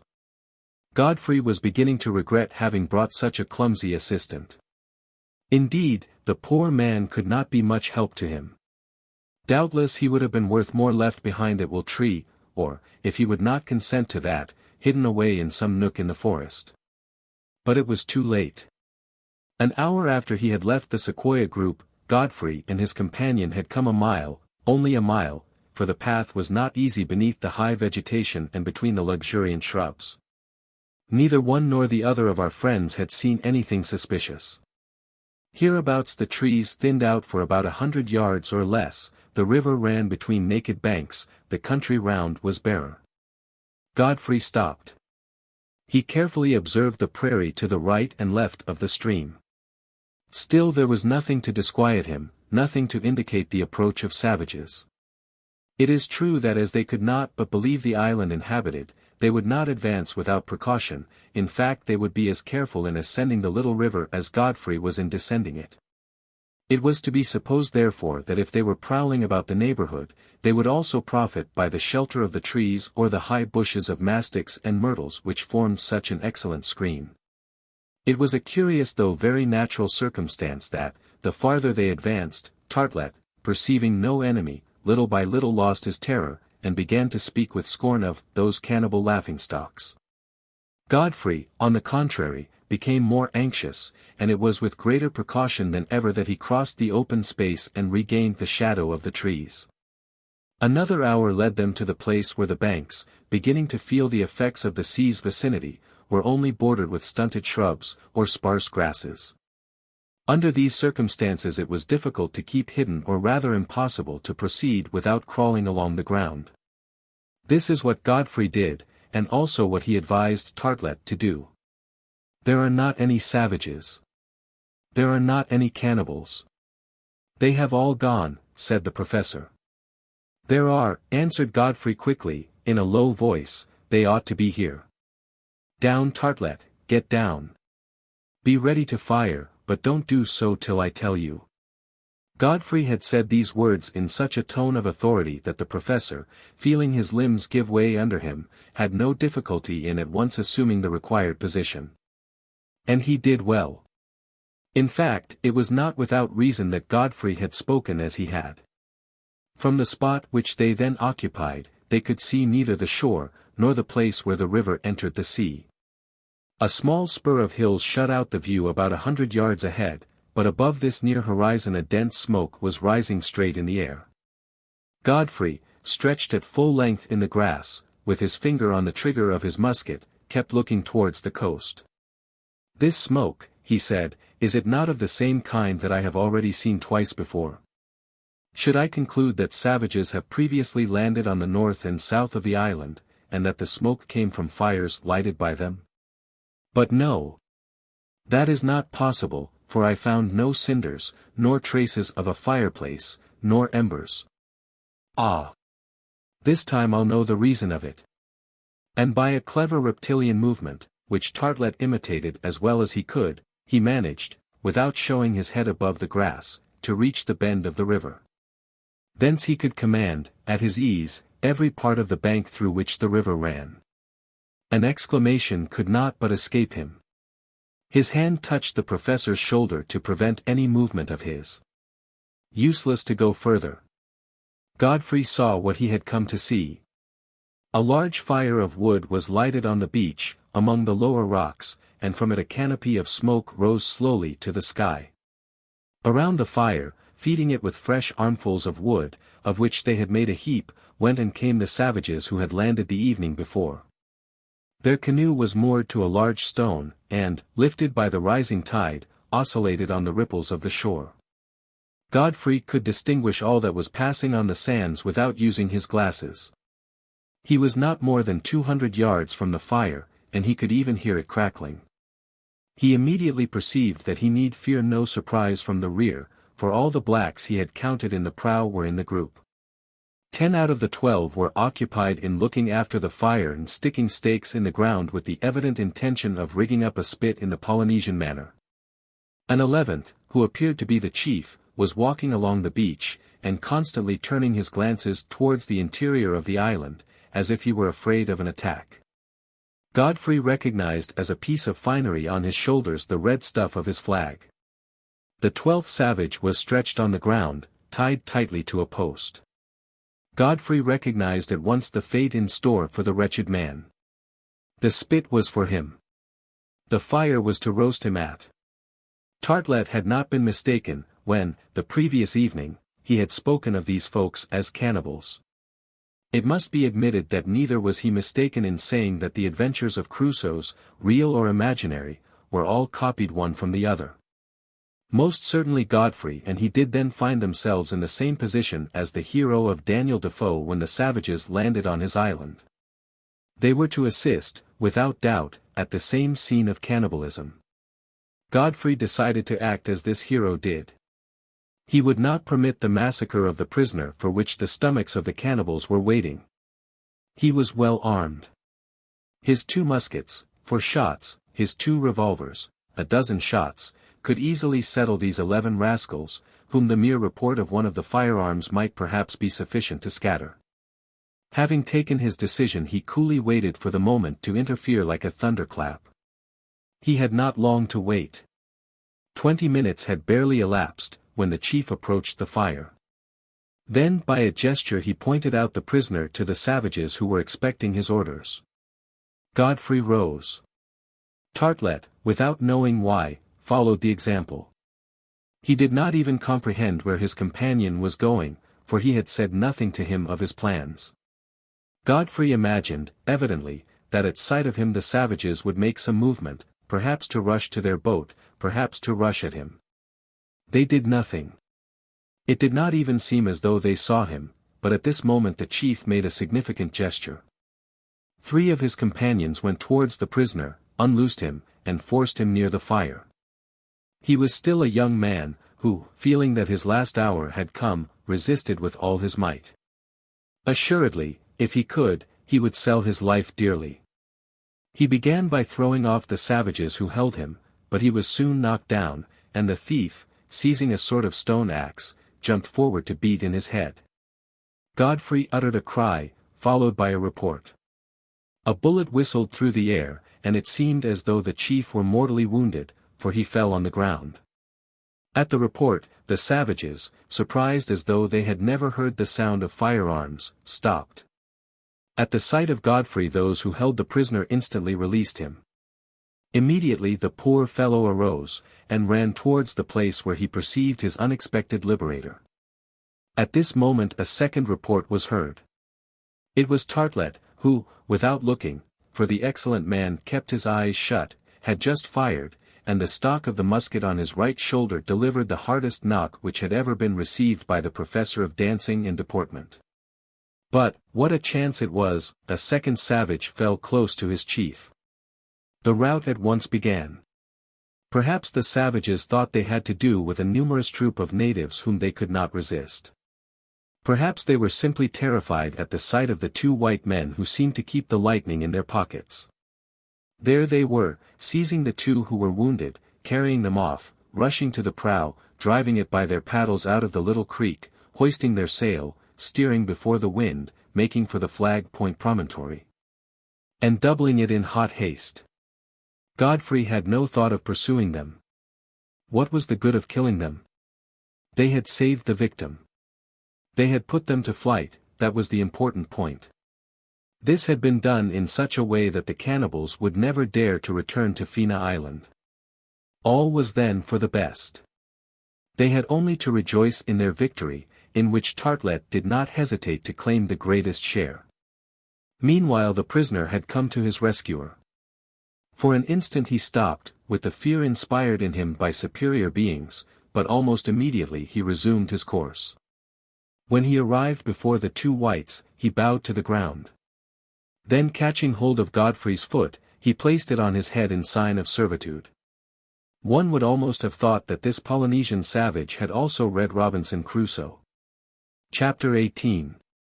Which treats of the moral and physical education of a simple native of the Pacific. Godfrey at once raised the poor fellow, who lay prostrate before him. He looked in his face. He was a man of 35 or more, wearing only a rag round his loins. In his features, as in the shape of his head, there could be recognized the type of the African Negro. It was not possible to confound him with the debased wretches of the Polynesian islands, who, with their depressed crania and elongated arms, approached so strangely to the monkey. Now, as he was a Negro from Sudan or Abyssinia who had fallen into the hands of the natives of an archipelago of the Pacific, it might be that he could speak English or 1 or 2 words of the European languages which Godfrey understood. But it was soon apparent that the unhappy man only used an idiom that was absolutely incomprehensible, probably the language of the aborigines among whom he had doubtless arrived when very young. In fact, Godfrey had immediately interrogated him in English, and had obtained no reply. He then made him understand by signs, not without difficulty, that he would like to know his name. After many fruitless essays, the Negro, who had a very intelligent and even honest face, replied to the demand which was made of him in a single word. Karafinotu. Karafinotu, exclaimed Artelett. Do you hear the name? I propose that we call him Wednesday, for today is Wednesday, and that is what they always do in these Crusoe Islands. Is he to be allowed to call himself Californotu? If that is his name, said Godfrey, why should he not keep it? And at the moment he felt a hand placed on his chest, while all the black's physiognomy seemed to ask him what his name was. Godfrey, answered he. The black endeavored to say the word, but although Godfrey repeated it several times, he could not succeed in pronouncing it in an intelligible fashion. Then he turned towards the professor, as if to know his name. Artelett, was the reply of that individual in a most amiable tone. Artelett, repeated Californotu. And it seemed as though this assemblage of syllables was more agreeable to his vocal cords, for he pronounced it distinctly. The professor appeared to be extremely flattered. In truth he had reason to be. Then Godfrey, wishing to put the intelligence of the black to some profit, tried to make him understand that he wished to know the name of the island. He pointed with his hand to the woods and prairies and hills, and then the shore which bound them, and then the horizon of the sea, and he interrogated him with a look. Californotu did not at first understand what was meant, and imitating the gesture of Godfrey he also turned and ran his eyes over the space. Arnica, said he at length. Arnica? Replied Godfrey, striking the soil with his foot so as to accentuate his demand. Arnica, repeated the negro. This told Godfrey nothing, neither the geographical name borne by the island, nor its position in the Pacific. He could not remember such a name, it was probably a native one, little known to geographers. However, Californotu did not cease from looking at the two white men, not without some stupor, going from one to the other as if he wished to fix in his mind the differences which characterized them. The smile on his mouth disclosed abundant teeth of magnificent whiteness which Artelett did not examine without a certain reserve. If those teeth, he said, have never eaten human flesh, may my fiddle burst up in my hand. Anyhow, Artelett, answered Godfrey, our new companion no longer looks like the poor beggar they were going to cook and feed on. That is the main point. What particularly attracted the attention of Californotu were the weapons carried by Godfrey and Artelett, as much the musket in the hand as the revolver in the belt. Godfrey easily understood this sentiment of curiosity. It was evident that the savage had never seen a firearm. He said to himself that this was one of those iron tubes which had launched the thunderbolt that had delivered him. There could be no doubt of it. Godfrey, wishing to give him, not without reason, a high idea of the power of the whites, loaded his gun, and then, showing to Californotu a red-legged partridge that was flying across the prairie about 100 yards away, he shouldered it quickly. And fired. The bird fell. At the report the black gave a prodigious leap, which Artelett could not but admire from a chorographic point of view. Then repressing his fear, and seeing the bird with broken wing running through the grass, he started off and swift as a greyhound ran towards it, and with many a caper, half of joy, half of stupefaction, brought it back to his master. Artelett then thought of displaying to Californotu that the Great Spirit had also favored him with the power of the lightning. And perceiving a kingfisher tranquilly seated on an old stump near the river was bringing the stock up to his cheek, when Godfrey stopped him with, "No. Don't fire, Artelett." "Why not? Suppose that by some mishap you were not to hit the bird, think how we would fall in the estimation of the nigger." "And why should I not hit him?" replied Artelett with some acerbity. "Did I not, during the battle, at more than 100 paces, the very first time I handled a gun, hit one of the cannibals full in the chest?" "You touched him evidently," said Godfrey, "for he fell. But take my advice, Artelett, and in the common interest do not tempt fortune twice." The professor, slightly annoyed, allowed himself to be convinced. He threw the gun onto his shoulder with a swagger, and both our heroes, followed by Californotu, returned to Wiltree. There the new guest of Fina Island met with quite a surprise in the habitation so happily contrived in the lower part of the sequoia. First he had to be shown, by using them while he looked on, the use of the tools, instruments, and utensils. It was obvious that Californotu belonged to, or had lived amongst savages in the lowest rank of the human scale, for fire itself seemed to be unknown to him. He could not understand why the pot did not take fire when they put it on the blazing wood. He would have hurried away from it, to the great displeasure of Artelett, who was watching the different phases of the cooking of the soup. At a mirror, which was held out to him, he betrayed consummate astonishment. He turned round, and turned it round to see if he himself were not behind it. "The fellow is hardly a monkey," exclaimed the professor with a disdainful grimace. "No, Artelett," answered Godfrey. "He is more than a monkey, for his looks behind the mirror show good reasoning power." "Well, I will admit that he is not a monkey," said Artelett, shaking his head as if only half convinced. "But we shall see if such a being can be of any good to us." "I am sure he will be," replied Godfrey. In any case Carafinotto showed himself quite at home with the food placed before him. He first tore it apart, and then tasted it. And then I believe that the whole breakfast of which they partook, the agouti soup, the partridge killed by Godfrey, and the shoulder of mutton with camas and yam roots, would hardly have sufficed to calm the hunger which devoured him. "The poor fellow has got a good appetite," said Godfrey. "Yes," responded Artelett, "and we shall have to keep a watch on his cannibal instinct." "Well, Artelett, we shall make him get over the taste of human flesh if he ever had it." "I would not swear that," replied the professor. "It appears that once they have acquired this taste." While they were talking, Carafinotto was listening with extreme attention. His eyes sparkled with intelligence. One could see that he understood what was being said in his presence.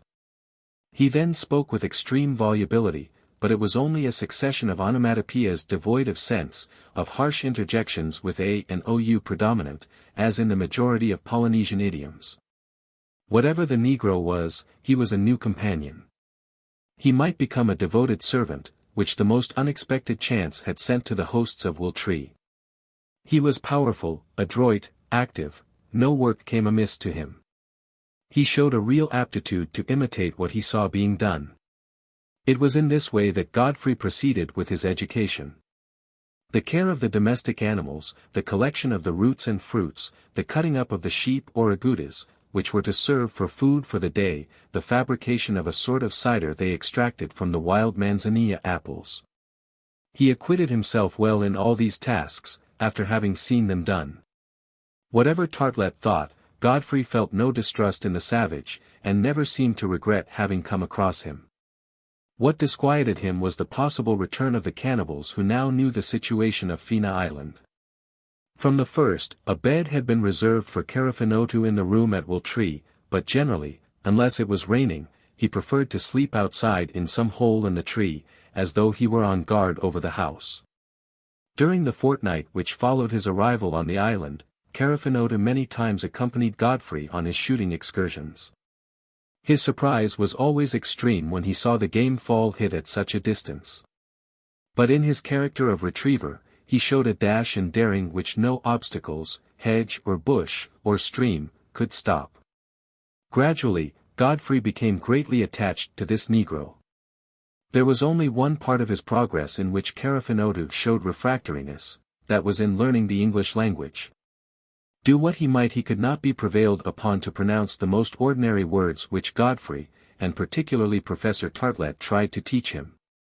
So the time passed. But if the present was fairly supportable, thanks to a happy accident, if no immediate danger menaced them, Godfrey could not help asking himself, if they were ever to leave this island, by what means they were to rejoin their country. Not a day passed but he thought of Uncle Will and his betrothed. It was not without secret apprehension that he saw the bad season approaching, which would put between his friends and him a barrier still more impassable. On the 27th of September a circumstance occurred deserving of note. If it gave more work to Godfrey and his two companions, it at least assured them of an abundant reserve of food. Godfrey and Carafinotto were busied in collecting the mollusks, at the extreme end of Dream Bay, when they perceived out at sea an innumerable quantity of small moving islets which the rising tide was bringing gently to shore. It was a sort of floating archipelago, on the surface of which there walked, or flew, a few of those sea-birds, with great expanse of wing, known as sea-hawks. What then were these masses which floated landwards, rising and falling with the undulations of the waves?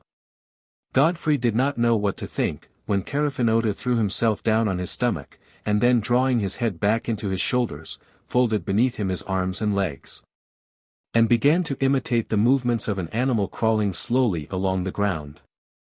Godfrey looked at him without understanding these extraordinary gymnastics. Then suddenly, "Turtles!" he exclaimed. Carafinota was right. There was quite a square mile of myriads of turtles, swimming on the surface of the water. About 100 fathoms from the shore the greater part of them dived and disappeared, and the sea hawks, finding their footing gone, flew up into the air in large spirals. But luckily about 100 of the amphibians came on to the beach. Godfrey and the Negro had quickly run down in front of these creatures, each of which measured at the least from 3 to 4 feet in diameter. Now the only way of preventing turtles from regaining the sea is to turn them on their backs. And it was in this rough work that Godfrey and Carafinota employed themselves, not without great fatigue. The following days were spent in collecting the booty. The flesh of the turtle, which is excellent either fresh or preserved, could perhaps be kept for a time in both forms. In preparation for the winter, Godfrey had the greater part salted in such a way as to serve for the needs of each day. But for some time the table was supplied with turtle soup, on which Artelett was not the only one to regale himself. Barring this incident, the monotony of existence was in no way ruffled. Every day the same hours were devoted to the same work. Would not the life become still more depressing when the winter season would oblige Godfrey and his companions to shut themselves up in Will-Tree? Godfrey could not think of it without anxiety. But what could he do? Meanwhile, he continued the exploration of the island, and all the time not occupied with more pressing tasks he spent in roaming about with his gun. Generally Carafinota accompanied him, Artelett remaining behind at the dwelling. Decidedly he was no hunter, although his first shot had been a masterstroke. Now on one of these occasions an unexpected incident happened, of a nature to gravely compromise the future safety of the inmates of Will-Tree. Godfrey and the Black had gone out hunting in the central forest, at the foot of the hill which formed the principal ridge of XIII Island. Since the morning they had seen nothing pass but 2 or 3 antelopes through the high underwood, but at too great a distance for them to fire with any chance of hitting them. As Godfrey was not in search of game for dinner, and did not seek to destroy for destruction's sake, he resigned himself to return empty-handed. If he regretted doing so it was not so much for the meat of the antelope, as for the skin, of which he intended to make good use. It was about 3 o'clock in the afternoon. He and his companion after lunch were no more fortunate than before. They were preparing to return to Will-Tree for dinner, when, just as they cleared the edge of the wood, Carafinota made a bound. Then precipitating himself on Godfrey, he seized him by the shoulders, and dragged him along with such vigor that resistance was impossible. After going about 20 yards they stopped. Godfrey took breath, and, turning towards Carafinota, interrogated him with a look. The Black, exceedingly frightened, stretched out his hand towards an animal which was standing motionless about 50 yards off. It was a grizzly bear, whose paws held the trunk of a tree, and who was swaying his big head up and down, as if he were going to rush at the 2 hunters. Immediately, without pausing to think, Godfrey loaded his gun, and fired before Carafinota could hinder him. Was the enormous plantigrade hit by the bullet? Probably. Was he killed? They could not be sure, but his paws unclasped, and he rolled at the foot of the tree. Delay was dangerous. A struggle with so formidable an animal might have the worst results. In the forests of California the pursuit of the grizzly is fraught with the greatest danger, even to professional hunters of the beast. And so the Black seized Godfrey by the arms to drag him away in the direction of Will-Tree, and Godfrey, understanding that he could not be too cautious, made no resistance. Chapter 19. In which the situation already gravely compromised becomes more and more complicated. The presence of a formidable wild beast in XIII Island was, it must be confessed, calculated to make our friends think the worst of the ill fortune which had fallen on them. Godfrey, perhaps he was wrong, did not consider that he ought to hide from Artelett what had passed. A bear. screamed the professor, looking round him with a bewildered glare as if the environs of Wiltshire were being assailed by a herd of wild beasts. Why, a bear. Up to now we had not even got a bear in our island. If there is one there may be many, and even numbers of other ferocious beasts, jaguars, panthers, tigers, hyenas, lions. Artelett already beheld Fena Island given over to quite a menagerie escaped from their cages. Godfrey answered that there was no need for him to exaggerate. He had seen one bear, that was certain. Why one of these animals had never been seen before in his wanderings on the island he could not explain, and it was indeed inexplicable. But to conclude from this that wild animals of all kinds were prowling in the woods and prairies was to go too far. Nevertheless, they would have to be cautious and never go out unarmed. Unhappy Artelett. From this day there commenced for him an existence of anxieties, emotions, alarms, and irrational terrors which gave him nostalgia for his native land in a most acute form. No, repeated he. No. If there are animals, I have had enough of it, and I want to get off. He had not the power. Godfrey and his companions then had henceforth to be on their guard. An attack might take place not only on the shore side or the prairie side, but even in the group of sequoias. This is why serious measures were taken to put the habitation in a state to repel a sudden attack.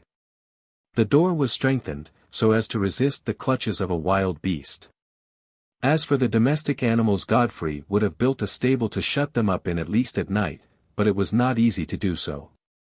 He contented himself at present with making a sort of enclosure of branches not far from Wiltshire, which would keep them as in a fold. But the enclosure was not solid enough nor high enough to hinder a bear or hyena from upsetting it or getting over it. Notwithstanding the remonstrances made to him, Carafinotu persisted in watching outside during the night, and Godfrey hoped thus to receive warning of a direct attack. Decidedly Carafinotu endangered his life in thus constituting himself the guardian of Wiltshire. But he had understood that he could thus be of service to his liberators, and he persisted, in spite of all Godfrey said to him, in watching as usual over the general safety. A week passed without any of these formidable visitors appearing in the neighborhood. Godfrey did not go very far from the dwelling, unless there was a necessity for his doing so. While the sheep and goats grazed on the neighboring prairie, they were never allowed out of sight. Generally Carafinotu acted as shepherd.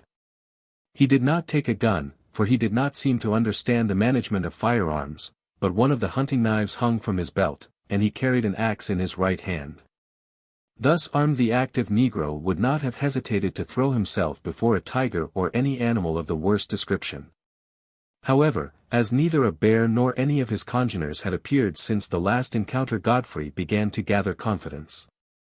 He gradually resumed his hunting expeditions, but without pushing far into the interior of the island. Frequently the black accompanied him. Artelett, safe in Wiltshire, would not risk himself in the open, not even if he had the chance of giving a dancing lesson. Sometimes Godfrey would go alone, and then the professor had a companion to whose instruction he obstinately devoted himself. Yes. Artelett had at first thought of teaching Carafinotu the most ordinary words in the English language, but he had to give this up, as the Negro seemed to lack the necessary phonetic apparatus for that kind of pronunciation. Then, had Artelett said, "If I cannot be his professor, I will be his pupil." And he it was who attempted to learn the idiom spoken by Carafinotu. Godfrey had warned him that the accomplishment would be of little use. Artelett was not dissuaded. He tried to get Carafinotu to name the objects he pointed at with his hand. In truth Artelett must have got on excellently, for at the end of 15 days he actually knew 15 words.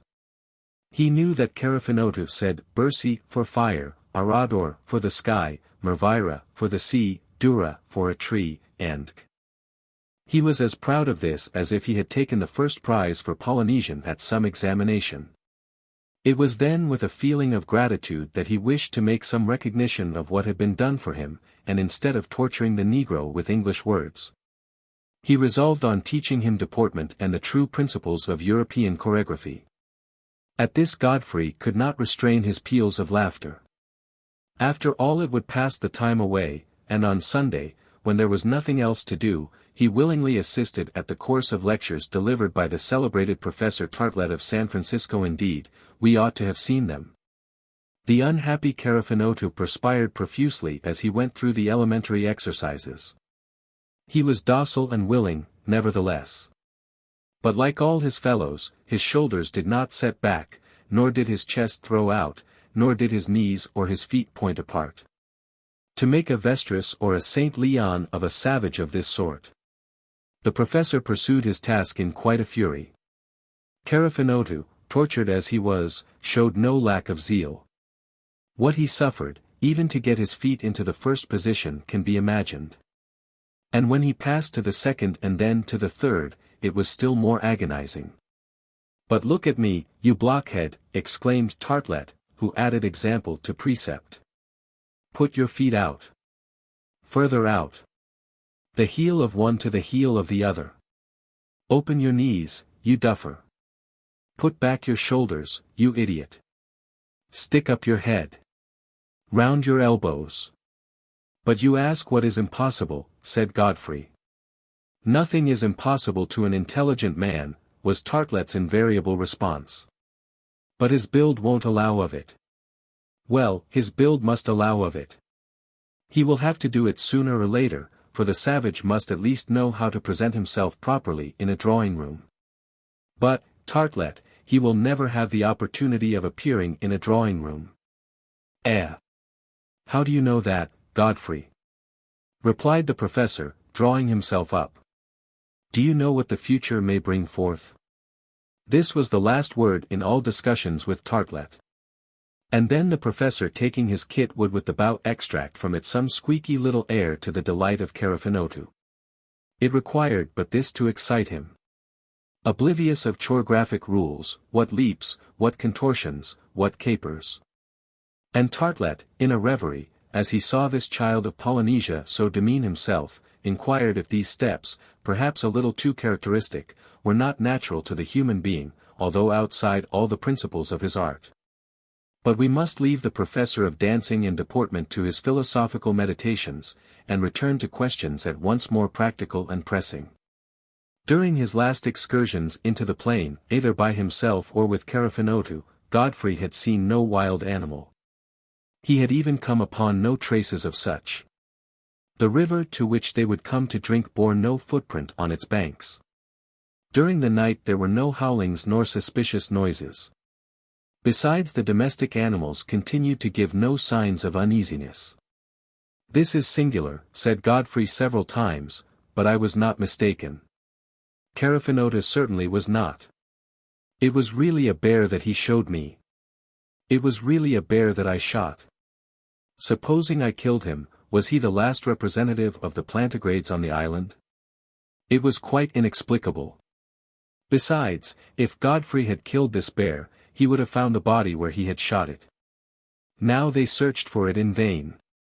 Were they to believe then that the animal mortally wounded had died far off in some den?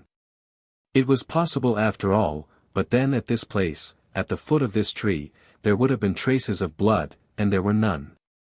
Whatever it is, thought Godfrey, it does not much matter, and we must keep on our guard. With the first days of November it could be said that the wet season had commenced in this unknown latitude. Cold rains fell for many hours. Later on probably they would experience those interminable showers which do not cease for weeks at a time, and are characteristic of the rainy period of winter in these latitudes. Godfrey had then to contrive a fireplace in the interior of Will-Tree, an indispensable fireplace that would serve as well to warm the dwelling during the winter months as to cook their food in shelter from the rain and tempest. The hearth could at any time be placed in a corner of the chamber between big stones, some placed on the ground and others built up round them. But the question was how to get the smoke out, for to leave it to escape by the long chimney, which ran down the center of the sequoia, proved impracticable. Godfrey thought of using as a pipe some of those long stout bamboos which grew on certain parts of the river banks. It should be said that on this occasion he was greatly assisted by Californotu. The Negro, not without effort, understood what Godfrey required. He it was who accompanied him for a couple of miles from Will-Tree to select the larger bamboos, he it was who helped him build his hearth. The stones were placed on the ground opposite to the door. The bamboos, emptied of their pith and bored through at the knots, afforded, when joined one to another, a tube of sufficient length, which ran out through an aperture made for it in the sequoia bark, and would serve every purpose, provided it did not catch fire. Godfrey soon had the satisfaction of seeing a good fire burning without filling the interior of Will Tree with smoke. He was quite right in hastening on these preparations, for from the 3rd to the 10th of November the rain never ceased pouring down. It would have been impossible to keep a fire going in the open air. During these miserable days they had to keep indoors and did not venture out except when the flocks and poultry urgently required them to do so. Under these circumstances the reserve of camas roots began to fail, and these were what took the place of bread, and of which the want would be immediately felt. Godfrey then one day, the 10th of November, informed Artelett that as soon as the weather began to mend a little he and Carafinotu would go out and collect some. Artelett, who was never in a hurry to run a couple of miles across a soaking prairie, decided to remain at home during Godfrey's absence. In the evening the sky began to clear of the heavy clouds which the west wind had been accumulating since the commencement of the month, the rain gradually ceased, the sun gave forth a few crepuscular rays. It was to be hoped that the morning would yield a lull in the storm, of which it was advisable to make the most. "Tomorrow," said Godfrey, "I will go out, and Carafinotu will go with me." "Agreed," answered Artelett. The evening came, and when supper was finished and the sky, cleared of clouds, permitted a few brilliant stars to appear, the black wished to take up his accustomed place outside, which he had had to abandon during the preceding rainy nights. Godfrey tried to make him understand that he had better remain indoors, that there was no necessity to keep a watch as no wild animal had been noticed, but Carafinotu was obstinate. He therefore had to have his way. The morning was as Godfrey had foreseen, no rain had fallen since the previous evening, and when he stepped forth from Will Tree, the first rays of the sun were lightly gilding the thick dome of the sequoias. Carafinotu was at his post, where he had passed the night. He was waiting. Immediately, well armed and provided with large sacks, the two bid farewell to Artelett, and started for the river, which they intended ascending along the left bank up to the camas bushes. An hour afterwards they arrived there without meeting with any unpleasant adventure. The roots were rapidly torn up and a large quantity obtained, so as to fill the sacks. This took 3 hours, so that it was about 11 o'clock in the morning when Godfrey and his companions set out on their return to Will Tree.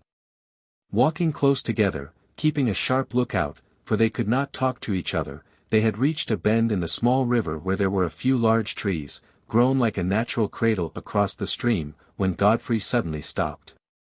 This time it was he who showed to Carafinotu a motionless animal at the foot of a tree whose eyes were gleaming with a singular light. "A tiger," he exclaimed. He was not mistaken.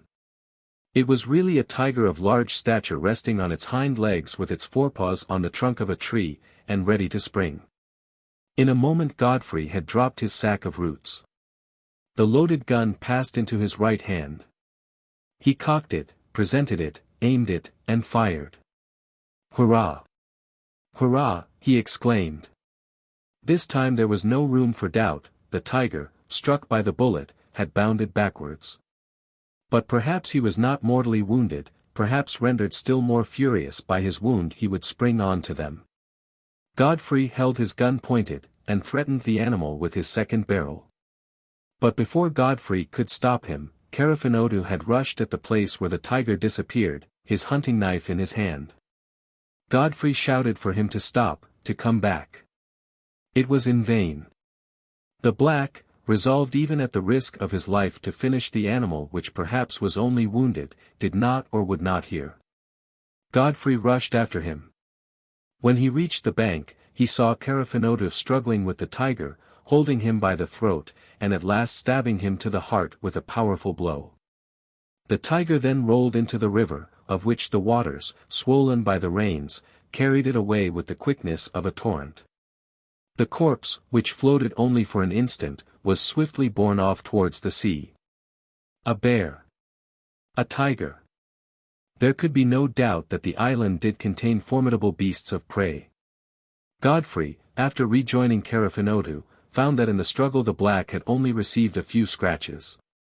Then, deeply anxious about the future, he retook the road to Wiltshire. Chapter 20.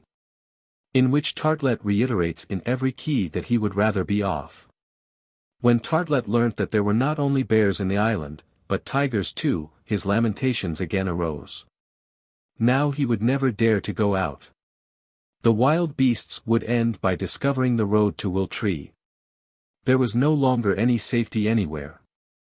In his alarm the professor wanted for his protection quite a fortification. Yes. Stone walls with scarps and counterscarps, curtains and bastions, and ramparts, for what was the use of a shelter under a group of sequoias? Above all things, he would at all risks, like to be off. So would I, answered Godfrey quietly. In fact, the conditions under which the castaways on Fina Island had lived up to now were no longer the same. To struggle to the end, to struggle for the necessaries of life, they had been able, thanks to fortunate circumstances. Against the bad season, against winter and its menaces, they knew how to act, but to have to defend themselves against wild animals, whose attack was possible every minute, was another thing altogether, and in fact they could not do it. The situation, already complicated, had become very serious, for it had become intolerable. But, repeated Godfrey to himself, without cessation, how is it that for 4 months we did not see a single beast of prey in the island, and why during the last fortnight have we had to encounter a bear and a tiger? What shall we say to that? The fact might be inexplicable, but it was none the less real. Godfrey, whose coolness and courage increased, as difficulties grew, was not cast down. If dangerous animals menaced their little colony, it was better to put themselves on guard against their attacks, and that without delay. But what was to be done? It was at the outset decided that excursions into the woods or to the seashore should be rarer, and that they should never go out unless well armed, and only when it was absolutely necessary for their wants. We have been lucky enough in our 2 encounters, said Godfrey frequently, but there may come a time when we may not shoot so straight. So there is no necessity for us to run into danger.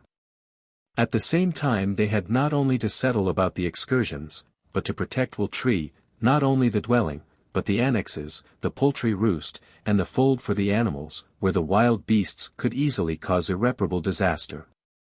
Godfrey thought then, if not of fortifying Wiltshire according to the famous plans of Artelett, at least of connecting the 4 or 5 large sequoias which surrounded it. If he could devise a high and strong palisade from one tree to another, they would be in comparative security at any rate from a surprise. It was practicable, Godfrey concluded so after an examination of the ground, but it would cost a good deal of labor. To reduce this as much as possible, he thought of erecting the palisade around a perimeter of only some 300 feet. We can judge from this the number of trees he had to select, cut down, carry, and trim until the enclosure was complete. Godfrey did not quail before his task. He imparted his projects to Artelett, who approved them, and promised his active cooperation, but what was more important, he made his plans understood to Californotu, who was always ready to come to his assistance. They set to work without delay. There was at a bend in the stream, about a mile from Wiltshire, a small wood of stone pines of medium height, whose trunks, in default of beams and planks, without wanting to be squared, would, by being placed close together, form a solid palisade. It was to this wood that, at dawn on the 12th of November, Godfrey and his 2 companions repaired. Though well armed they advanced with great care. You can have too much of this sort of thing, murmured Artelett, whom these new difficulties had rendered still more discontented. I would rather be off. But Godfrey did not take the trouble to reply to him. On this occasion his tastes were not being consulted, his intelligence even was not being appealed to. It was the assistance of his arms that the common interest demanded. In short, he had to resign himself to his vocation of beast of burden.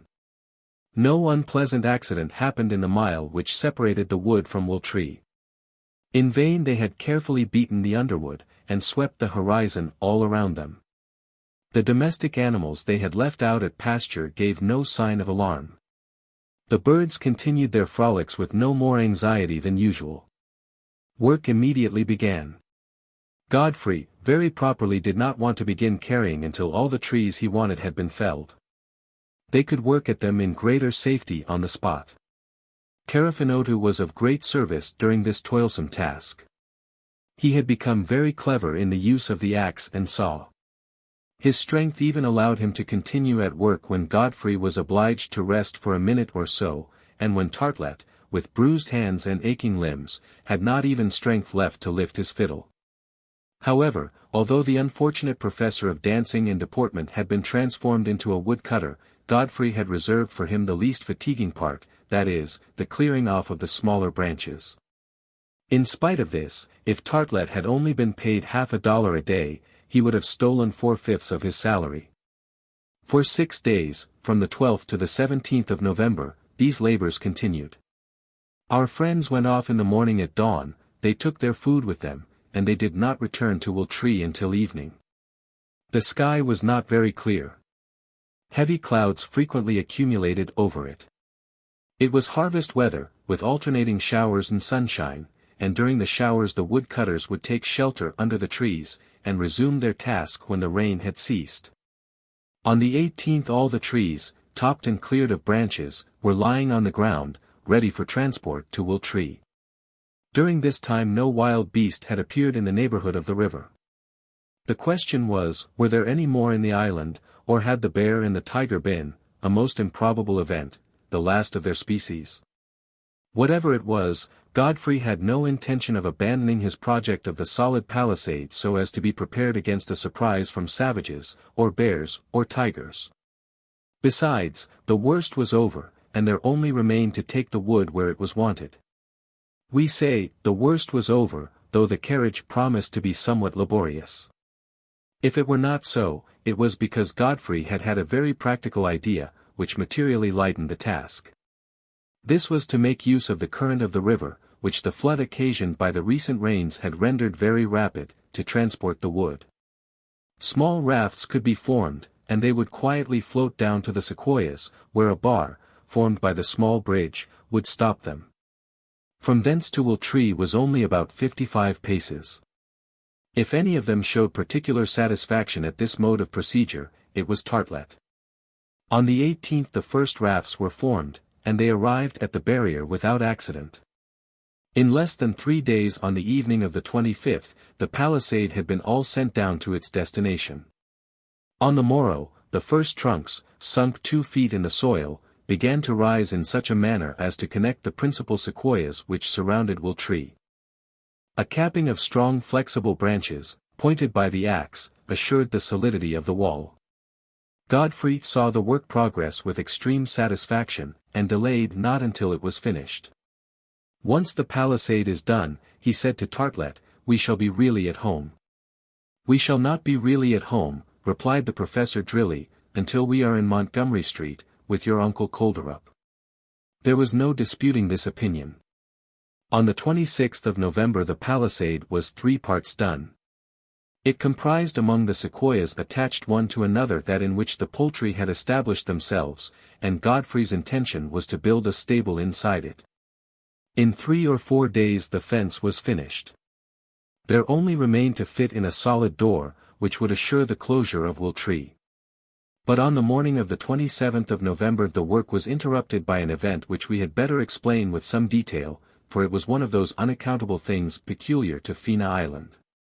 About 8 o'clock, Carafinotto had climbed up to the fork of the sequoia, so as to more carefully close the hole by which the cold and rain penetrated, when he uttered a singular cry. Godfrey, who was at work at the palisade, raised his head and saw the black, with expressive gestures, motioning to him to join him without delay. Godfrey, thinking Carafinotto would not have disturbed him unless he had serious reason, took his glasses with him and climbed up the interior passage, and passing through the hole, seated himself astride of one of the main branches. Carafinotto, pointing with his arm towards the rounded angle which VIII Island made to the northeast, showed a column of smoke rising in the air like a long plume. Again, exclaimed Godfrey. And putting his glasses in the direction, he assured himself that this time there was no possible error, that it must escape from some important fire, which he could distinctly see must be about 5 miles off. Godfrey turned towards the black. Carafinotu expressed his surprise, by his looks, his exclamations, in fact by his whole attitude. Assuredly he was no less astounded than Godfrey at this apparition. Besides, in the offing, there was no ship, not a vessel native or other, nothing which showed that a landing had recently been made on the shore. "Ah! This time I will find out the fire which produces that smoke," exclaimed Godfrey. And pointing to the northeast angle of the island, and then to the foot of the tree, he gesticulated to Carafinotu that he wished to reach the place without losing an instant. Carafinotu understood him. He even gave him to understand that he approved of the idea. "Yes," said Godfrey to himself, "if there is a human being there, we must know who he is and whence he comes. We must know why he hides himself. It will be for the safety of all." A moment afterwards Carafinotu and he descended to the foot of Will Tree. Then Godfrey, informing Artelett of what had passed and what he was going to do, proposed for him to accompany them to the north coast. 12 miles to traverse in one day was not a very tempting suggestion to a man who regarded his legs as the most precious part of his body, and only designed for noble exercises. And so he replied that he would prefer to remain at Will Tree. "Very well, we will go alone," answered Godfrey, "but do not expect us until the evening." So saying, and Carafinotu and he carrying some provisions for lunch on the road, they set out, after taking leave of the professor, whose private opinion it was that they would find nothing, and that all their fatigue would be useless. Godfrey took his musket and revolver, the black the axe and the hunting knife which had become his favorite weapon. They crossed the plank bridge to the right bank of the river, and then struck off across the prairie to the point on the shore where the smoke had been seen rising amongst the rocks. It was rather more easterly than the place which Godfrey had uselessly visited on his second exploration. They progressed rapidly, not without a sharp lookout that the wood was clear and that the bushes and underwood did not hide some animal whose attack might be formidable. Nothing disquieting occurred. At noon, after having had some food, without, however, stopping for an instant, they reached the first line of rocks which bordered the beach. The smoke, still visible, was rising about a quarter of a mile ahead. They had only to keep straight on to reach their goal. They hastened their steps, but took precautions so as to surprise, and not be surprised. 2 minutes afterwards the smoke disappeared, as if the fire had been suddenly extinguished. But Godfrey had noted with exactness the spot whence it arose. It was at the point of a strangely formed rock, a sort of truncated pyramid, easily recognizable. Showing this to his companion, he kept straight on. The quarter of a mile was soon traversed, then the last line was climbed, and Godfrey and Carafinotu gained the beach about 50 paces from the rock. They ran up to it. Nobody. But this time half-smoldering embers and half-burnt wood proved clearly that the fire had been alight on the spot. "There has been someone here," exclaimed Godfrey. "Someone not a moment ago. We must find out who." He shouted. No response. Carafinotu gave a terrible yell. No one appeared. Behold them then hunting amongst the neighboring rocks, searching a cavern, a grotto, which might serve as a refuge for a shipwrecked man, an aboriginal, a savage. It was in vain that they ransacked the slightest recesses of the shore. There was neither ancient nor recent camp in existence, not even the traces of the passage of a man. But, repeated Godfrey, it was not smoke from a warm spring this time. It was from a fire of wood and grass, and that fire could not light itself. Vain was their search. Then about 2 o'clock Godfrey and Carafinotu, as weary as they were disconcerted at their fruitless endeavors, retook their road to Will Tree. There was nothing astonishing in Godfrey being deep in thought. It seemed to him that the island was now under the empire of some occult power. The reappearance of this fire, the presence of wild animals, did not all this denote some extraordinary complication? And was there not cause for his being confirmed in this idea when an hour after he had regained the prairie, he heard a singular noise, a sort of hard jingling. Carafinotu pushed him aside at the same instant as a serpent glided beneath the herbage, and was about to strike at him. Snakes, now. Snakes in the island, after the bears and the tigers, he exclaimed. Yes. It was one of those reptiles well known by the noise they make, a rattlesnake of the most venomous species, a giant of the Crotalus family. Carafinotto threw himself between Godfrey and the reptile, which hurried off under a thick bush. But the negro pursued it and smashed in its head with a blow of the axe. When Godfrey rejoined him, the two halves of the reptile were writhing on the blood-stained soil. Then other serpents, not less dangerous, appeared in great abundance on this part of the prairie which was separated by the stream from Wooltree. Was it then a sudden invasion of reptiles? Was Fina Island going to become the rival of ancient Tinos, whose formidable ophidians rendered it famous in antiquity, and which gave its name to the viper? "Come on! Come on!" exclaimed Godfrey, motioning to Carafinotto to quicken the pace. He was uneasy. Strange presentiments agitated him without his being able to control them. Under their influence, fearing some approaching misfortune, he had hastened his return to Wooltree. But matters became serious when he reached the planks across the river. Screams of terror resounded from beneath the sequoias, cries for help in a tone of agony which it was impossible to mistake. "It is Artelett," exclaimed Godfrey. "The unfortunate man has been attacked. Quick! Quick!" Once over the bridge, about 20 paces further on, Artelett was perceived running as fast as his legs could carry him. An enormous crocodile had come out of the river and was pursuing him with its jaws wide open. The poor man, distracted, mad with fright, instead of turning to the right or the left, was keeping in a straight line, and so running the risk of being caught. Suddenly he stumbled. He fell. He was lost. Godfrey halted. In the presence of this imminent danger his coolness never forsook him for an instant. He brought his gun to his shoulder, and aimed at the crocodile. The well-aimed bullet struck the monster, and it made a bound to one side and fell motionless on the ground. Carafinotto rushed towards Artelett and lifted him up. Artelett had escaped with a fright. But what a fright! It was 6 o'clock in the evening. A moment afterwards Godfrey and his two companions had reached Wooltree. How bitter were their reflections during their evening repast!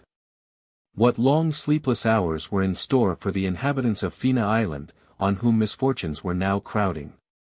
As for the professor, in his anguish he could only repeat the words which expressed the whole of his thoughts: "I had much rather be off." Chapter 21. Which ends with quite a surprising reflection by the Negro Carafinotto. The winter season, so severe in these latitudes, had come at last. The first frosts had already been felt, and there was every promise of rigorous weather.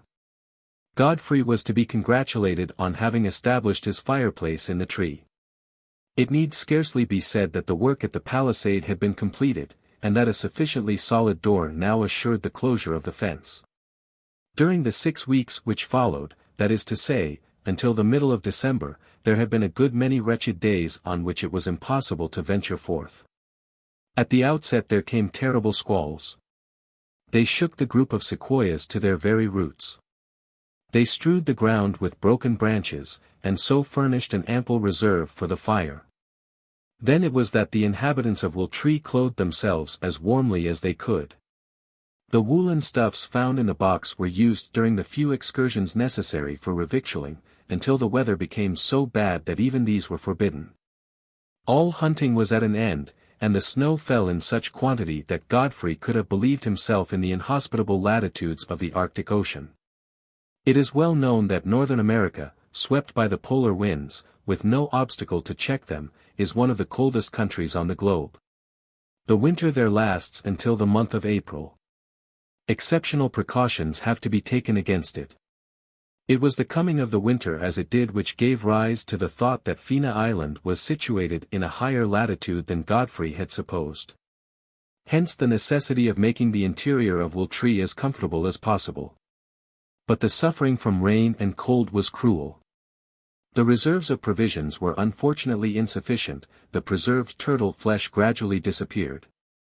Frequently there had to be sacrificed some of the sheep or goats or agoutis, whose numbers had but slightly increased since their arrival in the island. With these new trials, what sad thoughts haunted Godfrey. It happened also that for a fortnight he fell into a violent fever. Without the tiny medicine chest which afforded the necessary drugs for his treatment, he might never have recovered. Artelett was ill-suited to attend to the petty cares that were necessary during the continuance of the malady. It was to Californotu that he mainly owed his return to health. But what remembrances and what regrets! Who but himself could he blame for having got into a situation of which he could not even see the end? How many times in his delirium did he call Fina, whom he never should see again, and his uncle Will, from whom he beheld himself separated forever? Ah! He had to alter his opinion of this Crusoe life which his boyish imagination had made his ideal. Now he was contending with reality.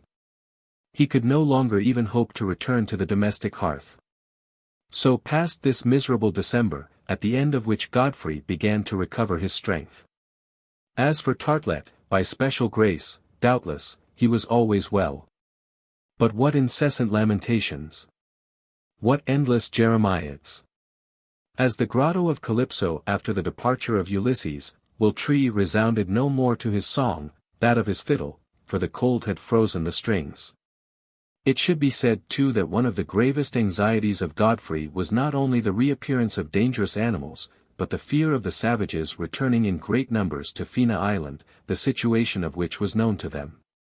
Against such an invasion the palisade was but an insufficient barrier. All things considered, the refuge offered by the high branches of the sequoia appeared much safer, and the rendering the access less difficult was taken in hand. It would always be easy to defend the narrow orifice by which the top of the trunk was reached. With the aid of Californotu Godfrey began to cut regular ledges on each side, like the steps of a staircase, and these, connected by a long cord of vegetable fiber, permitted of rapid ascent up the interior. "Well," said Godfrey, when the work was done, "that gives us a town house below and a country house above." "I had rather have a cellar, if it was in Montgomery Street," answered Artelett. Christmas arrived. Christmas kept in such style throughout the United States of America. The New Year's Day, full of memories of childhood, rainy, snowy, cold, and gloomy, began the new year under the most melancholy auspices. It was 6 months since the survivors of the dream had remained without communication with the rest of the world. The commencement of the year was not very cheering.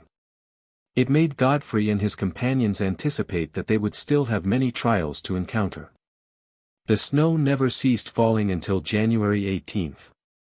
The flocks had to be let out to pasture to get what feed they could. At the close of the day, a very cold damp night enveloped the island, and the space shaded by the sequoias was plunged in profound obscurity. Artelett and Californotu, stretched on their beds inside Will Tree, were trying in vain to sleep. Godfrey, by the struggling light of a torch, was turning over the pages of his Bible. About 10 o'clock a distant noise, which came nearer and nearer, was heard outside away towards the north. There could be no mistake. It was the wild beasts prowling in the neighborhood, and, alarming to relate, the howling of the tiger and of the hyena, and the roaring of the panther and the lion were this time blended in one formidable concert. Godfrey, Artelett, and the negro sat up, each a prey to indescribable anguish. If at this unaccountable invasion of ferocious animals Californotu shared the alarm of his companions, his astonishment was quite equal to his fright. During 2 mortal hours all three kept on the alert. The howlings sounded at times close by, then they suddenly ceased, as if the beasts, not knowing the country, were roaming about all over it. Perhaps then Will Tree would escape an attack. "It doesn't matter if it does," thought Godfrey. "If we do not destroy these animals to the very last one, there will be no safety for us in the island." A little after midnight the roaring began again in full strength at a moderate distance away. Impossible now to doubt but that the howling army was approaching Will Tree. Yes. It was only too certain. But whence came these wild animals? They could not have recently landed on Fina Island. They must have been there then before Godfrey's arrival. But how was it that all of them had remained hidden during his walks and hunting excursions, as well across the center as in the most out-of-the-way parts to the south? For Godfrey had never found a trace of them. Where was the mysterious den which vomited forth lions, hyenas, panthers, tigers? Amongst all the unaccountable things up to now, this was indeed the most unaccountable. Carafinotu could not believe what he heard. We have said that his astonishment was extreme. By the light of the fire which illuminated the interior of Will-Tree there could be seen on his black face the strangest of grimaces. Artelett in the corner, groaned and lamented, and moaned again. He would have asked Godfrey all about it, but Godfrey was not in the humor to reply. He had a presentiment of a very great danger, he was seeking for a way to retreat from it. Once or twice Carafinotu and he went out to the center of the palisade. They wished to see that the door was firmly and strongly shut. Suddenly an avalanche of animals appeared with a huge tumult along the front of Will-Tree. It was only the goats and sheep and agoutis. Terrified at the howling of the wild beasts, and scenting their approach, they had fled from their pasturage to take shelter behind the palisade. "We must open the door," exclaimed Godfrey. Carafinotu nodded his head. He did not want to know the language to understand what Godfrey meant. The door was opened, and the frightened flock rushed into the enclosure.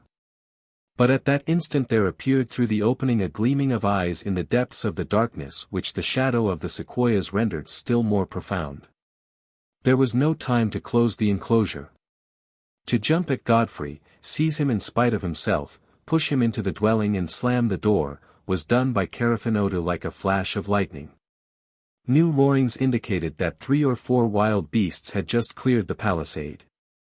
Then these horrible roarings were mingled with quite a concert of bleatings and groanings of terror. The domestic flock were taken as in a trap and delivered over to the clutches of the assailants. Godfrey and Carafinotu, who had climbed up to the 2 small windows in the bark of the sequoia, endeavored to see what was passing in the gloom. Evidently the wild animals, tigers or lions, panthers or hyenas, they did not know which yet, had thrown themselves on the flock and begun their slaughter. At this moment, Artelett, in a paroxysm of blind terror, seized one of the muskets, and would have taken a chance shot out of one of the windows. Godfrey stopped him. "No," said he. "In this darkness our shots will be lost, and we must not waste our ammunition. Wait for daylight." He was right. The bullets would just as likely have struck the domestic as the wild animals, more likely in fact, for the former were the most numerous. To save them was now impossible. Once they were sacrificed, the wild beasts, thoroughly gorged, might quit the enclosure before sunrise. They would then see how to act to guard against a fresh invasion. It was most important too, during the dark night, to avoid as much as possible revealing to these animals the presence of human beings, whom they might prefer to the flock. Perhaps they would thus avoid a direct attack against Will-Tree. As Artelett was incapable of understanding either this reasoning or any other, Godfrey contented himself with depriving him of his weapon. The professor then went and threw himself on his bed and freely anathematized all travels and travelers and maniacs who could not remain quietly at their own firesides. Both his companions resumed their observations at the windows. Thence they beheld, without the power of interference, the horrible massacre which was taking place in the gloom. The cries of the sheep and the goats gradually diminished as the slaughter of the animals was consummated, although the greater part had escaped outside, where death, none the less certain, awaited them. This loss was irreparable for the little colony, but Godfrey was not then anxious about the future. The present was disquieting enough to occupy all his thoughts. There was nothing they could do, nothing they could try, to hinder this work of destruction. Godfrey and Carafinotu kept constant watch, and now they seemed to see new shadows coming up and passing into the palisade, while a fresh sound of footsteps struck on their ears. Evidently certain belated beasts, attracted by the odor of the blood which impregnated the air, had traced the scent up to Will-Tree. They ran to and fro, they rushed round and round the tree and gave forth their hoarse and angry growls. Some of the shadows jumped on the ground like enormous cats. The slaughtered flock had not been sufficient to satisfy their rage. Neither Godfrey nor his companions moved. In keeping completely motionless they might avoid a direct attack. An unlucky shot suddenly revealed their presence and exposed them to the greatest danger. Artelett, a prey to a veritable hallucination, had risen. He had seized a revolver.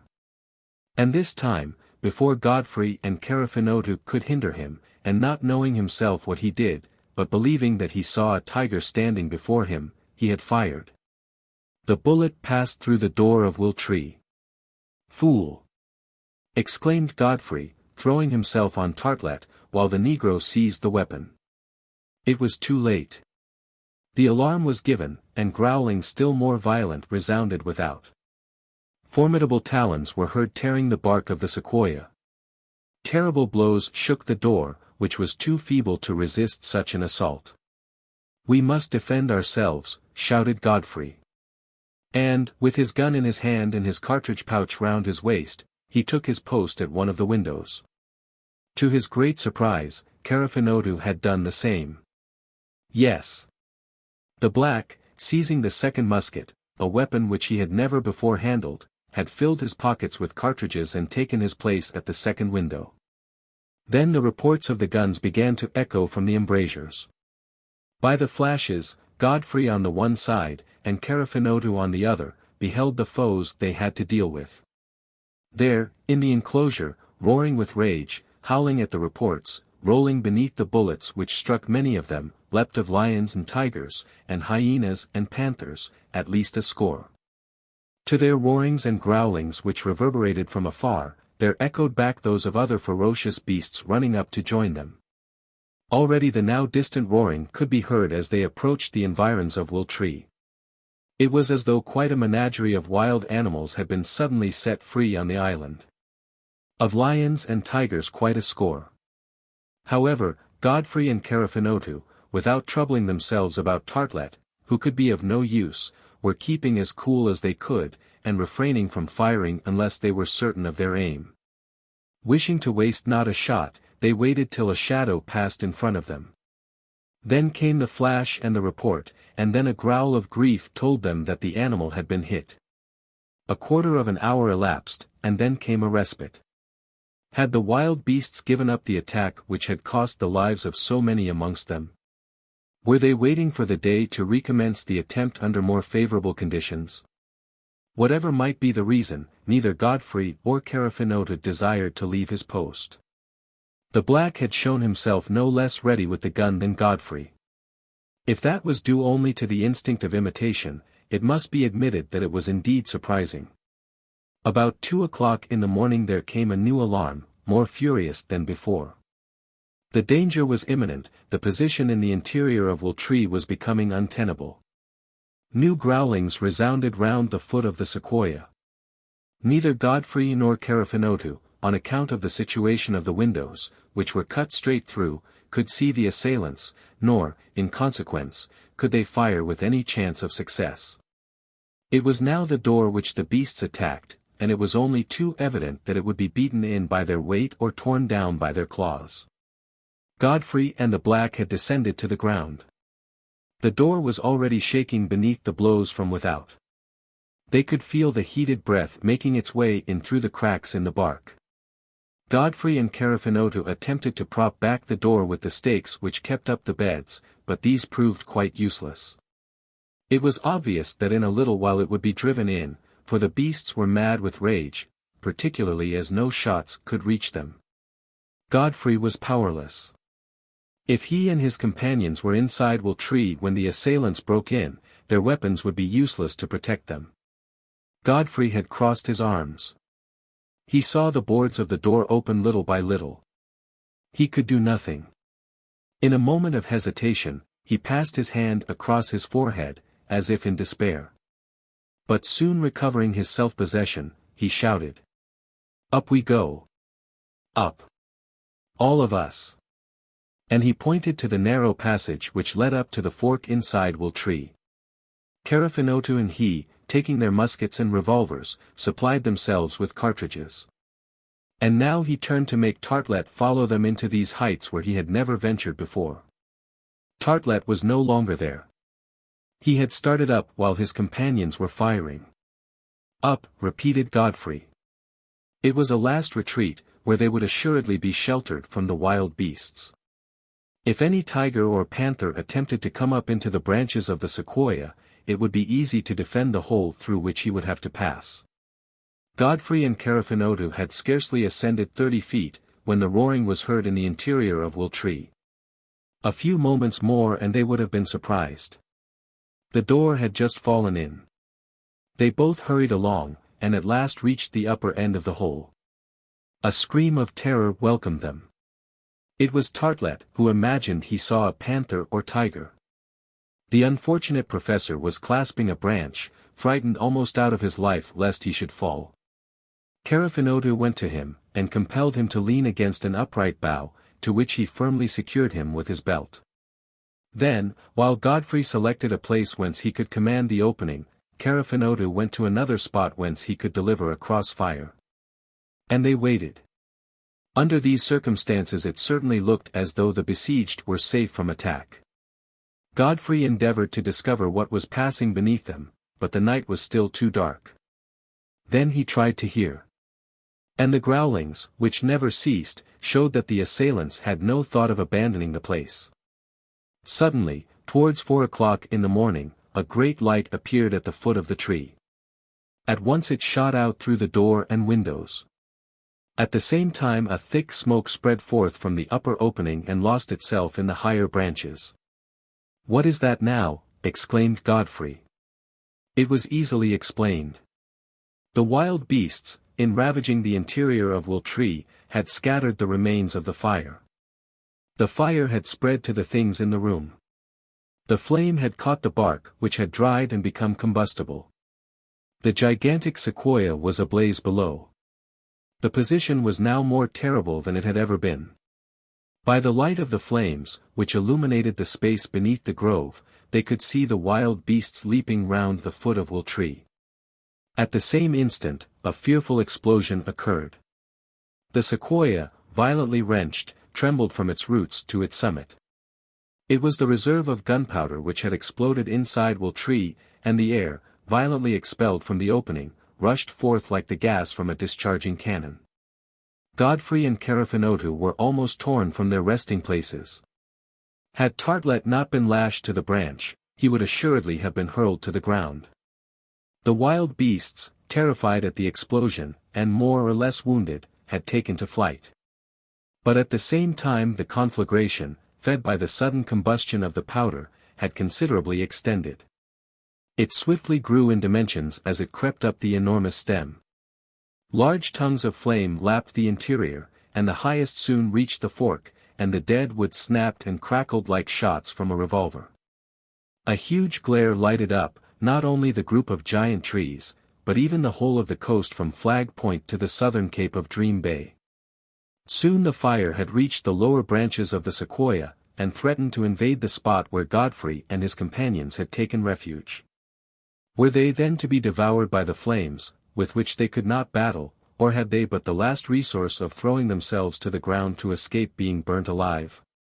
In either case they must die. Godfrey sought about for some means of escape. He saw none.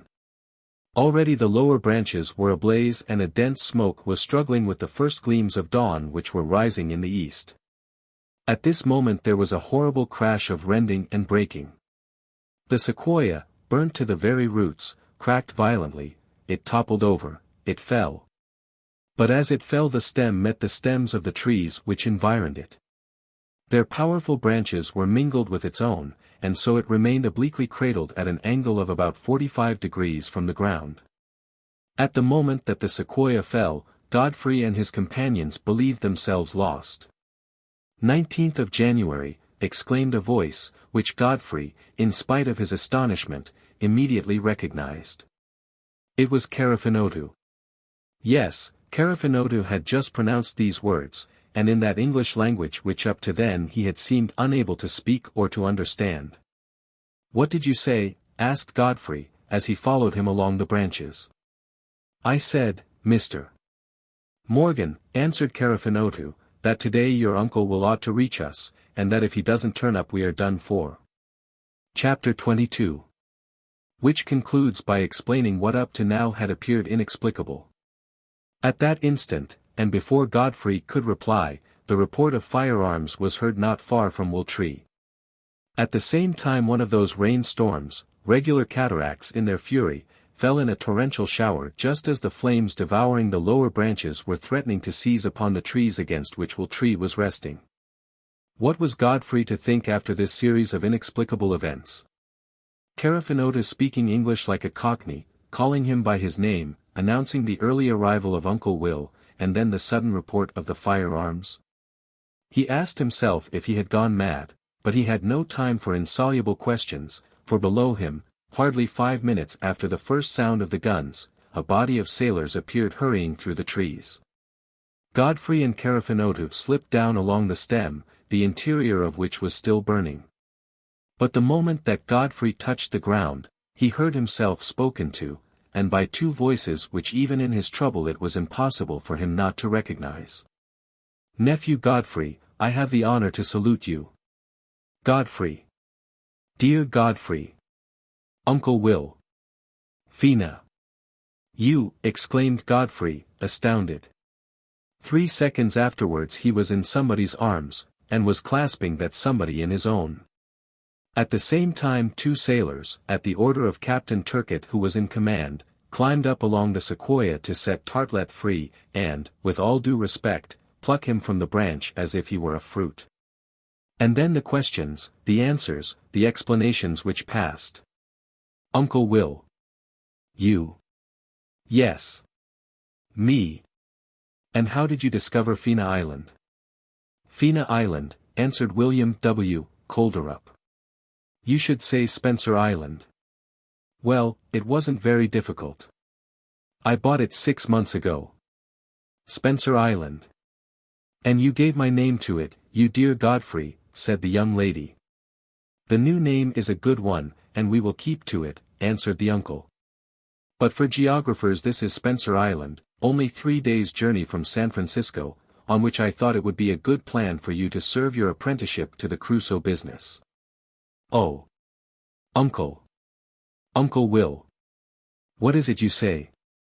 exclaimed Godfrey. "Well, if you are in earnest, I can only answer that I deserved it." "But then, Uncle Will, the wreck of the dream?" "Sham," replied William W. Colderup, who had never seemed in such a good humor before. "The dream was quietly sunk by means of her water ballast, according to the instructions I had given Turcott. You thought she sank for good, but when the captain saw that you and Artelett had got safely to land he brought her up and steamed away. 3 days later he got back to San Francisco, and he it is who has brought us to Spencer Island on the date we fixed." "Then none of the crew perished in the wreck?"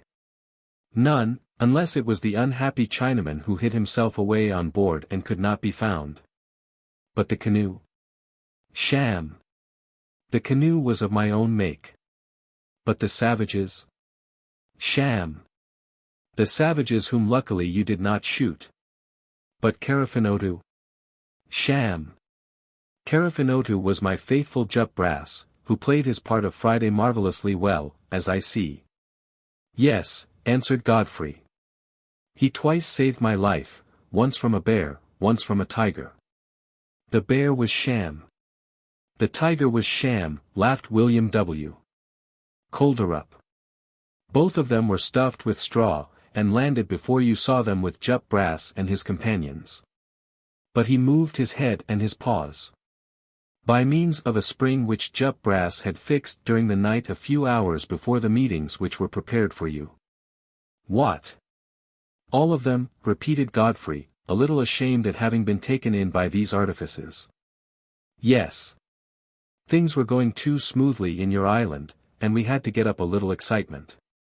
"Then," answered Godfrey, who had begun to laugh, "if you wished to make matters unpleasant for us, why did you send us the box which contained everything we wanted?" "A box?" answered William W. Colderup. "What box?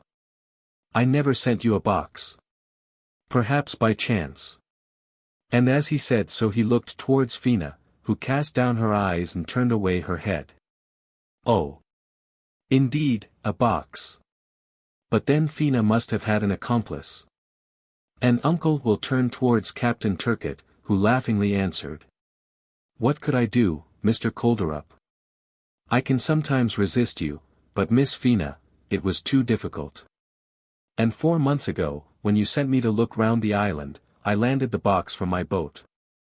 Dearest Fina, said Godfrey, seizing the young lady's hand. Turcott, you promised to keep the secret, said Fina with a blush. And Uncle William W.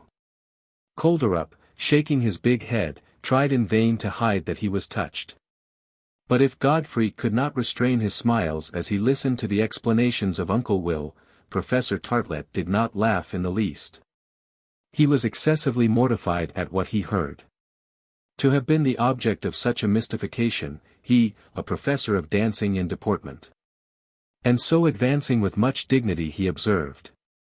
Mr. William Colderup will hardly assert, I imagine, that the enormous crocodile, of which I was nearly the unhappy victim, was made of pasteboard and wound up with a spring. A crocodile, replied the uncle. Yes, Mr. Colderup, said Carafinotu, to whom we had better return his proper name of Jup Brass. Yes, a real live crocodile, which went for Mr. Tartlett, and which I did not have in my collection. Godfrey then related what had happened, the sudden appearance of the wild beasts in such numbers, real lions, real tigers, real panthers, and then the invasion of the snakes. Of which during 4 months they had not seen a single specimen in the island. William W. Colderup at this was quite disconcerted. He knew nothing about it. Spencer Island, it had been known for a long time, never had any wild beasts, did not possess even a single noxious animal, it was so stated in the deeds of sale. Neither did he understand what Godfrey told him of the attempts he had made to discover the origin of the smoke which had appeared at different points on the island. And he seemed very much troubled to find that all had not passed on the island according to his instructions, and that the program had been seriously interfered with. As for Tartlett, he was not the sort of man to be humbugged. For his part he would admit nothing, neither the sham shipwreck, nor the sham savages, nor the sham animals. And above all he would never give up the glory which he had gained in shooting with the first shot from his gun the chief of the Polynesian tribe, one of the servants of the Colderup establishment, who turned out to be as well as he was. All was described, all was explained, except the serious matter of the real wild beasts and the unknown smoke. Uncle Will became very thoughtful about this. But, like a practical man, he put off, by an effort of the will, the solution of the problems, and addressing his nephew.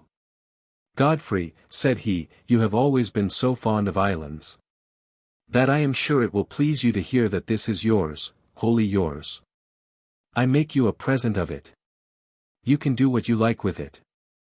I never dreamt of bringing you away by force, and I would not take you away from it. Be then a Crusoe for the rest of your life, if your heart tells you to. I, answered Godfrey. I. All my life. Fina stepped forward. Godfrey, she asked, would you like to remain on your island? I would rather die, he exclaimed. But immediately he added, as he took the young lady's hand. Well, yes, I will remain. But on 3 conditions. The first is, you stay with me, dearest Fina, the second is, that Uncle Will lives with us, and the third is, that the chaplain of the Dream marries us this very day. There is no chaplain on board the Dream, Godfrey, replied Uncle Will. You know that very well. But I think there is still one left in San Francisco, and that we can find some worthy minister to perform the service. I believe I read your thoughts when I say that before tomorrow we shall put to sea again. Then Fina and Uncle Will asked Godfrey to do the honors of his island. Behold them then walking under the group of sequoias, along the stream up to the little bridge. Alas! Of the habitation at Will Tree nothing remained. The fire had completely devoured the dwelling in the base of the tree. Without the arrival of William W. Colderup, what with the approaching winter, the destruction of their stores, and the genuine wild beasts in the island, our Crusoes would have deserved to be pitted. Uncle Will, said Godfrey. If I gave the island the name of Fina, let me add that I gave our dwelling the name of Will Tree. Well, answered the uncle, we will take away some of the seed, and plant it in my garden at Frisco. During the walk they noticed some wild animals in the distance, but they dared not attack so formidable a party as the sailors of the Dream. But none the less was their presence absolutely incomprehensible. Then they returned on board, not without Artelett asking permission to bring off his crocodile, a permission which was granted.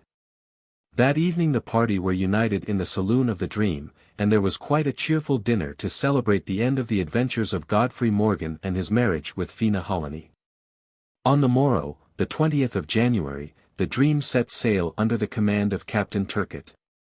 At 8 o'clock in the morning Godfrey, not without emotion, saw the horizon in the west wipe out, as if it were a shadow, the island on which he had been to school for 6 months, a school of which he never forgot the lessons.